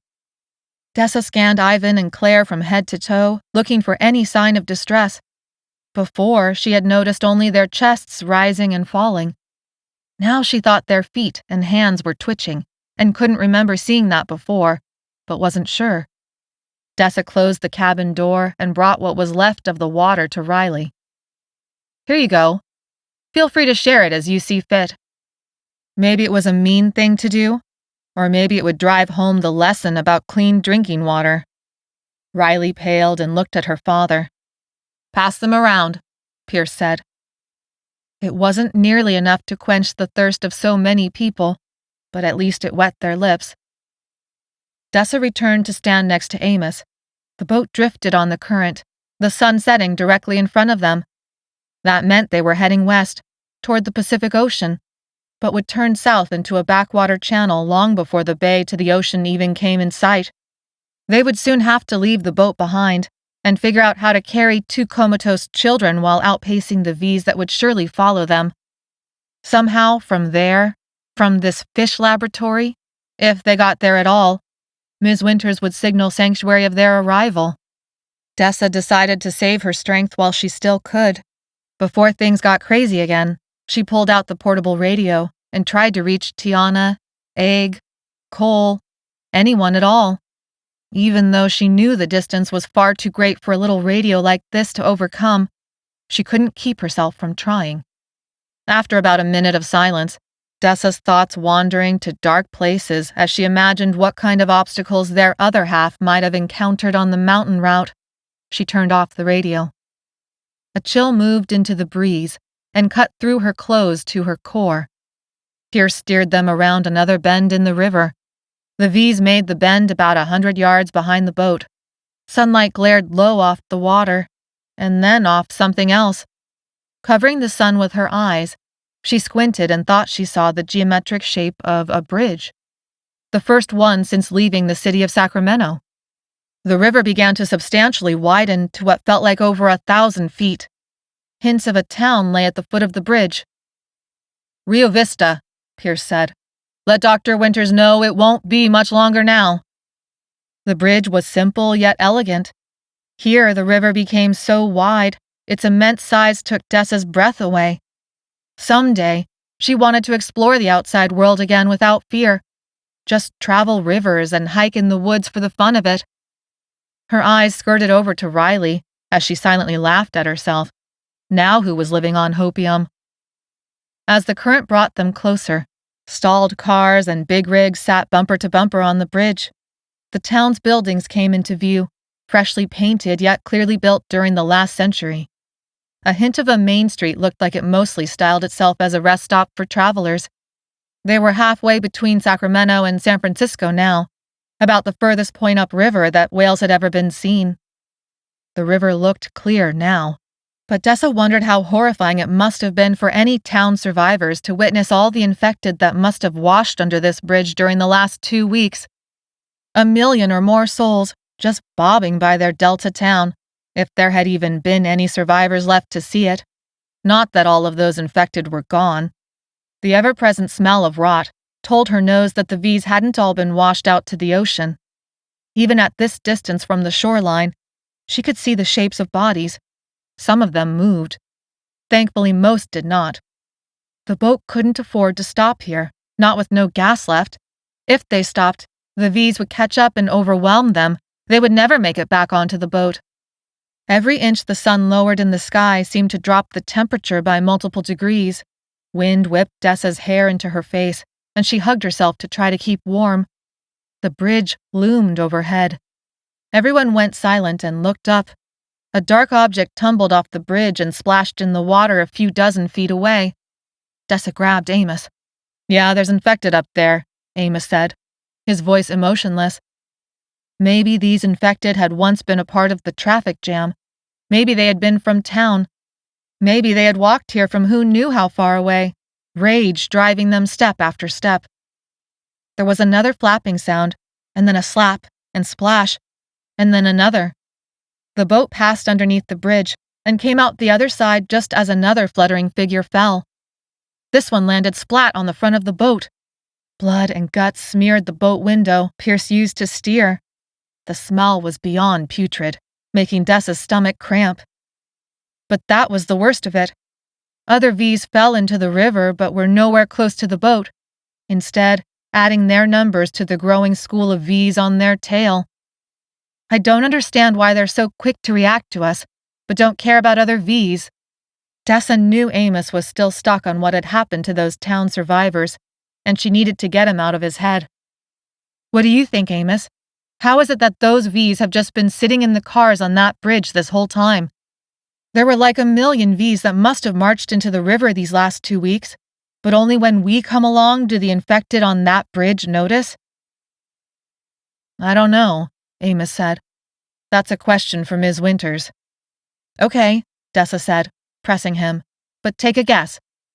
For a long moment she thought he was determined to stay lost, but then he said, Obviously, they can smell, hear, and see us. Others like them just aren't on their radar somehow. But I mean, come on, Dessa. You know we all stink like crazy right now.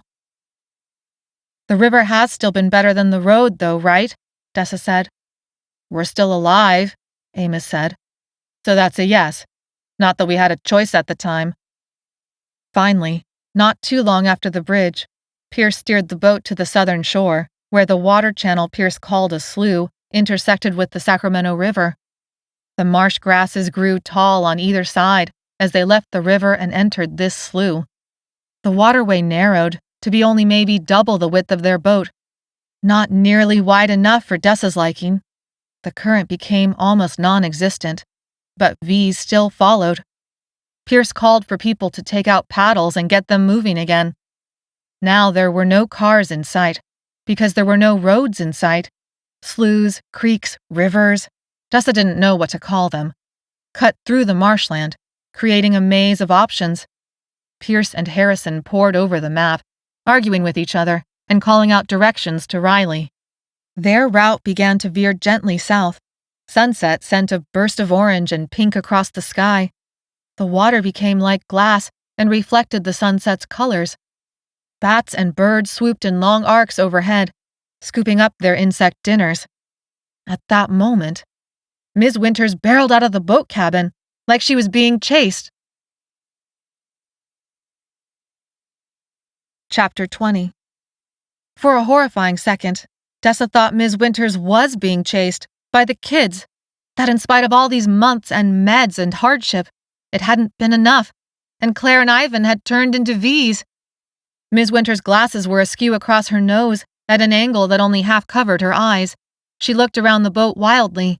"What's wrong?" Dessa said. Ms. Winters' lip trembled. "What's your blood type?" Dessa blinked a half-dozen times. "I don't know my blood type. Why?" Ms. Winters turned on Riley. "Do you know yours? What is it?"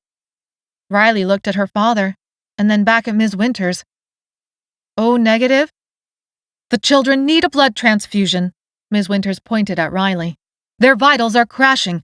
I need you to get down there. I need to transfer uninfected blood into them. Now. It's the only thing left to try." Riley let go of the boat wheel as if burned. "Of course." The paddlers didn't stop, and the boat bumped against the marsh grass. Pierce jumped from the map and went for the wheel. "There's no time, Dr. Winters. We're almost at the transfer point." "It's the children who don't have time!" Ms. Winters cried out. "We overshoot this and we're out of water in 100 yards, Pierce said. "That's it. The deranged get us all." Ms. Winters looked past the boat stuffed full of survivors, out the back. The sunset's brilliance cast the fastest infected swimmers in garish colors. They were only a few dozen feet away, and their growls were unmistakable. 10 minutes, Pierce!" Ms. Winters yelled. "I need Riley's blood in their veins within the next 10 minutes!" Dessa looked at Amos, the horror she felt showing on his face, too. Pierce grunted and steered the boat away from the marsh. "Paddle hard, people! We've got to beach this thing on that sandbar. Anyone not paddling, strip this boat of anything useful and bring up those kids. Do not leave anything behind. Life vests, tools, everything." In a matter of seconds, they had the kids out of the cabin and on blankets that stood in for makeshift stretchers. Dessa caught sight of her brother's flushed face, feverish and shining with sweat. The tremors had spread from his hands and feet to his whole body. She helped carry the blanket for one end of her brother. Suddenly, the boat's momentum stopped. They had reached the sandbar.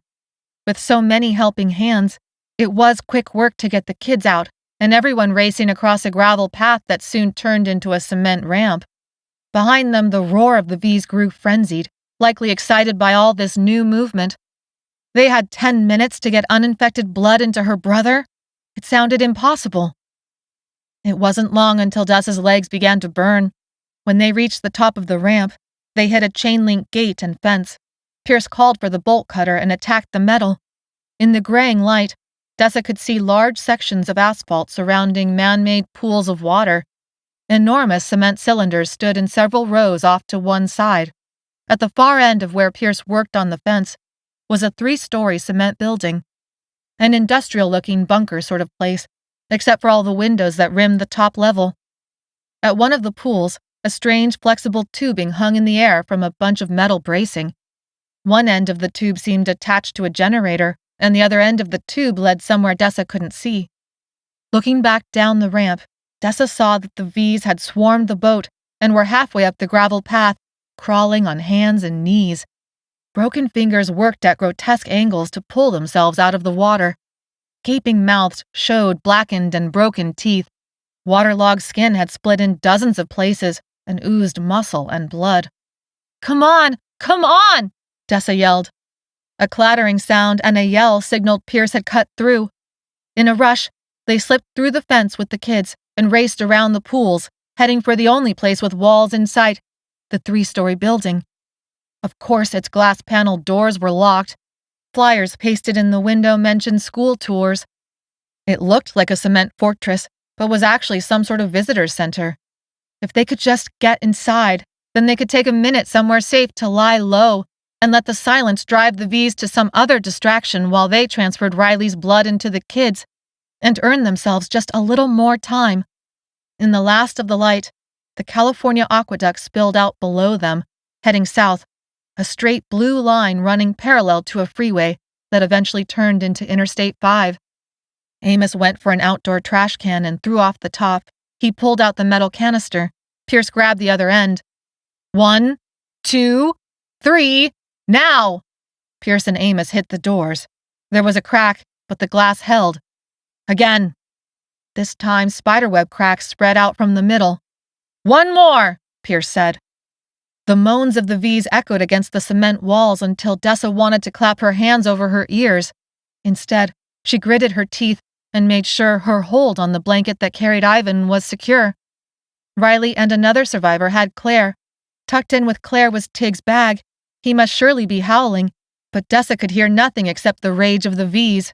On Pierce's count, they sent the trash can into the door once more. The tempered glass shattered, scattering across the asphalt and the building's interior. As they raced inside, the screeching of a security alarm sounded. Chapter 21. They rushed the kids by a glass-encased map of the Delta, the waterways webbing across the poster paper like arteries and veins across the middle part of California. Then they went past the Welcome Center desk, a 3D fish diorama, through a set of industrial doors, and up the stairs to a third-story meeting room, "Lock those stairwell doors," Pierce bellowed. The security alarm screeched every 5 seconds. It was going to drive Dessa insane. It drew the V's into the building like a moth to flame. Barring the stairwell doors behind them, and then the conference doors, they laid Claire and Ivan out on 2 tables big enough to seat a dozen or more people each. Instead, just one small child on a blanket lay at its center. Ms. Winters dragged a chair in between the tables and pushed Riley into it. She worked fast to unpack the bag of tubing, needles, and antiseptic. "Help me with this, Dessa," Ms. Winters called out. Dessa rushed over and grabbed the antiseptic pads Ms. Winters held out. "On the forearm. Wipe it good and clean, both of them." Ms. Winters pressed 2 more packets into Dessa's hand. "And then Riley, both of her arms." Dessa ripped open the paper, the scent of alcohol stinging her nose. Her brother's arm was covered in grime and dried river water and who knew what else. But she did the best she could with him, Claire, and then Riley. When she was done, she looked Riley in the eyes as Ms. Winters hooked together tubing, inserted needles, and monitored her blood pressure with a pump. "Thank you, Riley," Dessa said. "Yeah," Riley said, almost sounding confused. "They're kids." Dessa hovered over her brother as Riley's blood reached his vein. She watched for any sign that the tremors lessened, but the sun had fully set, and only the dim red glow of emergency lights shined. Someone brought out a flashlight, salvaged from the boat. Its sharp light threw horror movie shadows over everything, but at least it gave Ms. Winters something to work by. "Is it going to work?" Dessa said, hovering anxiously. Ms. Winters bit her lip and kept working. "I don't know." Dessa took a step back, panic tightening her chest. She didn't think she had ever heard Ms. Winters speak those words before. She was a scientist, a doctor, and a person obsessed with finding a cure for this Lissa virus. She had always known what to do. Pierce finished checking the door and came to the tables with a scrutinizing eye. "Riley, how do you feel?" Ms. Winters glanced up and then returned to her work. "Don't worry. I just need a little for each of them." "It's fine, Dad." Riley tossed her hair over her shoulder without moving either arm, but her eyes were circled in deep shadows. "You're going to need juice when this is over," Pierce said. Dessa snorted. There wasn't even clean water. But then Pierce walked off and returned with a fruit drink. Dessa stood and turned in a full circle, finding a vending machine in one corner. The glass had already been broken, and people were dividing up what looked like soda, chip bags, and water bottles. "Someone needs to turn that goddamn alarm off," Pierce called out. If there was a way to turn off the alarm, they couldn't find it, not on the third story. It was no longer safe to go anywhere else. One after another, the infected came out of the river, through the chain-link gap Pierce had opened, across the cement pools, and onto the ground floor of their building. One after another, until the night's darkness made it impossible to keep count. Drawn by their run, breaking the door, the alarm. There were 15 of them now, including the kids. They had started with over 20. Actually, they had started out in the convoy with closer to 50 people split in half. Before that, New Sacramento had numbered several hundred citizens, at least. Some of the survivors were crying. Others had actually fallen asleep. There was nothing to be done except wait it out and hope the morning brought some relief. After finishing the blood transfusion, Riley retreated to a corner with her head on her knees, trying to sleep. Ms. Winters stationed herself in the chair to watch over the children. Amos released Tig from his bag once the conference room had been secured and made sure the cat got his fair share of food and water. Now Tig was hiding under a table somewhere. Amos brought Dessa the portable radio from Tig's bag. "We're on higher ground now, above the valley floor." She was so tired, but couldn't sleep. Taking the portable radio to the windows that overlooked the Sacramento Valley, not that she could see anything in the dark like this, she turned on the handheld device and listened to the crackle of static. "Tiana? Egg? Cole? Anyone out there?" Amos played with her hair and then sighed. "Keep trying. I need to use the bathroom." She did keep trying for another few minutes before giving up and returning to stare at the wall, trying to sleep, though knew she could do no such thing no matter how spent her body was from the day's death-defying events. She'd had some water and food, but dehydration still made her head pound. A presence approached her from behind, but she was too tired to turn around. "Dessa, are you awake?" It was Amos. He spoke barely above a whisper. With everything aching, she somehow found the energy to face him. Amos crouched and offered her a hand. "Come with me, okay?" She was always amazed at his ability to somehow, in spite of his size, present himself as unthreatening if he really wanted to. Maybe it was her pounding headache. Maybe it was the quiet way that he moved. Sitting up, she let the warmth of his touch wash over her. She stood, stiff muscles protesting the movement. Not dropping her hand, he led her across the room, past the kids still flushed with fever. The night would be chilly, but the kids wouldn't need to worry about staying warm. Ms. Winters' chair was empty at the moment. With how exhausted she had looked, Dessa hoped she was getting some sleep. When they got to the door, Amos paused. This third story was safe. The stairwell gated off at the ground story. They had unbarred the conference room to allow access to the bathrooms, but the stairwell gates would only stand for as long as the V's weren't worked into a frenzy against them. Amos turned the door handle to barely make a sound as it opened.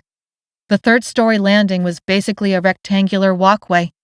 Off of this walkway was the main conference room, then 2 bathrooms, a staff-only closet, and a door to the roof.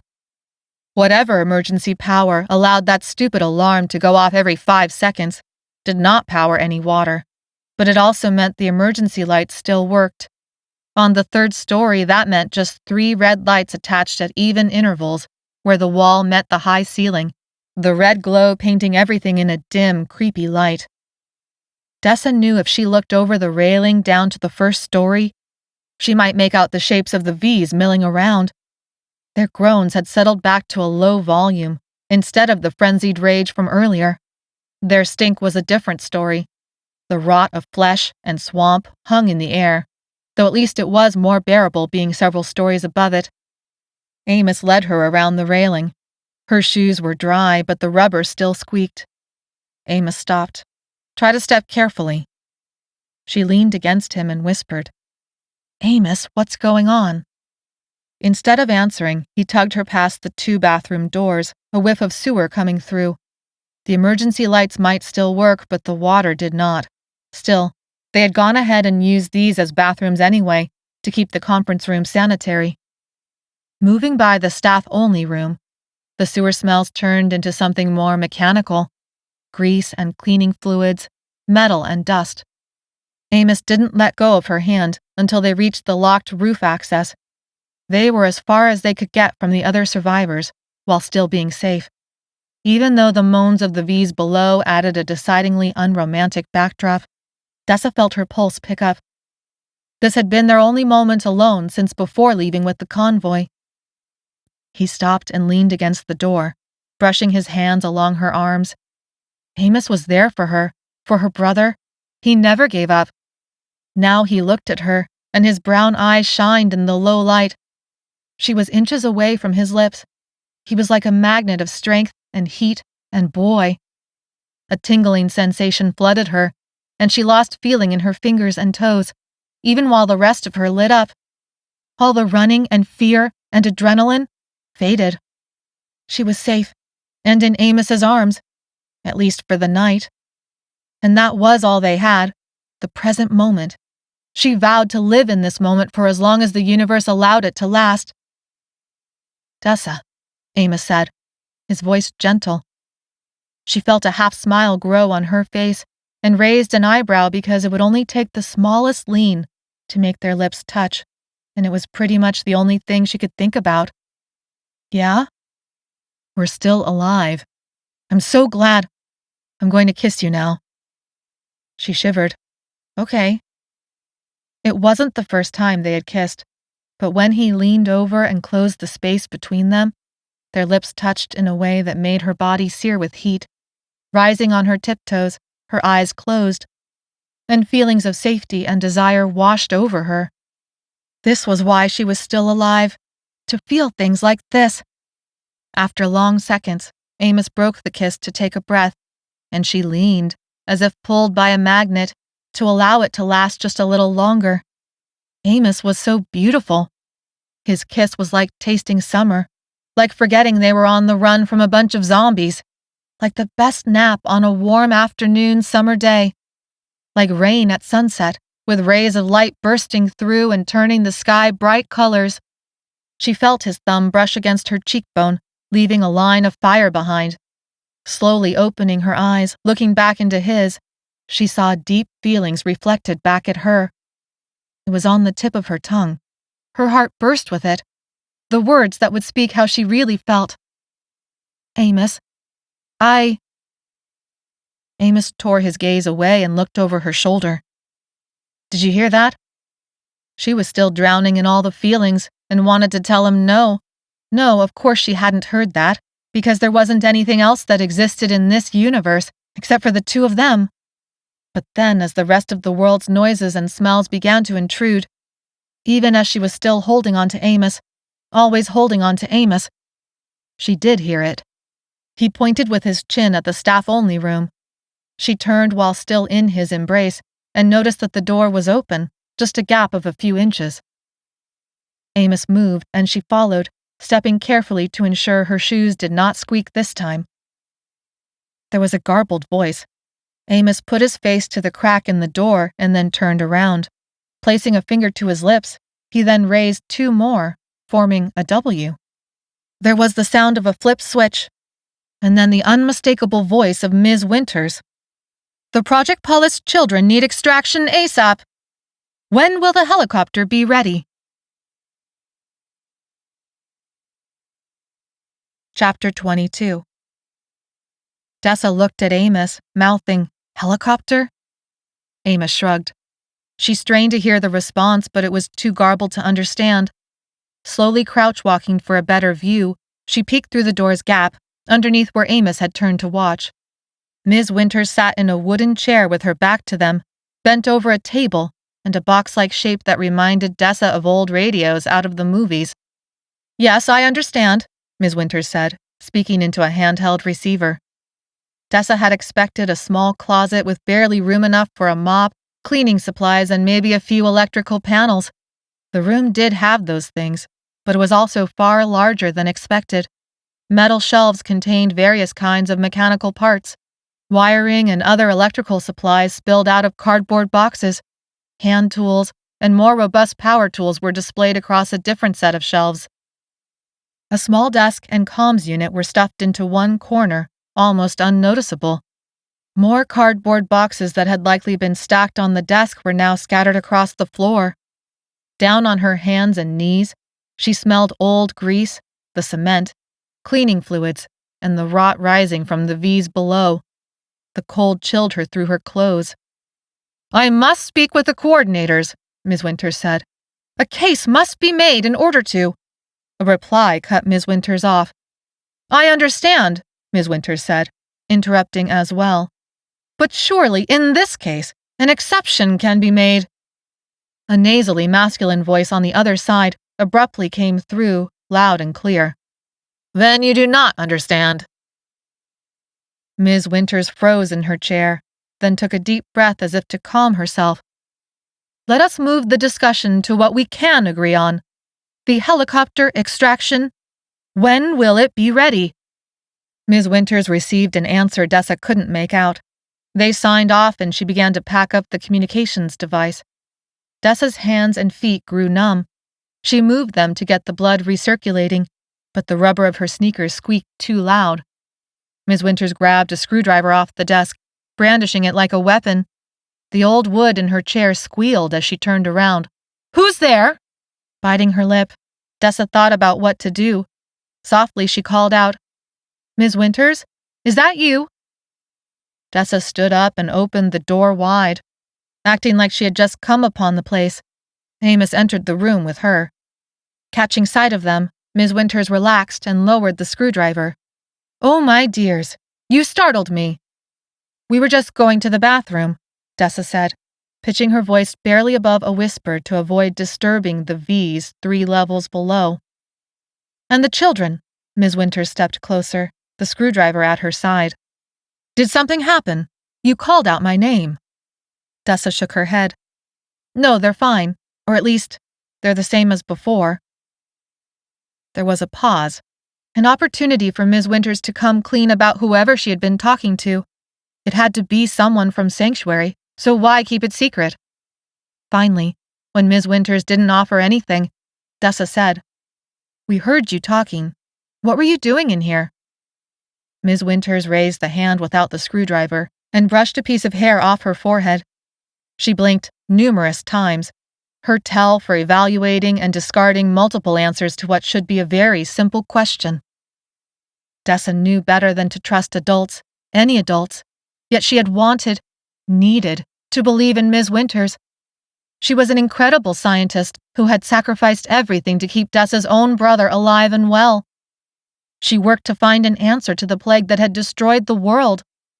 "I heard you say something about a helicopter," Dessa prompted, desperately needing Ms. Winters to come clean about whatever this was. At the word helicopter, Ms. Winters froze like a deer caught in red headlights. It lasted only for a flash before she composed herself. "Yes, I've been in touch with Sanctuary. I didn't want to say anything until I could confirm that rescue really was on its way." "Then what is this place really?" Amos said. "A secret radio room to Sanctuary in a closet? Those cement pools of water outside? Everything fenced in like it's protecting something important. What's with the tubing in those pools? My Boy Scout troop went on a field trip once to a fish hatchery. Is it a fish cannon?" Ms. Winters smiled. "Amos, You have always been exceptionally perceptive. Let me show you." She beckoned them to the desk.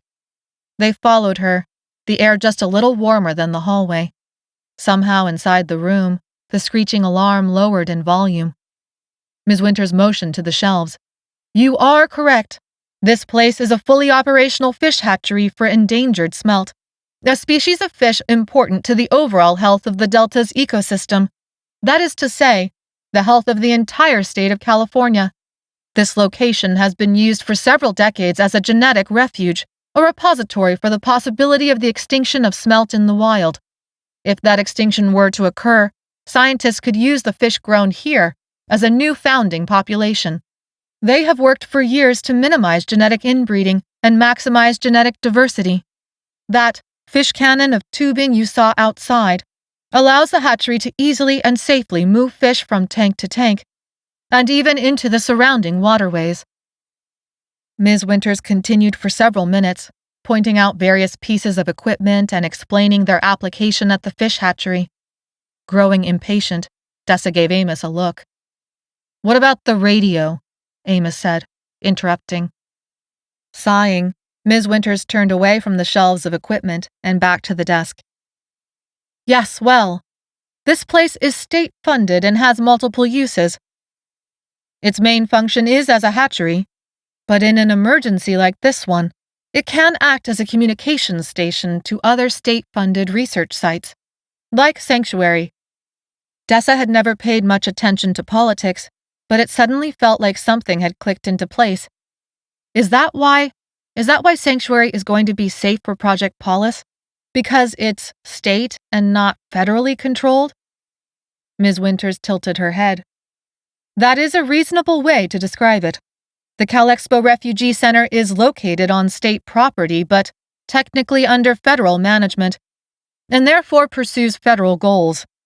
Sanctuary did benefit from some federal contracts at its first creation, but has always been under the special jurisdiction of the state of California. While there is some overlap and sharing of information between state and federal entities, the two sites fall under different loci of authority." "So yes," Amos said, "General Alberta knew about Sanctuary, but the other federal people don't care about it anymore." Ms. Winters blinked. "Yes.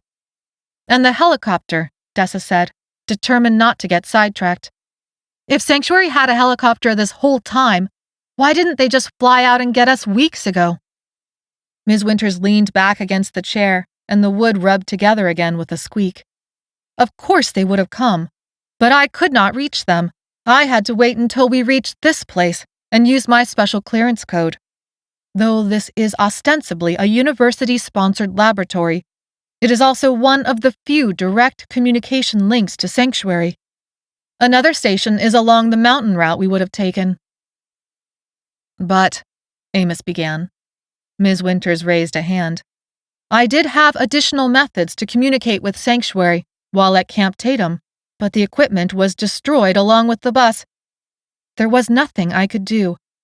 Don't you think I would have called the helicopter by now if I had been able?" Dessa shook her head. It felt like the truth, filled with a bunch of untruths. Ms. Winters pushed her glasses up her nose. "I believe I have good news to share. The facilities at Sanctuary have a helicopter still in active use. There is a rooftop helipad on this building. Tomorrow, at the appropriate time, we'll bring the children up to the roof and wait for a helicopter to deliver Ivan and Claire safely to Sanctuary." "And all the rest of us," Amos said, stating the obvious, yet somehow not. Ms. Winters blinked once, and then a second time. "Of course." Like out of a scene from a movie, Dessa imagined the helicopter flying through the sky, out of reach of the V's, and plucking them safely off the roof. They would fly out of reach of danger and land safely within the protection of Sanctuary's walls. But the elation from that image wasn't the only thing Dessa was feeling. There was also suspicion at the fancy, confusing words Ms. Winters chose to use when trying to hide something while pretending to be utterly transparent. "We should get back inside and rest for the night," Ms. Winters said, packing up the communications box and stowing it away in a locked wall cabinet. "Do you think I should tell everyone about the helicopter now or wait until morning?" Dessa bit her lip. Ms. Winters was asking them for advice? It felt like a sort of peace offering, like she was trying to include them in any way she could, as penance for what she couldn't say. You should tell everyone now, Amos said. They'll sleep better. Ms. Winters nodded. Yes, of course. That makes a great deal of sense. Unable to let doubts eat away at her any longer, Dessa said, Do you really mean it? Is there really going to be a helicopter to take us away from this place and get the kids the medicine they need? Ms. Winters held Dessa's gaze with conviction. There was no more hesitating or dissembling in her voice. Yes, I promise you. Tomorrow this will all be over. Dessa bit her lip. She wanted so desperately to believe in Ms. Winters. Ms. Winters' breath hitched. I want you two to know. I fought so hard for so long to bring everyone to safety. It's almost difficult to believe it's here now. There was a time when I thought we weren't going to make it. I feared I might not succeed in even bringing a single child from Project Polus back alive. You too persevered. You are the reason those 2 children in there have survived. I can never repay you for that. Dessa swallowed over a lump that rose in her throat. Ms. Winters' eyes glistened like she was about to shed a tear. We'll do whatever it takes, Dessa said. Ms. Winters nodded. I know you will, and so will I. She brushed past them, gently laying a hand first on Dessa and then Amos. I'm going to speak with Pierce and the others, and then try to get some sleep. You should both try to rest. They followed Ms. Winters out of the maintenance closet, but held back, waiting on the landing as they watched her enter the conference room and quietly close the door behind her. Dessa and Amos stood close together, as the white noise groans of the V's saturated the air like their whispered conversation had never happened. Dessa couldn't help but admire the way the red glow of the emergency lights seemed to sharpen the angle of Amos's chin and shoulders. That was weird, right? Amos said. No doubt, Dessa said, putting aside her thoughts for Amos's shoulders. But I don't know what we can do about it. I know, Amos sighed. For what it's worth, I think there really is a helicopter coming. Dessa nodded. Yeah. Amos dropped his hands to his sides. What are we actually going to find at Sanctuary? I really don't know. Sanctuary sounds way too good to be true, Amos said. Yeah, Dessa said. And Ms. Winters is definitely hiding something. Yeah. But what choice do we have? Dessa said. None, Amos said. Dessa shivered. Amos stepped closer and drew her into him. He was like a heater. Even still, she shivered again, though this time not from cold, but rather from the way his touch lit her up. She wrapped her arms around him and nestled her head in the warm spot where his neck met his shoulders. He squeezed her tight and leaned his cheek against her hair. I've gotten you this far. I promise you I will get you the rest of the way. They stood like that for a long time, bathed in the red glow of lights, with the V's shuffling beneath them. Chapter 23.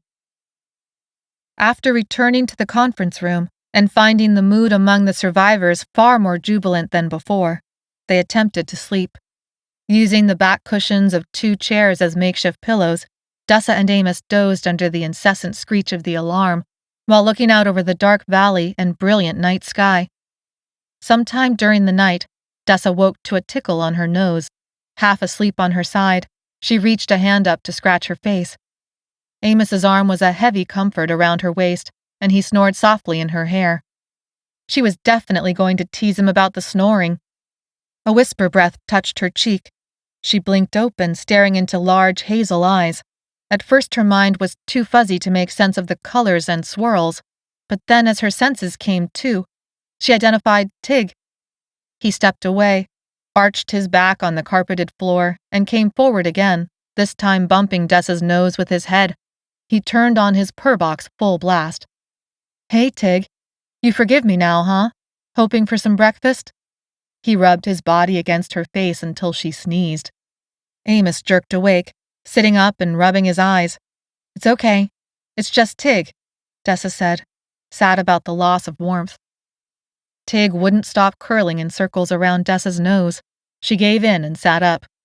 Sore, tired, and thirsty, she stumbled half awake over to Tig's mesh bag while he darted in between and around her legs. There was still some cat food that should be at the bottom of his bag. Morning light revealed turned-over chairs, rather wretched-looking survivors, and the 2 children laid out on twin conference tables. Ms. Winters was already awake and checking the kids' vitals. Pierce was in discussion with a few others. The conversation seemed to be about the impending helicopter rescue. It wasn't like they had to do much to prepare, just wait and not get eaten by V's. As Dessa dug around for his last can of food in the mesh bag, her fingers caught on something rectangular. She pulled out the portable radio, wishing she could reach Tiana, Egg, or Cole with it, but they were far out of range. At Tig's insistence, she set aside the portable radio and popped open the can. He jumped onto the table next to Ivan and reached up, pawing at the air until she set the can down for him. He immediately began to eat, sliding the can across the table in his eagerness, until he was up against the portable radio and about to push it off the edge of the table. Dessa caught the radio just in time to keep it from falling to the ground. Grabbing the can against Tig's loud protest meow, she set it on the floor so that he could move it to his heart's content. About to put the radio back in the bag, Dessa stopped and looked down at it. Black and rectangular, it had a short 1-inch antenna that stuck out the top. The portable radio in the other group was too far away for the signals to reach each other. Walking back to Amos with the radio, she found him staring out the windows. Vivid green hills sloped off to the west, on their right. A blue ribbon of water, the aqueduct, led almost in a straight line south, out from the building to take drinking water over 400 miles, all the way to Los Angeles. A black ribbon of asphalt covered in stalled cars ran in parallel to the aqueduct, on its right, just at the base of the grassy hills. To their left spread the valley. Flat farmland for as far as the eye could see until it vanished into the horizon. The valley ended on its eastern side, at the Sierra Nevada mountains, the route the other half of their group had taken in the hopes of making it to sanctuary safety. She held out the radio to Amos, looking down at it and then up at her. His eyes shined with a soft regret. Dessa, they're too far away to even bother trying. I know, Dessa said, but her mind stuttered on that little 1-inch antenna. But Amos, what if we had a bigger antenna? He set his lips together and took the radio from her hand, brushing her skin with his, making her shiver like he always did. We'd have to have a huge antenna to cross that kind of distance. They could be 100 miles away still. That would require an antenna the size of whatever antenna they probably have sitting on top of this building, Dessa said, hoping to see Amos light up. If he did, she would know this idea that Tig had helped generate was a good one. If he didn't, well, she could add this to the list of ridiculous ideas. Yeah, Amos said, lighting up, his voice excited. Yeah, like that. She followed him out of the conference room, around the walkway and into the maintenance closet. The little communications box was locked with a keypad. Dessa. Right, Dessa said. She hurried back into the conference room and found Ms. Winters staring out the same windows that overlooked the valley. Explaining what they needed, Dessa waited. Ms. Winters' expression also lit up with excitement. Dessa! I don't know why I didn't think of this myself. Of course. Let's try it and see what we can hear. Ms. Winters rushed out of the room. Dessa followed her back to the little desk surrounded by shelves full of hatchery parts and tools. Amos gave Ms. Winters the chair, and she sat down, typing out a code on the keypad. She opened up the box and asked for the portable radio. This was now way out of Dessa's depth. All she could do was watch as Amos and Ms. Winters wrangled with the gear, checking settings, turning some dials, and then... Hello, Ms. Winters said, speaking into the handheld receiver. The box itself was plugged into a special-looking outlet in the wall that a locked panel usually covered. Dessa imagined a wire running from the box to whatever counted as an antenna on the roof. She didn't know exactly how it all worked, not even a little bit about how it all worked, but that didn't matter. Both Ms. Winters and Amos seemed to know what they were doing. "Hello! Is anyone receiving this message?" Ms. Winters called again. They waited, holding their breath for a response, but there was nothing. "They would have to have their own radio on right now," Amos said. "They would have to have saved the battery and then decided to turn it on for some reason right now. That's a lot to ask." "Indeed," Ms. Winters said. "But it won't hurt to keep trying while we wait for our helicopter rescue. We might find ourselves lucky." The receiver released a burst of static. "Hello?" Ms. Winters looked at the receiver with wide eyes. Amos's mouth gaped. They were frozen, but Dessa wasn't.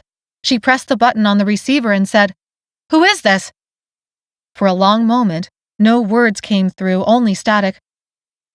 "Dessa?" The voice who spoke her name was somehow both hopeful and dour at the same time. She looked up at Amos in disbelief and spoke into the receiver. "Is this Cole?" "Yes, Dessa, yes! We're out of the mountains. We had to find an alternate route to the alternate route. We're in the valley just southeast of Sanctuary." "Cole?" Her heart soared to hear his voice. "Cole, who else is with you? You said we. Who else is still alive?" She gripped the receiver so hard, her knuckles turned white as she waited for his answer. Staring at Amos, he stared back at her, and they waited for the static to return. When Cole didn't respond right away, Dessa tried to prepare herself for the worst. "We're here. Tiana and Egg. The twins, Zachary, Rotha, Nurse Hamilton, and a few others." Amos released a whoop.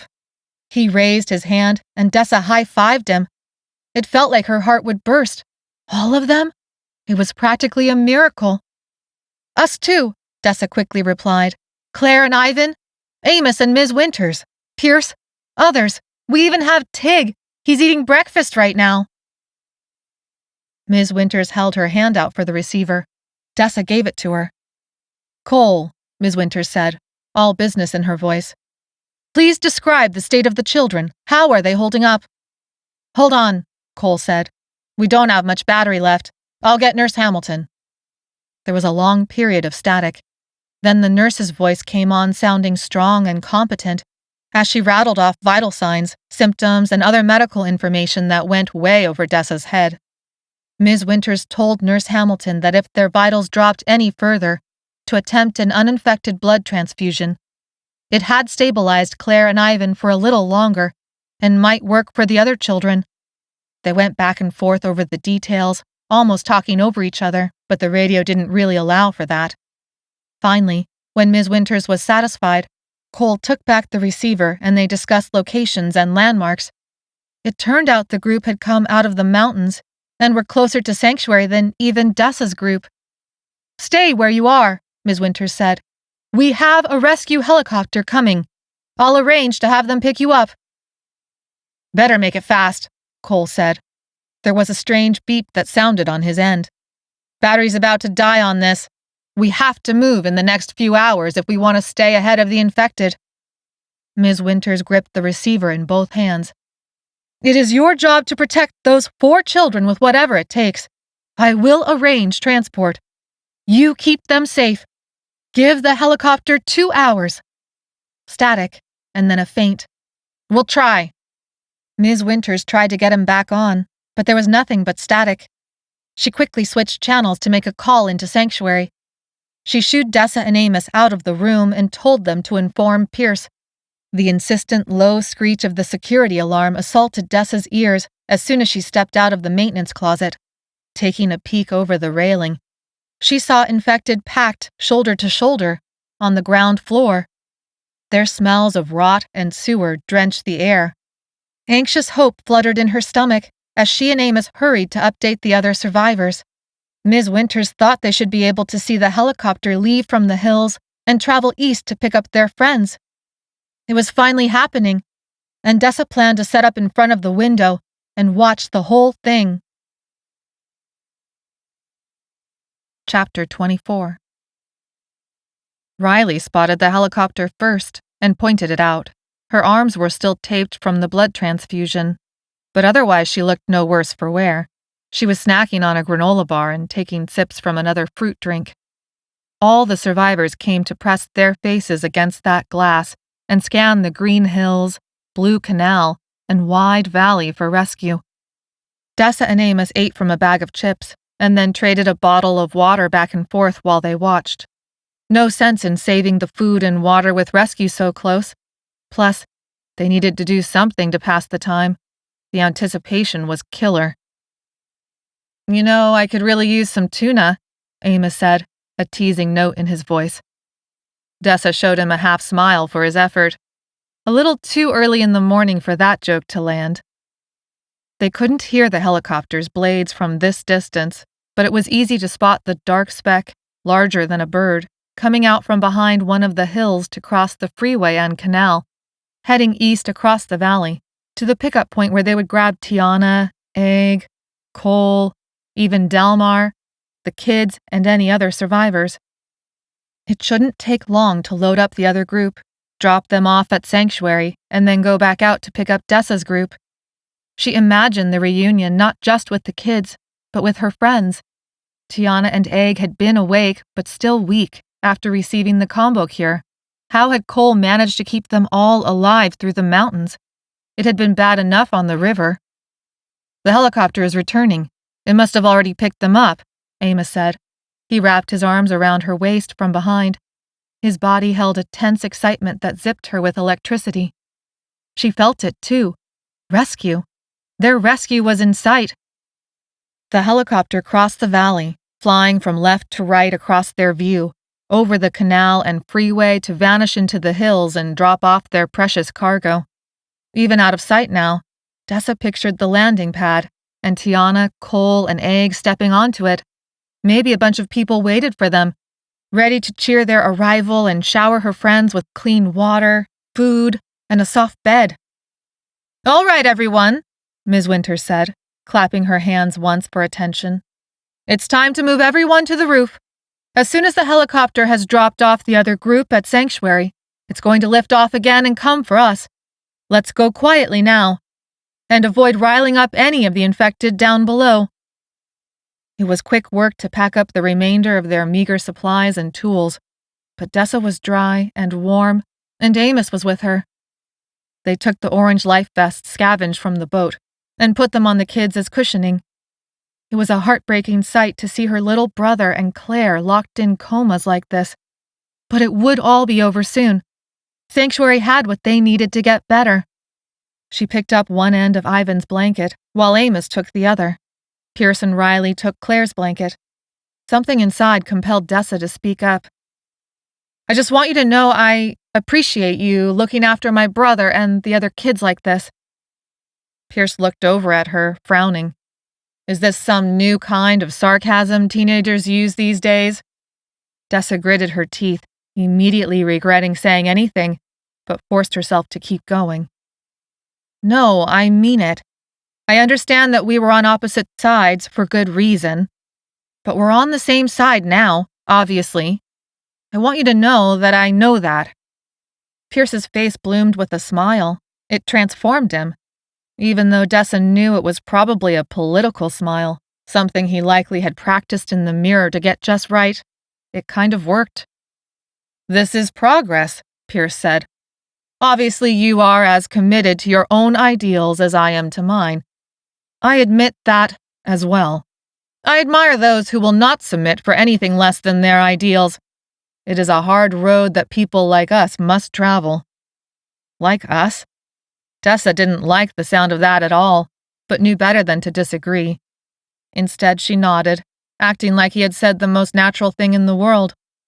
"Of course, I still do not trust you," Pierce said. This did bring a smile to Dessa's lips. "And I don't trust you either." Pierce released a short laugh. "Excellent. I believe we can both work with that." He and Riley lifted Claire up by her blanket and headed out. Amos looked at Dessa from across Ivan. "Did you really just make nice with Pierce? Maybe you can be BFFs now." Dessa rolled her eyes. It seemed like a good idea at the time. Amos shook his head and lifted up his half of Ivan on the blanket. Right. I think you just managed the impossible. She smiled big. I'm just more amazing than you thought. He laughed, and it lit up his brown eyes in a way that made her stomach flip. This was it. This was really happening. They were getting rescued. Ms. Winters carried the pack of medical equipment for the children alongside her personal one.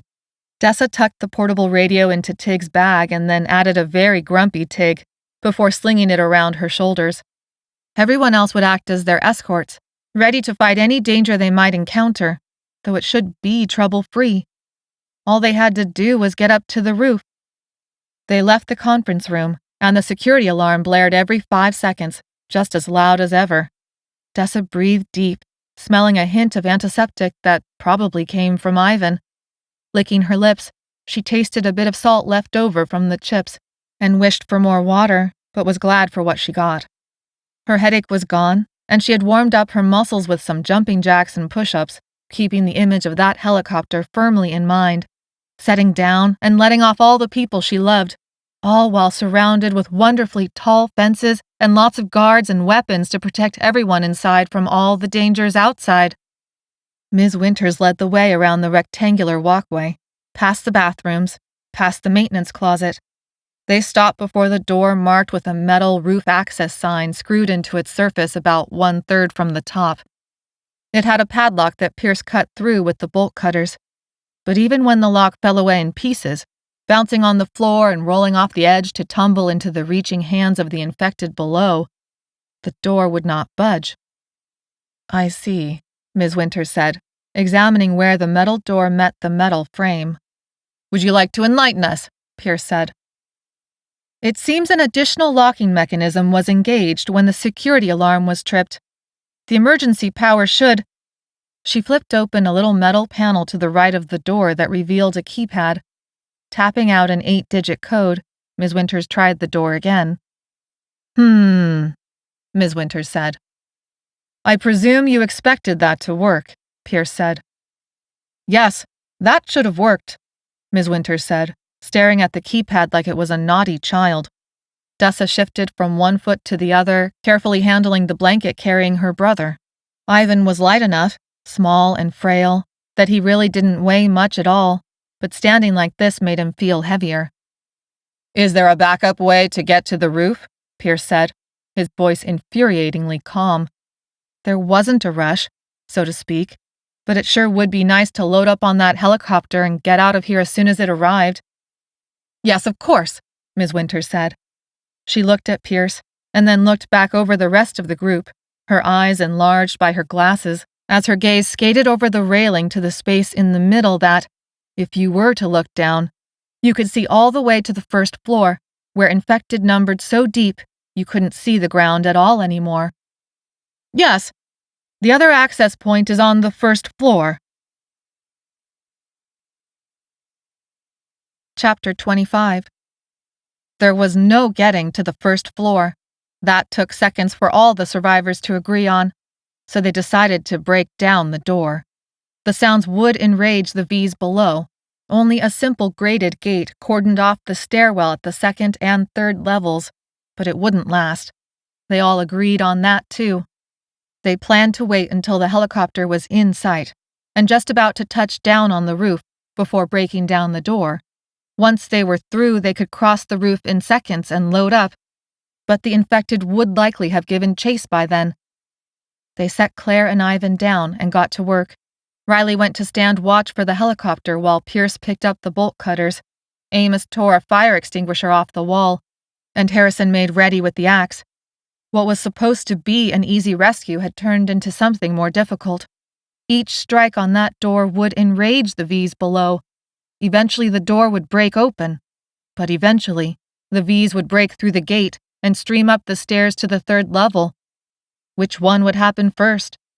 No one knew the answer to that, but Dessa was placing her money on Amos. They were too close to rescue for things to go sideways now, right? Right? Riley raced out of the conference room, her expression frantic. The helicopter is coming! Do it now! Pierce shouted. But there's something wrong! The men struck the metal door with their tools. The The sound reverberated above the alarm, above the groans of the V's, bouncing off the walls and traveling up and down the building. Right on target, the noise from the ground floor grew in volume and intensity. "Riley!" Dessa shouted to be heard over the V's and the strikes. "What do you mean there's something wrong?" I don't know," Riley said, her eyes wide with fear. "It wasn't flying right and there was black smoke." The men struck the door again, buckling the metal. There was a great rumbling from below. Glass shattered. Dessa guessed from one of the school exhibit boards, but there were no running steps up the stairs. Not yet. She told herself to keep breathing. It was hard when the adrenaline surged in her veins, but she had to keep it together. She had to keep herself calm, and yet be ready to sprint with her brother at a moment's notice. They struck the door again. Dessa's hands grew clammy on the blanket. "We'll get through this." "I know that," Riley snapped back. Dessa had been talking to herself, but whatever. A great screeching sound came from below, then the sound of breaking metal. There it was, the sprinting slap of shoes that meant V's were climbing stairs. Dessa looked down over the railing. "They're coming up!" The stairwell and smashed metal grate created a choke point, but it wouldn't take many infected to wipe out her group once they reached the 3rd floor. Plus, they would keep coming until they filled the stairway, the 2nd story, the 3rd story, and beyond. The conference room doors wouldn't save them for long. Their only chance was to break through that access door. The men hammered at the metal, gouging out the hinges at the top and then the middle, and finally the bottom. Dessa watched the V's break through the 2nd story stairwell. She guessed they had maybe 30 seconds before being overrun. There was a loud crack, and a shaft of bright light cut across her vision, blinding her. She stepped back out of the light and saw the door had been smashed open. A patch of blue sky showed. The 3 men pushed the door open, the locking mechanism now the only part holding the door to the wall. The sound of the rotating helicopter blades reached them, overcoming the noise of the V's. Dessa swore it was a sound she would never forget. Rescue. "Come on!" Pierce shouted, waving them through. Ms. Winters raced ahead of the people carrying Claire. Dessa went next with Ivan, Riley taking up the other end of his blanket. They crossed the threshold onto 3 steps that led to an unevenly tarred roof. 6 HVAC units were dropped like blocks on the tar. There was a fire escape to their left, and the helicopter was hovering over a marked pad at the center of it all. This was it. The V's might boil out after them, but it wouldn't matter because Dessa was racing across the roof with Ivan, and they would climb on board that helicopter, and it would fly all of them to safety. Except Riley hadn't been lying. The helicopter hovered several feet above the landing pad, a thick column of black smoke rising from it. Before Dessa could take another step, the helicopter exploded. Chapter 26. The fireball the helicopter turned into brought Dessa to her knees. Riley stumbled, and they almost tipped Ivan off the blanket. Dessa felt it then, the loss of hope, sudden and complete. She told herself to get back up, but her body wouldn't listen. All feeling in her fingers and toes was gone. They would never make it back to the conference room. Even if they did, the doors wouldn't hold for long. To get to the roof, they had destroyed the door, which meant they couldn't even close it against the V's rushing to fill the 3rd story. The door wouldn't hold back anything anymore. She sat down, cradling her brother to her chest. What was the point? It was over. Someone was shouting in her ear. She turned, her ears buzzing so loud she couldn't hear much, but she could see Amos, his face flushed red, his mouth moving, telling her something she couldn't understand. There was a tug on her shoulder. Was that Tig howling? No, she didn't think so. In fact, she thought the howl might be coming from her. Maybe she should release Tig from the bag. A cat might still have a chance to escape this mess. 9 lives and all that. The first V bolted through the door before she could move. Once upon a time, he had probably been a college track and field athlete. He was still wearing running shorts and shoes. Dessa wondered what Egg would think about his sneakers, impressed or not. Now this former track and field athlete sported gruesome wounds across his bare arms and chest that wept from infection. His eyes were cloudy, yet locked on them, Dark veins ran underneath his skin like a system of rivers and streams. The pattern reminded her of the Delta Waterways map encased in the glass downstairs. The parallel beautiful in its own grotesque way, when you could step back and really think about it. "Dessa!" Amos shouted her name inches from her ear. She drew back from him, flinching, but some of the fog in her mind cleared. He said something else, and it sounded so strange she knew she had heard him wrong. What he had said was utterly ridiculous. Losing the helicopter had made her lose her mind. That was the only logical conclusion. Amos scooped Ivan into his arms, the blanket fluttering away in the wind. Pierce grabbed Claire and ran for the fire escape stairs. Riley had given her blood to these children without hesitation, and here was Pierce, acting the hero again. Maybe Dessa had misjudged them. Scattered debris from the helicopter lay burning on the roof. Dessa was tugged to her feet and dragged away. They headed for the fire escape as the V's bolted onto the roof behind them. She ran next to Amos, no longer resisting. They clambered down the fire escape stairs, holding off the inevitable. This would only buy them a few more minutes, if even that. There was no escape. The helicopter was gone. The hatchery was filled with infected. There was nowhere else to go. A distant part of her knew she was in shock, too numb and too detached to be anything else. They were going to die, but at least the day was beautiful. Sun shining, blue sky, green hills, an expansive valley view. The hatchery pools dotted the cement below. So many infected had packed themselves into the building that there weren't that many outside, at the moment. Dessa was sure that would change soon. The largest hatchery pool had a small dock built out from the rim to its center. The metal bracing over the pool looked like a skeleton from an enormous monster. It held up flexible tubing that started in the pool near the dock. The other end of the tubing just sort of hung in the air, deflated. It reminded Dessa of a huge water park slide, but made with flexible tubing instead of hard plastic. Once, a structure like this had made sense. So much specialized machinery and money and manpower spent to move lab-grown fish from one place to another. They reached the bottom of the fire escape, and a fishy smell mixed together with the thick stench of rotting meat. Even though they were in a wide-open fenced area, Dessa felt the world closing down on them.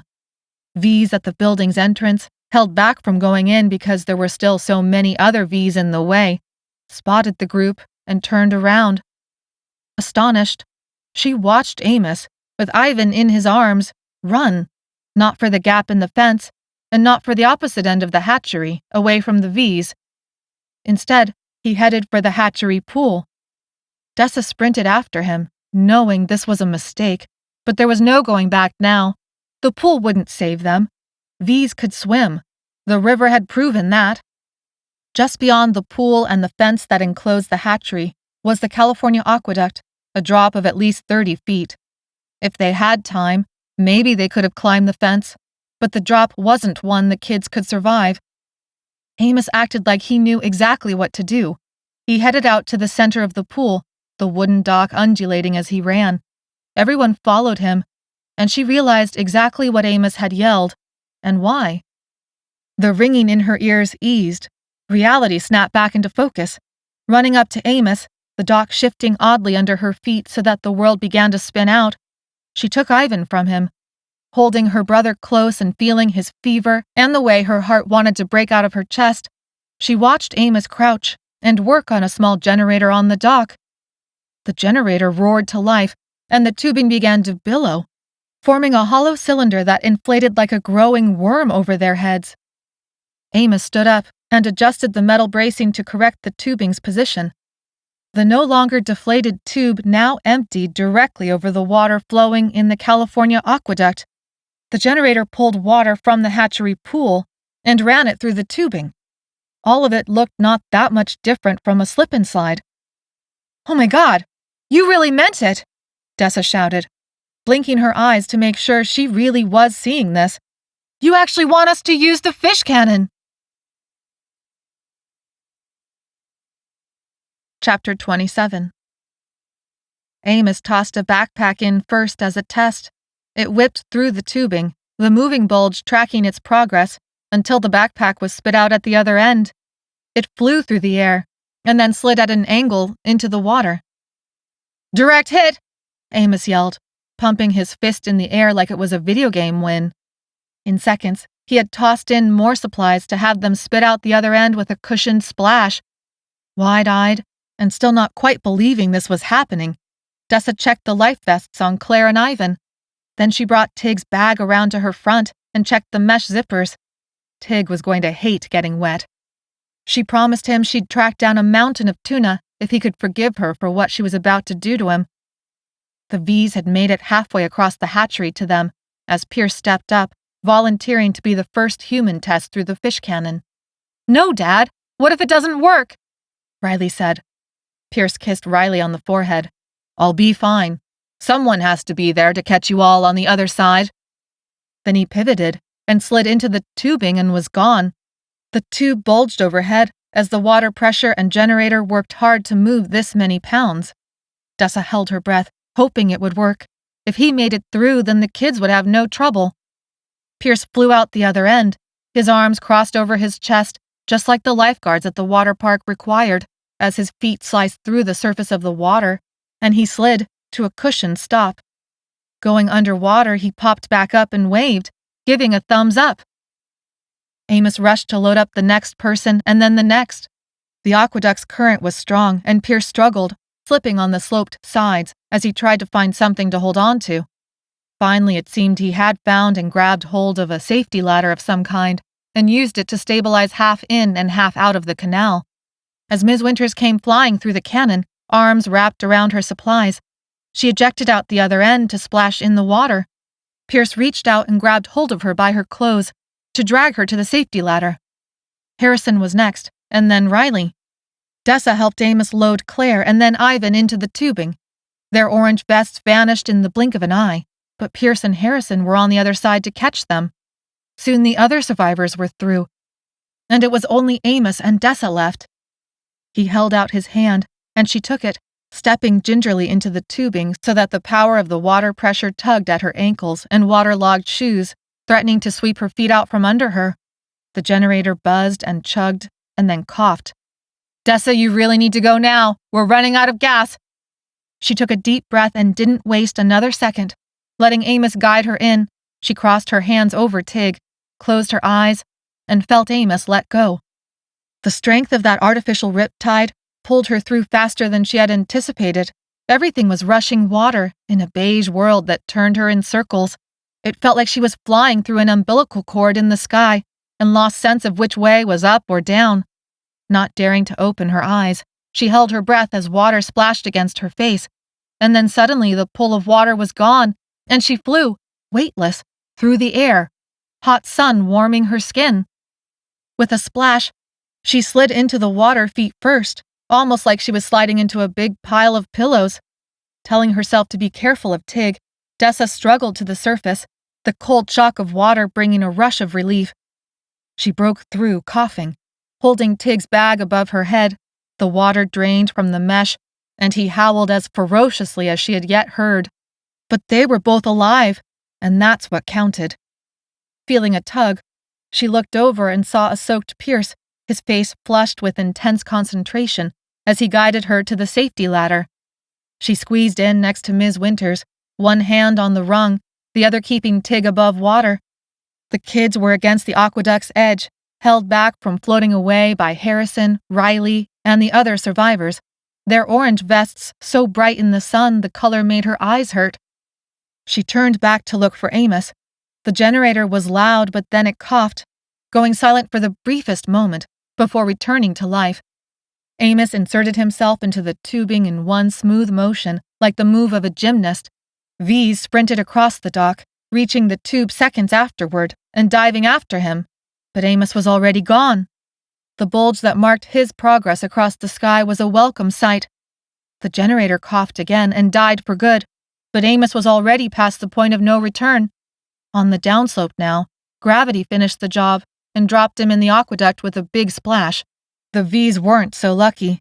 Under their weight, with no generator or water pressure to keep things inflated, the tubing slipped away from its metal bracing and fell out of the sky, dropping the V's into the hatchery pool.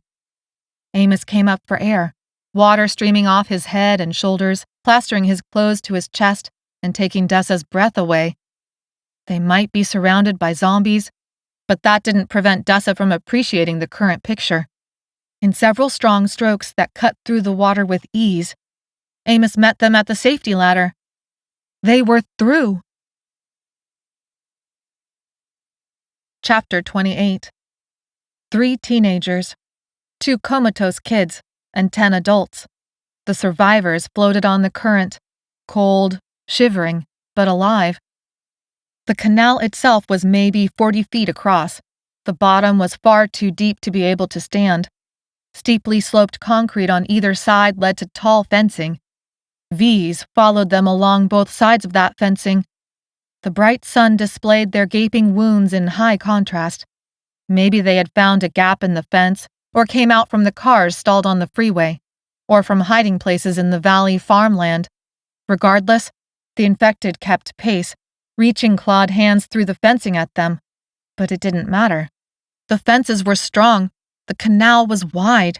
Their group was floating fast to safety. All they had to do was use just enough of their strength to keep floating. Dessa turned her face to the sky and tried to will more of the sun's warmth into her skin. The winter rains had turned everything green, and on a sunny day like this, it would usually feel warm enough to be outside with little more than a comfy jacket. But being in the cold water like this was a different story. Still floating next to her brother, her hand on his vest to keep him close, she watched the rise and fall of his tiny chest, and hope bloomed inside her again. Amos had taken Tig so that Dessa could rest her arms, but they quickly discovered that Tig's bag did a decent job of floating on its own, as long as someone kept a hand underneath it. Now that the kids were back in his sight, the cat had calmed considerably. Tig had given up on talking back to them, and stood there with his feet in the inch or so of water that covered the bottom of his bag, staring at the kids like they were his lifeline. Ivan's face was almost angelic. The only giveaways that anything was wrong were his closed eyes and his twitching muscles. The artificial comatose state and Riley's blood transfusion were wearing off. They would need to leave the safety of the aqueduct soon, battle through the V's that followed them, and dry off.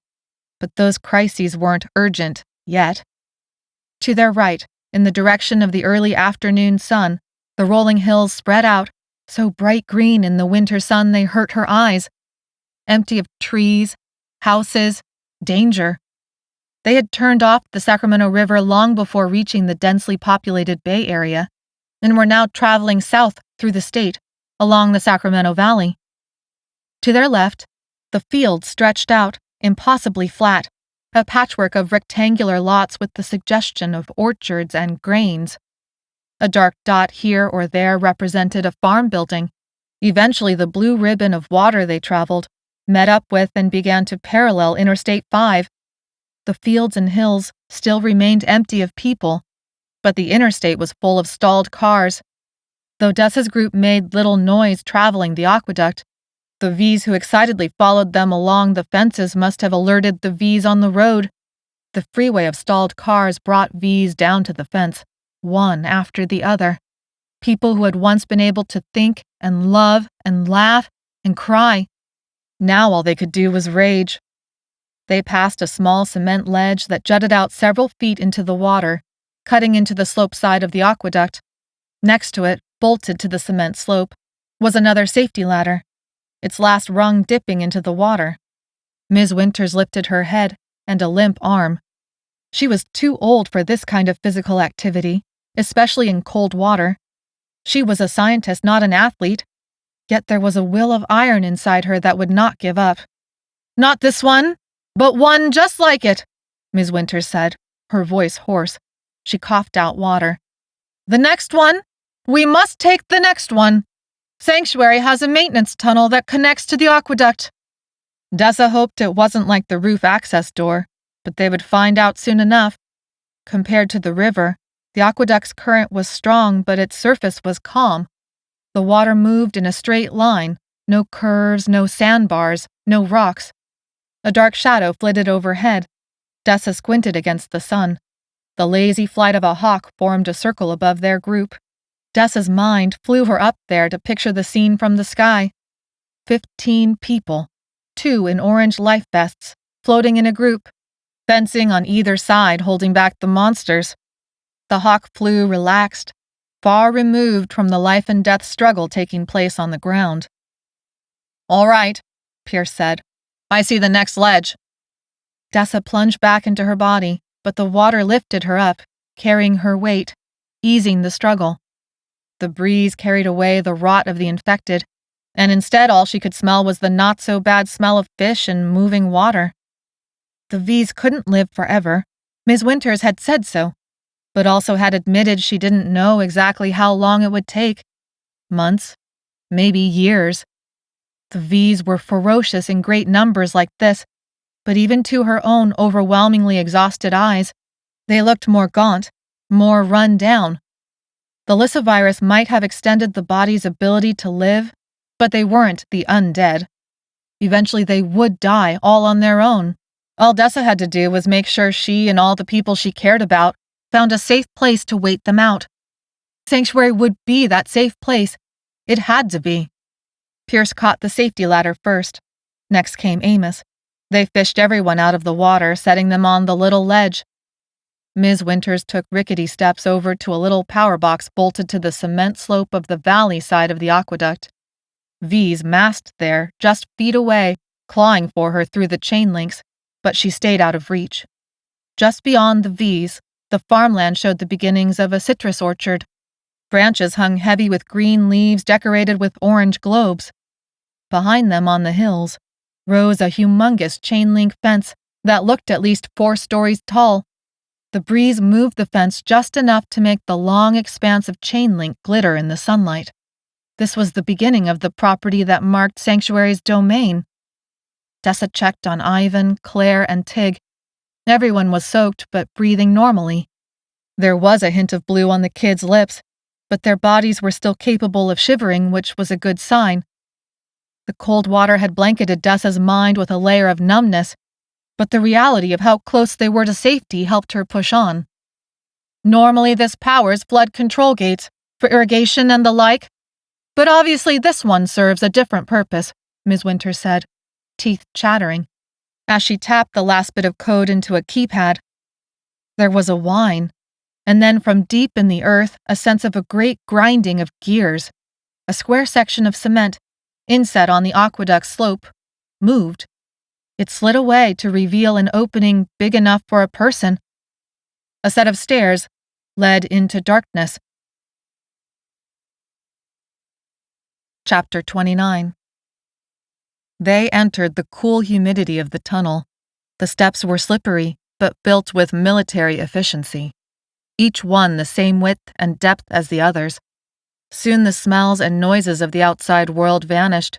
A cold draft that blew against her from deeper within the earth brought more goosebumps out on her arms. At the sound of grinding cement, she looked back at the impossibly bright blue sky as it shrunk and then vanished, plunging them into darkness. For a long minute, all she could sense was the drip of water, the smell of moisture in the air, and their labored breathing. But then a picture slowly formed. To her surprise, this cement tunnel was lighted. Yellow utility lights were strung in a line above their heads. The tunnel was wide enough to fit 3 people across and gloriously empty of water. This was not underground Sacramento, mud and timber and sewage water. This tunnel was industrial. Smooth cement walls, ceiling and floor, pipes thicker than her arms could wrap around, were braced against the walls, beckoning them forward. The professional hands of highly educated engineers had made their marks on this structure. Shaped cement gave the impression of a military bunker. "Come now, quickly," Ms. Winters said, taking the lead. Amos walked next to her. Ivan was slumped over his shoulder, his arms twitching from those spasms that signaled the coma was wearing off. That was okay. He was going to get all the help he needed soon. Looking wide-eyed at everything, Amos said, "I can't believe we made it. I really can't believe we're here." "It feels like a miracle," she said, barely above a whisper, because speaking any louder felt wrong somehow. Joy bubbled up inside Dessa, and it was all she could do not to release a crazy laugh that would surely bounce around. The tunnel turned a corner and then another. Dessa suspected this brought them underneath the canal and freeway into the hills. Finally, the tunnel ended at a large double door that towered overhead. Dark, military green metal doors with reinforced hinges larger than her head. They looked like something out of a space station or a military base. Industrial, almost larger than life, but also pitted with corrosion. Ms. Winters turned to put her back against the door. She had lost her glasses somewhere during their swim. Her usually over-large-looking eyes now seemed too tiny for her face. They darted around, not looking at any one person for long. "Now what?" Pierce said. Dessa shivered, feeling something was about to change. "I will call in, and once they confirm my identity, they will open the doors. There will be a decontamination protocol. We will be separated for a time and provided with free medical checks and testing. I do not know exactly what all the procedures will entail. It has been many, many months since I last visited this place. I want to thank all of you now for your help in bringing Project Polus to safety. The world owes you a great debt." Dessa and Amos looked at each other. Why the speech? They weren't even inside yet. Before anyone could respond, Ms. Winters hobbled over to a box set to the left of the doors. Her back was hunched, like she was trying to make herself as small as possible against the cold. She entered another code and pressed her thumb against a tiny screen. There was a low pulsing alarm, nothing like the screech of the security alarm from the hatchery. Rather, the kind of noise you might expect to hear to warn you to step out of the way because a large piece of machinery was about to move. 15 survivors, dripping wet, waited. The grinding of gears inched open the double doors, revealing a blinding white light that washed out Dessa's vision. She held onto Amos's arm with one hand, while lifting her other to block the light and try to regain her sight. There was a massive shuffling of boots, shouting. And then Dessa was yanked away as the world erupted into chaos. Chapter 30. People in fully sealed eggshell blue hazard suits burst out from the white light, shouting. The light washed Ms. Winters' face deathly pale, her wrinkles vanishing, making her look 30 years younger. She shouted back, pointing to Claire and Ivan, who were taken away. Dessa screamed and lunged for the kids. One of the blue suits hit her in the stomach with a stick, bringing her to her knees. Amos was on his knees, too, heaving. He had gone for the kids just like her. There was more shouting, commands to line up with hands up. "It's all right," Ms. Winters yelled, raising her hands above her head. "Do not fight. They're here to help us." Tig's mesh bag lay on the ground, pushed over on its side. Dessa wrenched her arm free from the blue suit and ripped open the mesh bag, rudely dumping poor Tig out. He howled and there were shouts as other suits ran to catch him. But Tig was too fast and too mad. Finally free, he darted through and around the chaos until he was gone. "Dessa, you shouldn't have done that," Ms. Winters said, frowning. "I was about to get him cleaned up and return him to the kids." Dessa bit her lip, not trusting anything coming out of Ms. Winters' mouth. Before she could respond, the blue suits herded her group away, forcing them to walk through a thick cloud of mist that smelled and tasted vaguely antiseptic. The mist settled like a cool fog on her skin. Everything was blinding white light and eggshell blue. Men and women were herded in separate directions. It was just her and Riley and 3 other women. Ms. Winters was nowhere to be seen. Through a suit's voice box that made the woman sound oddly mechanical, they were told to strip and were quickly checked over for bites. Popsicle stick-like things were used to check their hair for lice, and then they were shown to a shower room and told to scrub up. Dessa's heart hammered in her chest. She was separated from her brother, from Amos, and where were her other friends? She had watched the helicopter fly through the sky, supposedly pick up the other half of her group and drop them off at Sanctuary. Riley tried one of the shower heads. "Whoa! Hot water!" The locker room type setup had a fully tiled floor and walls, and 10 shower stalls with waist-high dividers. Little hanging baskets from the shower heads held nondescript shampoo and bars of soap. Dessa gave in to the desire for hot water and a good scrubbing. Peeling off wet clothes, she noticed no sign of the plastic sunflower. It would have been pretty much a miracle if the flower had made it through the fish cannon and aqueduct with her. Still, she couldn't help feel disappointed at its loss. A few minutes later, Ms. Winters entered and used a stall at the end to clean up. Seeing Ms. Winters hadn't abandoned them made Dessa reassess. Dessa's group was a bunch of potentially dangerous strangers to these sanctuary people. Maybe this was all part of their standard security procedures. Maybe Dessa could relax and let the hot water warm her up and wash away the grime and fear of the last few days. Maybe Sanctuary was everything Ms. Winters had promised, and more. Dessa worked the shampoo through her hair and soaped herself up twice. She scrubbed her nails, her feet, her face. Layers of sweat and grime and swamp fell away and left her feeling renewed. An entire hillside protected them, great mountains of earth, bulwarks of cement, military technology, heavy doors, smart people. As her muscles relaxed, Dessa wondered how soon it would be before Ms. Winters could finalize the treatment as promised to make sure Dessa wouldn't ever turn V, even if bit, without ever needing to resort to the combo cure. It might be too late for that to work for Amos, Egg, and Tiana, but not for her, not for Cole. She turned off her shower tap, dried off, and dressed in fresh, loose clothing laid out for them on a series of benches. Ms. Winters blinked furiously. I can show you to your friends. They've already cleaned up and are getting something to eat. Dessa felt her eyes widen. Her doubts continued to chip away. Yes, please. She found slippers on the floor beneath the bench of clothes, put them on, and admired her squeaky clean skin. Hair rested damp on her shoulders, leaving wet spots. Following Ms. Winters out, Dessa and Riley left the other women still showering behind. They traveled down a hallway that looked more normal. Drywall, wood trim, and tile floors like you might find in a medical office. Dessa sniffed the air. What is that smell? Is that sausage? One of those people in the blue hazard suits stood in the hallway outside a normal-looking office door made from cheap wood.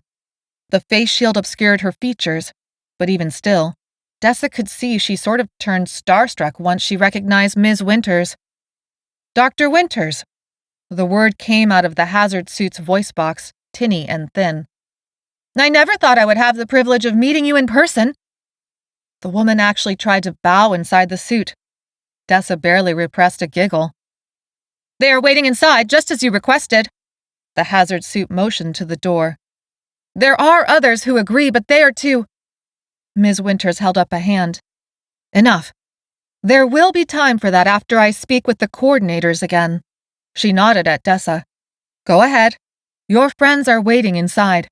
I need to make some additional arrangements for us. Dessa released all remaining doubts. She hadn't realized until just then how much her suspicion of Ms. Winters had messed with her. She had held this creeping dread that Ms. Winters would somehow betray them, but now felt released from that. All their doubts had turned out to be wrong. Everything Ms. Winters had said was coming true. She passed through the door and caught sight of a table covered in plates of food and juice. Hot water, electricity, fresh eggs, toast, coffee. And picking food off the table were 3 familiar faces. Just as promised. Tiana, Egg, Cole. Chapter 31. Dessa rushed the table, an upwelling of emotion making it hard to breathe. Tiana looked over from a plate stacked high with fruit, and her eyes grew impossibly wide. Her jet-black hair hung long and damp down her back, like she had just finished showering not too long before Dessa. The 2 girls tackled each other in a fierce hug. Then Egg was there, laughing and making a joke about their slippers. Cole rushed over, smiling, but hung back until Dessa grabbed his shirt, dragging him into the middle of their huddle. I asked them about new shoes, real shoes, already like a dozen times, but they keep putting me off, Egg said, tall and lanky as ever. He stuffed a piece of toast smeared with jelly in his mouth. I hope they know these flip-flops aren't going to cut it." A laugh bubbled from Dessa, even as she noticed Delmar at the end of the table, his plate piled high as he looked at their little reunion with disdainful amusement. "That's the first thing you feel the need to tell me, after everything?" Dessa said. Egg gave her a big grin. "Just making sure we're all on the same page. Didn't want you thinking I lost my footing." "Oh wow, that was bad," Tiana said, socking him in the arm. "Really, really bad." She turned to Dessa. Her skin, just like Egg and Delmar's, showed the effects of the combo cure in the fluorescent light, yet her smile shined brighter. "Just ignore him. This is how he's been coping, and I swear it just keeps getting worse." Egg looked offended. "Just because you're tired of me doesn't make my jokes tired." Tiana rolled her eyes. "What happened to you guys?" Dessa said. "When we got split up, I thought I would never see you again. But somehow you managed to get all the kids here in one piece. That's crazy incredible." Tiana rattled off some explanation about the original route being blocked off by fallen rocks, something about rural roads and forest and a cave and... Amos showed up then, and there was more hugging. Finally, Amos declared he was famished, and they all huddled around the table to stuff food into their mouths, starting by pouring 2 cups of hot coffee. Amos automatically handed one to Dessa. Their fingers touched on the cup, electricity zipping along her spine to her toes. Their eyes met, and they shared a smile, and she wondered what he would smell like, all clean like this. Tiana looked back and forth between the two of them and laughed. "Glad to see your relationship survived the road trip here this time." Cole took in Amos, Dessa, and Riley, his eyes blazing with the same intensity she remembered. "How did you survive?"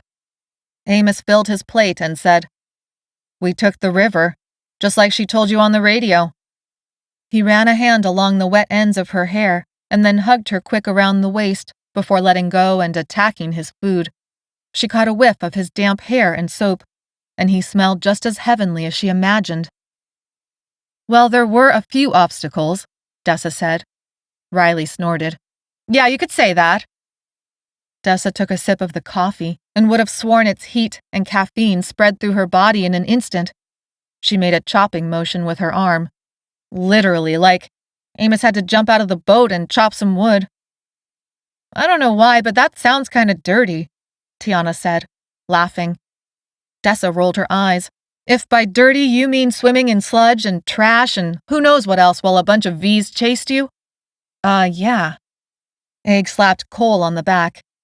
"Well, Cole here was our own superhero. Tiana and I took turns making sure the kids stayed alive and trying not to fall sick ourselves. But this guy basically moved boulders and fought V's and found us food and water, pretty much single-handedly." Egg glanced at Delmar. "I mean, Delmar was helping too, of course." Delmar rolled his eyes. "Egg and I helped best we could, but we were still pretty weak," Tiana said, motioning to her skin.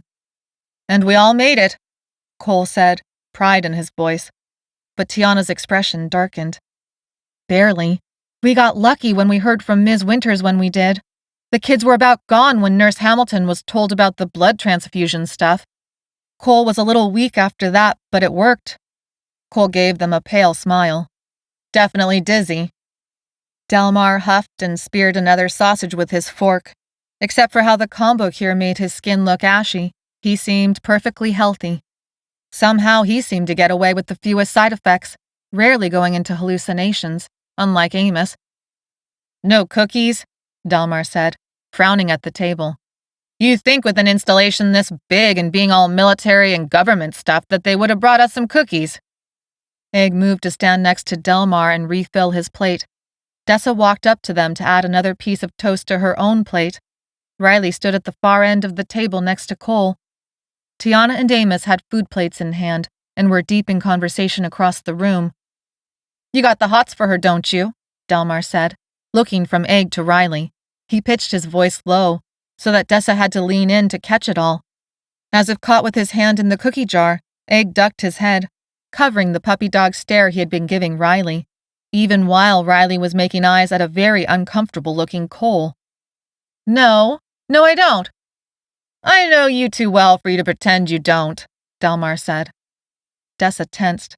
waiting for the harsh insult she was sure would come next. Instead, Delmar said, "You thought she was dead, but she's not. So go flirt with her. Never know what will happen." Dessa bit her lip. It wasn't that it was bad advice, but she also wasn't sure about the likely success rate of taking any advice from Delmar. As if Delmar could read her mind, he looked at Dessa and raised a lazy eyebrow. "What, you don't think I got game?" The thing was, Dessa knew he did. They'd been in the group home long enough together for her to know that somehow, for some reason, Delmar didn't have any problem finding girls interested in his particular kind of messed up dysfunction and narcissistic whatever. "I didn't say anything," Dessa said. Delmar laughed. "Right. Well, you might not think I'm anything special, but I got them all alive and here. Without me, they would have been goners for sure." Dessa highly doubted that. Delmar always liked to inflate his contribution, but it didn't mean he did nothing to help. She had learned the hard way it wasn't a good idea to underestimate him. "Where's everybody else?" Dessa asked. She looked around, not finding Nurse Hamilton, Pierce, or any of the other survivors. Only the teens were in the room. "Riley, have you seen your dad?" Riley shook her head. From across the room, Tiana said, "They took the kids away to get them medical help as soon as we got here. They got us cleaned up, but then—" Tiana shrugged. Dessa took her first bite of toast, loaded with butter and salt, and then downed the thing in 2 more bites.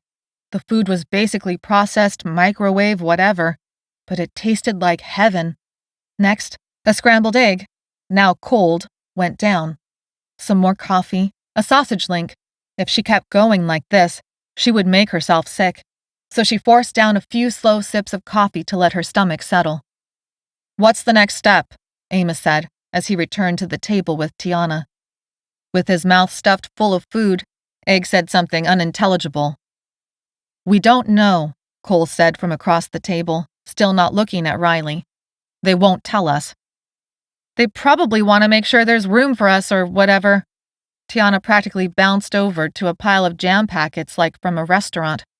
"You think we should save some of this for the kids?" "I mean, do we really have to?" Egg said. "I bet they have a ton of this stuff stored away somewhere. We'll just raid the stash for them as soon as the kids wake up." Tiana scrutinized the packets. She snagged 1 each of grape, strawberry, and orange. Slipping them into her waistband, she said, "Just in case." Dessa followed her lead and stuffed some of the packaged granola bars in her clothes, just in case. Cole wrapped a piece of sausage in several napkins and hid it in the folds of his clothes. Riley made a squealing noise. Her uninfected skin, like Dessa's, glowed pink from the hot water. "Cole, you have to try this." Riley put a piece of something on his plate. Cole looked less than amused as Riley's blonde hair lightly whipped his face. It pretty much took all of Dessa's remaining willpower not to roll her eyes. No, she was going to try her hardest to be friendly and grateful. Riley had donated her own blood to Ivan and Claire to keep them alive. She was kind of a brat, but she had more than held her own on the trip and deserved far more respect than Dessa had first given her. Still, Dessa couldn't help but step closer to Cole and Riley, making sure Egg was standing out of earshot. She wanted to tease Cole, but she definitely did not want to hurt Egg. "Hey, Cole, did you know Riley knows how to sail a boat just like you? I know you didn't get much of a chance before at the warehouse to talk, but I bet you guys have a ton more in common than you think." Dessa was pleased to see a look of horror flash across Cole's face. Like, shoot. She really had no idea what else they might have in common besides Pierce, and that was kind of a sore subject for Cole. Just in time to save her from sticking her foot in her mouth, Ms. Winters arrived, with a half-dozen people in those eggshell blue hazard suits, all holding tasers. Chapter 32. Tiana rushed from the table to give Ms. Winters a hug. "Ms. Winters!" The blue suits hovered, but Ms. Winters held them off with a hand. She allowed Tiana to hug her, but stood there stiffly. Tiana released Ms. Winters and stepped back, her eyebrows drawing together in confusion. Dessa looked at Amos, mouthing, "That was weird." His raised eyebrows told her he agreed. He came to stand next to her, his hands held loosely at his sides. Ms. Winters wore regular clothes, clean and dry, with a professional-looking white lab coat thrown over everything. Her hair was still wet, but shaped in that default crown she liked. Her new glasses sparkled clear and enlarged her eyes like two gigantic camera shutters. Cole and Riley must have found something in common after all, because they were chatting at the table like there was no one else in the room. Egg stood near the pair, looking ready to join in at the first opportunity. Delmar had returned to his position at the back of the table, watching the room. "And the children, have you checked on them? Are they okay?" Dessa asked, not daring to step forward. The suits just stood there, the see-through face shield part obscured by the glare of lights. Ms. Winters' expression looked pinched. "Yes, thanks to all of you. We have 6 out of the original 10 survivors of Project Polus." "Dr. Winters, this is unacceptable." Dessa couldn't place where the nasally masculine voice came from, other than it was one of the suits. Something changed in Ms. Winters' expression. There was a darkening, a kind of turning inward to examine something, and a discovery that she did not like what she had found. "There is something we must do next," Ms. Winters said. Riley and Cole stopped chatting. Egg left the table and came to stand next to Amos. Delmar remained where he was. Dessa tensed. Please let this not be a new crisis. All she wanted to do was eat another piece of toast, drink a little more coffee, and then find a spot big enough to fall asleep on that would fit both her and Amos. "What is it?" Tiana said. "You see, this is a very special place." Ms. Winters halted and turned to look at the suits. Whatever she saw in those face shields seemed to punch her in the gut. Gathering her authority like a cloak, Ms. Winters stood with a tall spine. "There are certain rules we must follow in order for this place to remain special." Amos flexed his hands, as if getting ready to fight. Cole came up next to them, his eyes finally catching on the tasers. Ms. Winters stumbled over her words again. Amos stepped forward to place himself between the suits and everyone else. His movement brought up all 6 tasers. Riley gasped. One of the suits separated from the rest. "Dr. Winters, this is unacceptable. You should have never put us in this position." Ms. Winters' head bowed. "Yes, of course." "Then get on with it," the suit said, his words implacable in spite of the tinny tone of the voice box. Ms. Winters blinked and looked at a point just beyond their shoulders. "Tiana, Amos, Egg, and Delmar, we need you 4 to come with us. We must keep contamination concerns foremost in our minds." Dessa stepped forward. "Not without me." "Or me," Cole said, coming to stand next to Dessa. Riley didn't say anything at all, but that was fine. She wasn't really a part of their group. That stopped Dessa. Why was Riley here at all? Where were Pierce and the other New Sacramento survivors really? Dessa had the sinking feeling that this little reunion with food and water had somehow been arranged by Ms. Winters against someone else's orders. "I'm sorry," Ms. Winters said. "It was difficult to gain even these few minutes to show you my appreciation for your sacrifice. I have stressed your monumental achievements. I have argued for an exception here. You are the reason Project Polus exists." "Enough," the suit said. He motioned the other suits on with his hand. "Escort the 4 contaminated with Borrelia hallucinari to their special accommodations." Contaminated? Accommodations? The way the suit said those words made Dessa shiver. All her mind could picture was cages, but it couldn't possibly be that, could it? A suit went for Tiana. Egg was already there, pushing the suit back. "Don't touch her! We're not doing anything wrong! Don't touch her!" Another suit rushed up and tased Egg to the ground. He crumpled, seizing, as a needle appeared in a third suit's hand. The needle plunged into Egg's neck, and in seconds, he was out. Tiana screamed, but then crumpled as a needle went in her neck. Delmar fought, but went down next. Another suit went for Amos, but Dessa jumped in front of him. "No! You can't! What are you doing?" She was pulled out of the way. Her adrenaline spiking, the blood roaring in her ears. She saw it was actually Amos who had pinned her arms to her sides. Amos shoved her roughly at Cole. "Take her, Cole!" Amos shouted. "Hold her back, don't—" Amos's eyes fluttered closed, and he crumpled under the tranquilizer needle. She screamed and lunged against Cole's grip, but his hands were like iron. "Amos, wake up! Wake up!" "Don't," Cole said, fierce against her ear. "There's too many of them." Dessa's world fell apart. She had seen all her friends and the food, and had believed for one foolish moment that maybe this time was different. Maybe Ms. Winters hadn't been lying to them. "It's just for a little while," Ms. Winters said, voice strained. "Please do not fight. I made them promise no one would come to any harm. It's only for a little while." But Dessa had heard those kinds of non-promises before, like when they had separated her and her brother in the foster care system after their parents' deaths, like how they said she could stay at the same school for more than a year, like how if she worked enough at the grocery store she'd regain guardianship of her brother. Now Ms. Winters said they would be separated, only for a little while. Right. Even with doubts and suspicions, they'd had no other choice but to come to Sanctuary, not with how sick her brother had been. Then she had seen her friends, the food, and for one brief, silly second, believed this time might be different after all. Dessa should have known better than to trust anyone's polite promises. She was a fool. The suits spread out, casting the entire room in a pale shade of blue. Some of them hovered over her fallen friends, others looked warily at the 3 remaining teens. Cole, Dessa, Riley, all uninfected. "Do not make an enemy of them," Cole whispered into her ear.